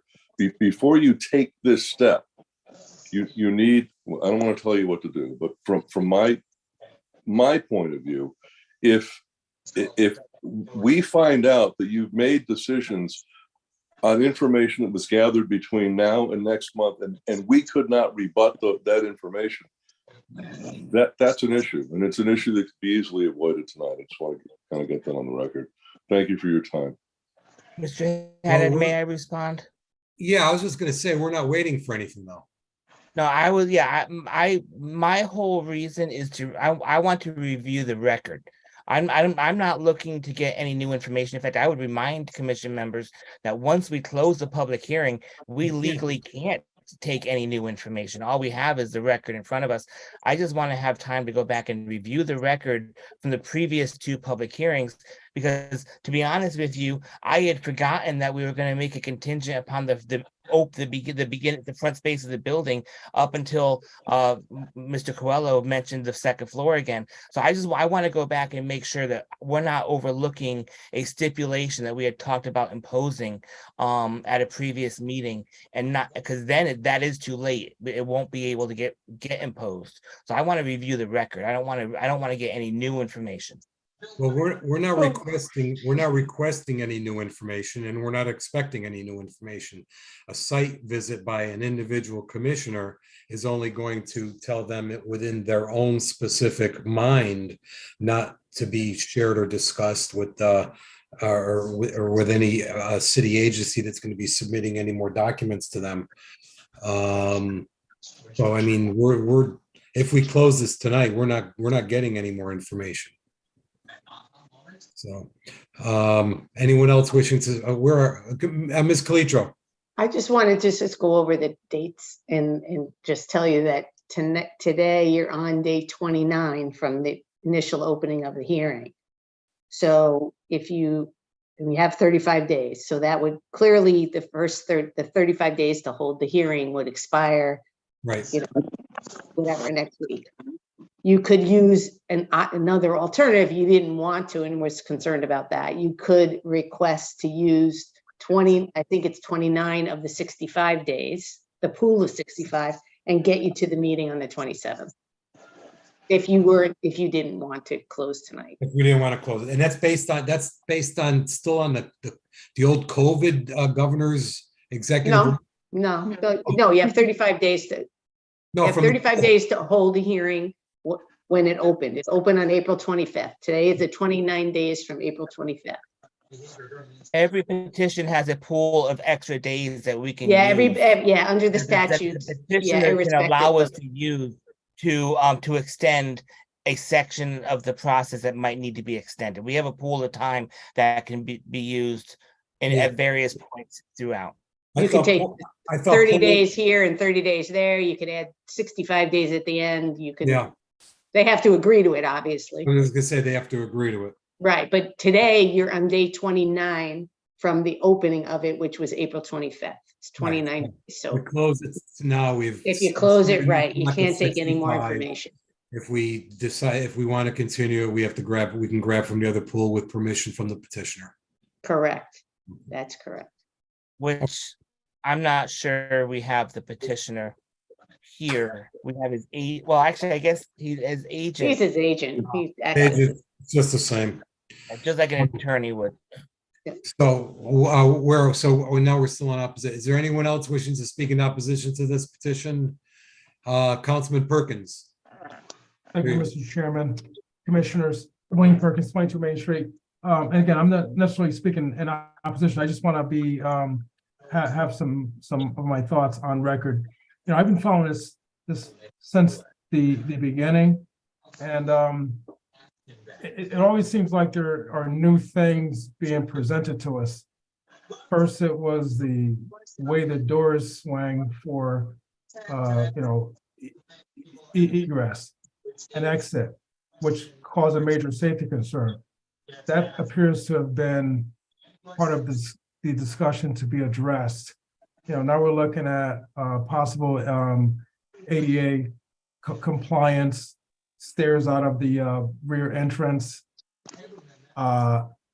Just finding out now that there are broken windows and sections of the building are in disrepair. I think what Mr. Polino is understanding by now is that building, that space, that Makers Hardware is near and dear to a lot of our hearts. And we are trying to do as much as we can for the preservation of that space. So this may seem a little onerous with all of our questions and, process, but we want to just try to preserve that space, that building. And I think now, I guess my question is, Mr. Chairman, is, I'm not trying to slow down the process, but I'm just trying to understand what we can do to possibly implement certain types of requirements that would affect the preservation of the space, because if elements are entering, it's going to deteriorate very quickly. And we in this city, we're pretty good at understanding how buildings deteriorate. Okay, and this is a classic example of how that could happen. So I guess my question again is, what can we do as elected officials, primarily the zoning, to implement something that would preserve that building, whether or not it's inside the purview of your authority? Mr. Chairman, thank you. Yes, thank you very much. No, I understand that. And on some certain petitions, we do have the opportunity to condition approvals. But I don't know if we can go as far as conditioning outside of the space. I guess we have to rely on, for example, the back set of stairs not being ADA compliant. That's got legs of its own, whether we have anything to say about it or not. That's going to be addressed. If it's in violation right now, then no matter what we do tonight, it's in violation and it'll have to get addressed. We wouldn't have to condition anything like that.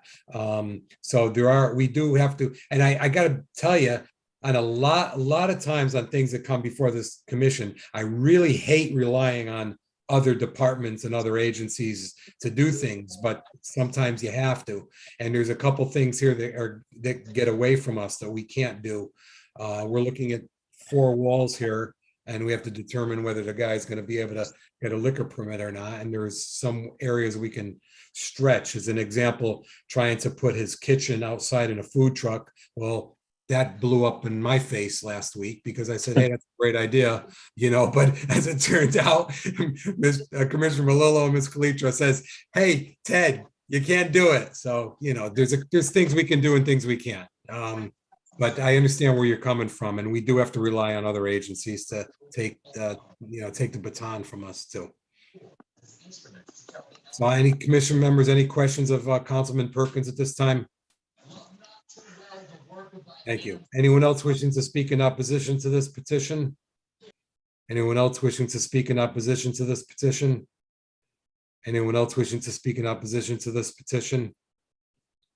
Mr. Polino, did you want to rebut or have any closing statement to make? Just the major concern is about like how old the building is and how it's in disrepair. But my client is trying to work to fix those things, and we can't work to fix those things if we don't get a building permit, right? So he wants to make this building watertight. He wants to make it beautiful. He wants to bring it back to what it was.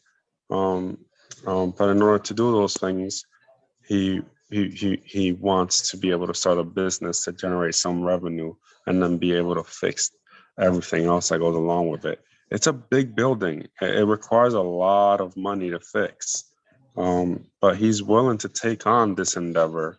He just needs revenue. That's all. Right. Well, let me ask you a question. I mean, what's his plan B? I mean, did he have a plan in case he gets denied? I mean, if he gets denied from this petition, there's so many other uses in the CCBD zone. What's his plan B? He doesn't have. Yeah, so he bought the building on an expectation of getting a liquor permit, and if that doesn't happen, so we have to wait for him to sell shots and a beer and tuna fish sandwiches to be able to fix windows. I mean, it's That's not quite the case. It's him having a business that he sees as renovating revenue in that building, and then he's able to make these repairs. I have not talked to him about what his plan B would be. I have only talked to him about what his next steps would be after we achieve this. I understand. I'm just throwing out there my thoughts. Ms. Calitro, anything else to say to close? Add? No, I don't have any more. Mr. Haddad. Commissioner Melillo. Ms. Calitro, may I ask you, do you have the zoning regs in front of you? I sure do. Could you remind us, because this is the petition for a special permit for cafe liquor license, and we've kind of gone a little bit, we broadened the scope some things we did, I think, fit in the scope regarding the floor plan and things that were required to be submitted, and then there's a couple other things I think went a little bit further. Can you just remind us again, before we consider closing the public hearing, what our actual scope here is? Sure. So under the general criteria in section 3F2, which deals with cafes and taverns, grocery stores, package stores, restaurants, breweries, and distilleries, there are 2 general criteria that the zoning commission has to find, in addition to the 10C4, standards of the zoning regulations, which is another section of the regulations, which is kind of a greater scope than the two findings that we normally say, or that are in the 3F2 section. So 3F2 says the zoning commission has to find that One, the proximity of such premises or buildings will not have a detrimental effect on any adjacent school, church, or other place of worship. And the location of such premises or buildings will not have a detrimental effect upon the immediate area, with due consideration given to the compatibility and impact of the use on the surrounding area, including adjacent residential neighborhoods, and the impact of the use on traffic congestion and safety. But again, those additional findings have to be made in addition to the ones that the planning commission normally sees under the 10C4A standards, and those are kind of broader.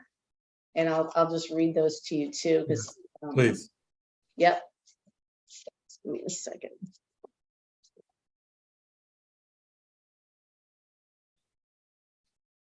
Okay, it says no petition for a special, this is 10C4, the regs.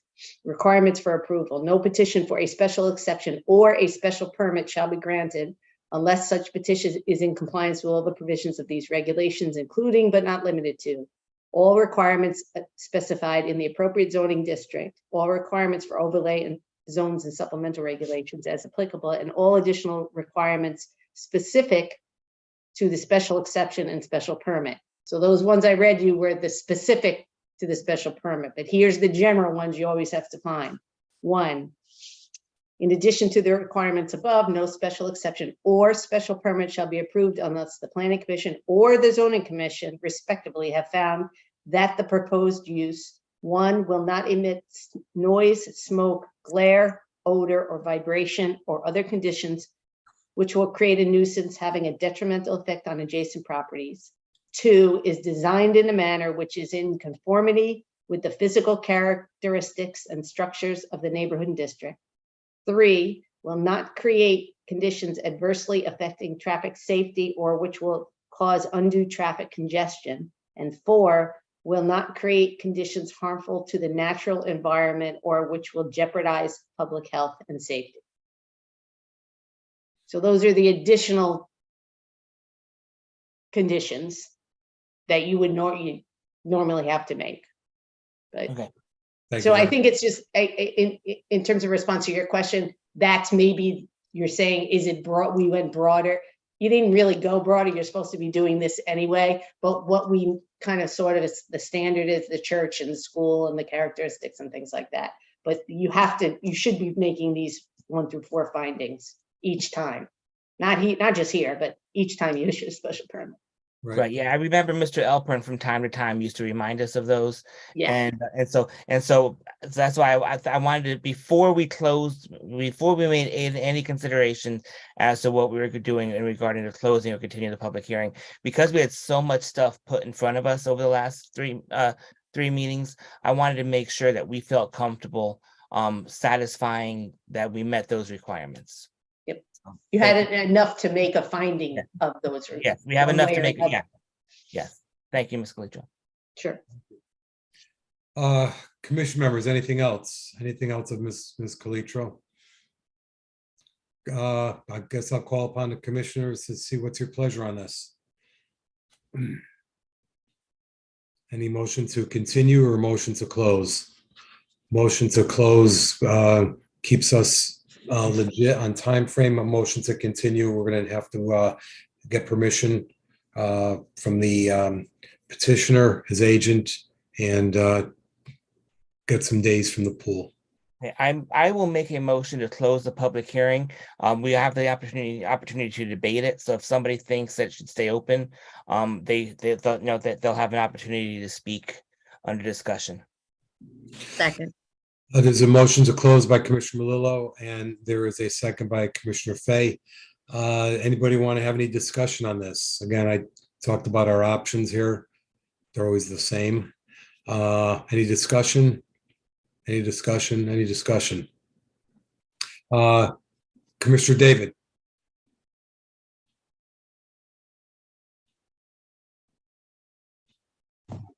There you go. Yep, you're good. Yeah, my 2 cents, I'd like to continue. It does not hurt anybody. I'd like to continue because it's kind of confusing, so. Okay. Commission members, any other discussion? Commission members, any other discussion? Okay, so let's put this to a voice vote. We have a motion to close by Commissioner Melillo. Second by, Mr. Haddad, may I under discussion? yes, Commissioner Melillo. I want to give deference to Commissioner David. I'm curious, I'm just curious because I don't, if he's looking to get some additional information, I don't want to close the public hearing if he's looking to actually get some additional information. If he's, so I'm just curious if there's something further that he's looking for, or if he's, because he noted that it was confusing, but I'm just not sure. if Commissioner he's looking David, for specific information. unmute your mic, Commissioner David. Your mic, Commissioner David. There you go. Go ahead. Yeah. Well, I'd like to get some more information, so, and I think something's gonna come out, so, if we get some additional time from Mr. Polino, it's not gonna hurt anybody, so. Right now, if I were to vote, if I were to vote, I would abstain because. Okay. Commissioner Jody, you had your hand up? Yeah, in respect to Commissioner David, he's, he says there's some stuff's gonna come out. It's confusing, this and that. I would agree with him if we, as either a group, probably more so as a group, and I know we're gonna have to, go with Sharon and have a meeting or whatever we did when we went up to the reserve, but let's go and take a look at it. If no one wants to take a look at it, how's anything going to really come out? We're just going to discuss the same old thing. Well, I mean, you're free to go on a private, free to go on a private site visit. You can't go more than one person then. No, and Ms. Calitro, if we close a public hearing, we could still go individually, but we can't go as a group, or can we still go as a group as long as it's posted? No, you can't, I would advise you not to go as a group. And if you went individually, you can't bring up anything you saw, talked about, because Right. the hearing is closed. You're only going to satisfy your own. Comfortability. Yeah, but you really, if you really want to do that, I would say, well, number one, in order to continue it until the June 27th meeting, Mr. Paulino is going to have to agree for his client that he'll give us the extension, because if he can't agree or won't agree, then you have no choice. You have to close the hearing. Yeah, then we can vote no. Right. Okay. So, I mean, you can ask him now, if that's what, because Yeah, it doesn't make. that might change. Yeah, You can't vote, without knowing that he's agreeable to it or not, because it you doesn't don't make have a any choice if he's not. sense here to go take this vote unless we know we can get an extension. So I would ask Mr. Polino if he, as agent, would grant an extension to get us to the June 27th meeting. So I just have a question. Is it normally this difficult? Because this is the third time, right? I provided new information every single time, and then every time you have something else you want. So like, I'm just trying to get a liquor license from my client. I understand. I know. It's sometimes we're gonna be looking at a petition tonight that went pretty easy. Sometimes they don't, and you're in the column where they don't. And sometimes that happens, and it happens a lot when we have a petition open and there's a lot of questions. And then when we have the second meeting, there's still some questions. And then also, like I said before, this is not just a simple, you're going into one storefront of a 15-unit strip shopping center and you're looking for a liquor permit. This is a freestanding historic building, and it's got a lot of complexities to it. And so to answer your question, yes and no. Sometimes it takes this long, sometimes it doesn't, but it all depends on the petition.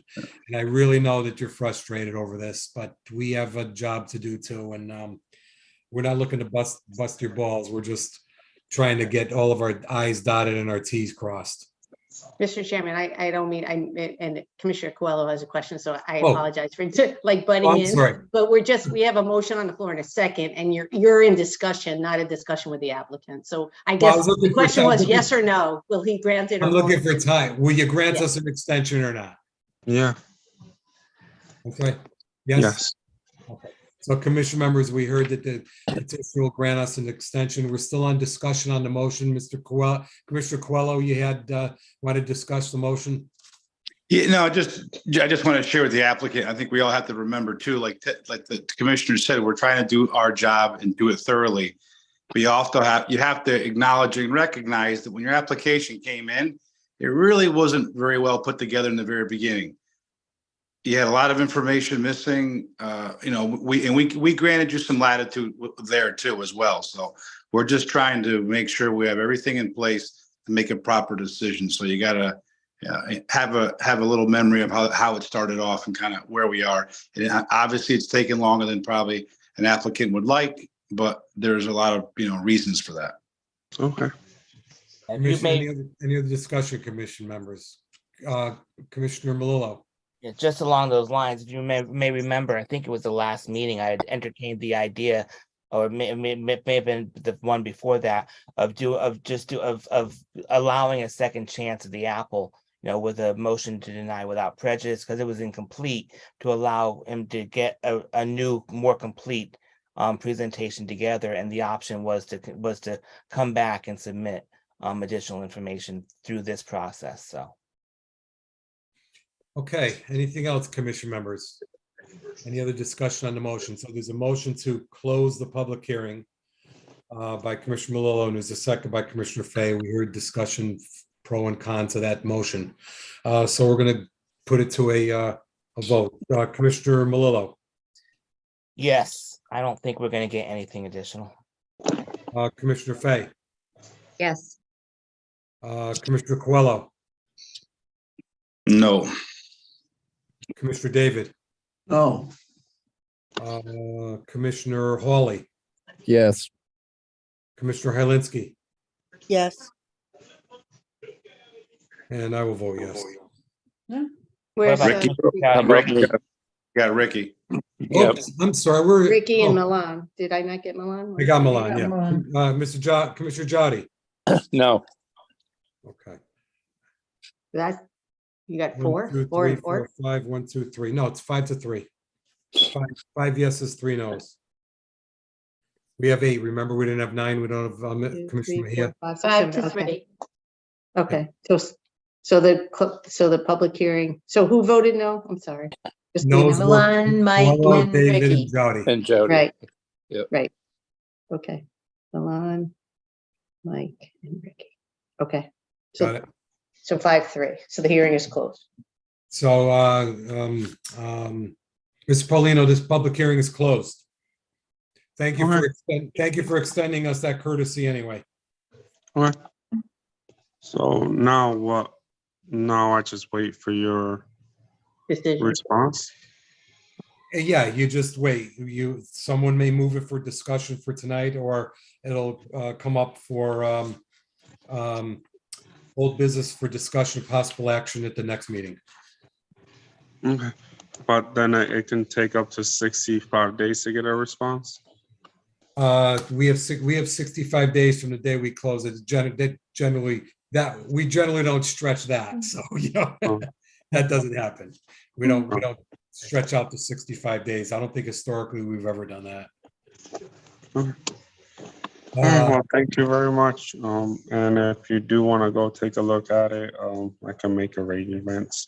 Just get my information, and we'll go from there. If any of the commission members will reach out to the department will reach out to you, and people can go individually if they like. Okay, thank you. Thank you. Have a great day. A good night. Thank you. Yes. Good morning. It's already morning. Yeah. Let's see. Under old business for discussion, possible action, we have a petition from South Park Properties, LLC 132-134 and 136 South Street, J15059, J15058, J15056. Did we already talk about this? For change of zone from CN5 to CCBD. Just freaking change. Public hearing was opened on May 23rd and closed on May 23rd. I hear voices. Let me get this out of the way. Commission members, that was the one we heard this evening on South Street. Anybody have any comments on this?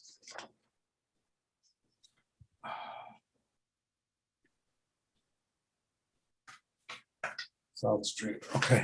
Okay, seeing as nobody's jumping up, Mr. Haddad, I will make a motion. Okay, Commissioner Melillo. I'll make a motion to approve this petition because the 2023 Plan of Conservation and Development Future Land Use Map designates the subject parcels as appropriate for downtown mixed use. This complies with the recommended strategy to extend the CCBD zone, and the rezoning will provide opportunity for a mix of uses on these properties. This complies with the zone change criteria in section 10I3 of the regulations because the density permitted by CCBD is compatible with the surrounding residential densities. These parcels are accessed from a busy arterial road, South Street. Public water and sewer services are available. The subject properties are relatively level, and if there are any wetlands, they would be assessed for any potential impact during the development process. Thank you. Is there a second? Commission members, is there a second? Thank you, Commissioner Jowdy. Any discussion? Any discussion? A motion is made with reasons by Commissioner Melillo, second by Commissioner Jowdy. A yes is yes. A no is no. Commissioner Melillo. Yes. Mr. Jowdy. Yes. Commissioner Helinski. Yes. Commissioner Hawley. Yes. Commissioner Fay. Yes. Commissioner David. Yes. Commissioner Coelho. Yes. And I will vote yes. 1, 2, 3, 4, 5, 6, 7, 8. 8-0. Thank you, Attorney Marcus.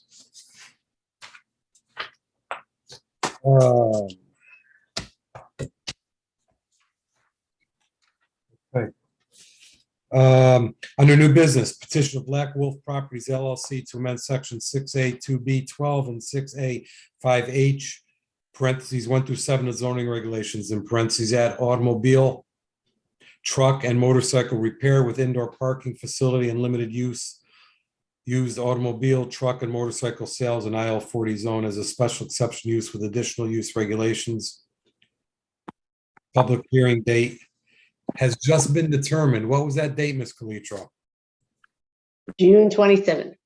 6/27/23. Commission members, who wants to make a motion? Mr. Chairman, just a point of information, it's Attorney Marcus. That's my petition, and unfortunately, I will be out of state on the 27th. Is there any possibility of starting that the hearing, the meeting before? Well, you're not meeting the meeting before. We're not meeting. What's the July meeting? Do you know that? Anybody have a calendar? So it would go to hold on. July. Hold on, June. July 11th. July 11th. I'm away both those dates. There you go. Now you go to July 25th. Ms. Cleaver, how many days do we have before we have to open the public hearing? 65 days. Okay. Right, Neil? Attorney You do have Marcus? 65 days. To commence the hearing. And it just came in last week, so. And we still need to refer it to planning for a recommendation and plan. Yeah, but it's from tonight because you've Right. accepted it tonight. So 65 days from tonight is July 27th. July. Yeah. Brings it to July, 65 days from tonight's like the 27th or 28th, right? Something like that. Awfully close. Yeah. Yeah. So you had said it, because you're not, I really was hoping it'd be your meeting of the 13th, but We don't have You're a not- meeting. Meeting on the 13th. well, why don't we set it for the 27th, and then we might open and continue it, if that makes sense. Otherwise, set it. Oh, you can set it- open and continue it. Yeah, you can open, take no testimony and continue it. Okay. Yeah, let's do that. Why? Let's put it on the Why 27th. waste that time? Okay. Because you have to start it in, Set it for July, your July meeting. We'll get it covered. July 11th, you're saying? So Okay. you want us to set it for July 11th and we'll open and you want us to set it for July 11th then and open it on Yep. July. I'll see if I can. If Yep. I'm not in town, I'll try to have it covered, but that would be better. I know I'm definitely not here on the 27th. It'll be Zoom. Okay, I appreciate it. Thank you. sure. Commission members, Okay. we have a motion to receive this petition, refer it to the planning commission for their recommendation, notify all surrounding communities that need to be notified according to state statutes, publish it in the town clerk's office and all other necessary required publications according to state statutes, and set the public hearing date for July 11th, which has now been added to tonight's schedule, which is subject to change depending on circumstances related to COVID-19. Do we still need to say that last? No. No, probably. No, Ted. I just noticed that. All right, I gotta Okay. pass that off. Who's making that motion? Thank you, Commissioner Malillo. Second, thank you, Commissioner Jowdy. Any discussion? All those in favor, signify by saying aye. Aye. All those opposed, not hearing any opposition. For reference only, there's a petition of City of Thank Danvers. you. by Sharon B. Calitro. Good night. Sharon B. Calitro, Planning Director, to amend sections 5B, 2A, and B of the zoning regulations, change dependency treatment center from permitted use to special exception use. Public hearing is scheduled for June 23rd, June 27th, 2023. We have no correspondence. Are there any other matters? Any other matters? Any other matters? Motion to adjourn. There's a Second. motion to adjourn at 12:13 by Commissioner Malillo, second. by Commissioner- I have a question. Yes, Are we having a Memorial Day parade? And I'll tell you why I'm asking. Yes. Everybody I know think there is because one. the City Yeah. council. This weekend. members are marching. Is the zoning committee supposed to be marching or we don't do those things? I have a hard time marching to the mailbox. Historically, But Angie. I'm sure you could, Angie, if you wanted to. Yeah, historically, Without we've not. my peeps. Historically, we've not marched. I had asked about it before, and I was told that the council specifically is invited to march as the council. Board of Ed is specifically invited to march with the schools. So that's why. Hey, Angie, I'll call you tomorrow. I have a special project. You can join me in the parade. It'll be a surprise. I'll tell you tomorrow what it is. I'm gonna A lot march of with the fun. T-ball. A lot of fun. Yeah, I was gonna say, go with T-ball. Oh my God, you're so funny. Anything I do is fun. Don't worry. We'll have some fun in the parade. They might even hook you up and you'll be in a vehicle, Angie, so that way you don't have to worry about. Yeah, Maybe, right. maybe. We'll have to wait and see. And I want to ruin the surprise. Let's get a little golf cart. We'll get a little golf cart. Well, I'm always available to throw candy out the fire trucks, for the kids. No, there I'm you working go. on a convertible for you. Ah, Okay, good night. I gotta go to bed. I'm Good waking up night. at 4:30. Goodbye. All right, so all You're those in asleep favor, all the signify time by anyway. saying Come aye. on. Good night, Aye. bud. All those Yeah, opposed. yeah. Aye. Public hearing is closed at 12:14. Thank you, everyone.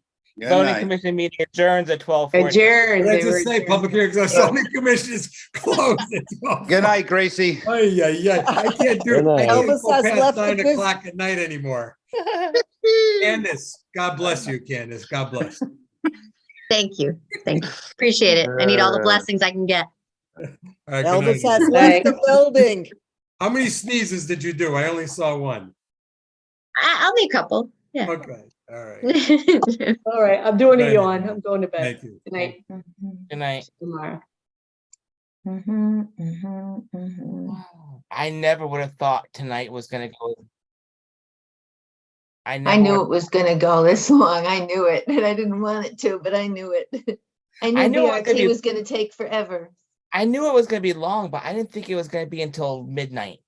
Oh, I know. I just knew BRT was gonna take a long time. We never should have had more than one hearing tonight, No. or just the new hearing and the two continuations.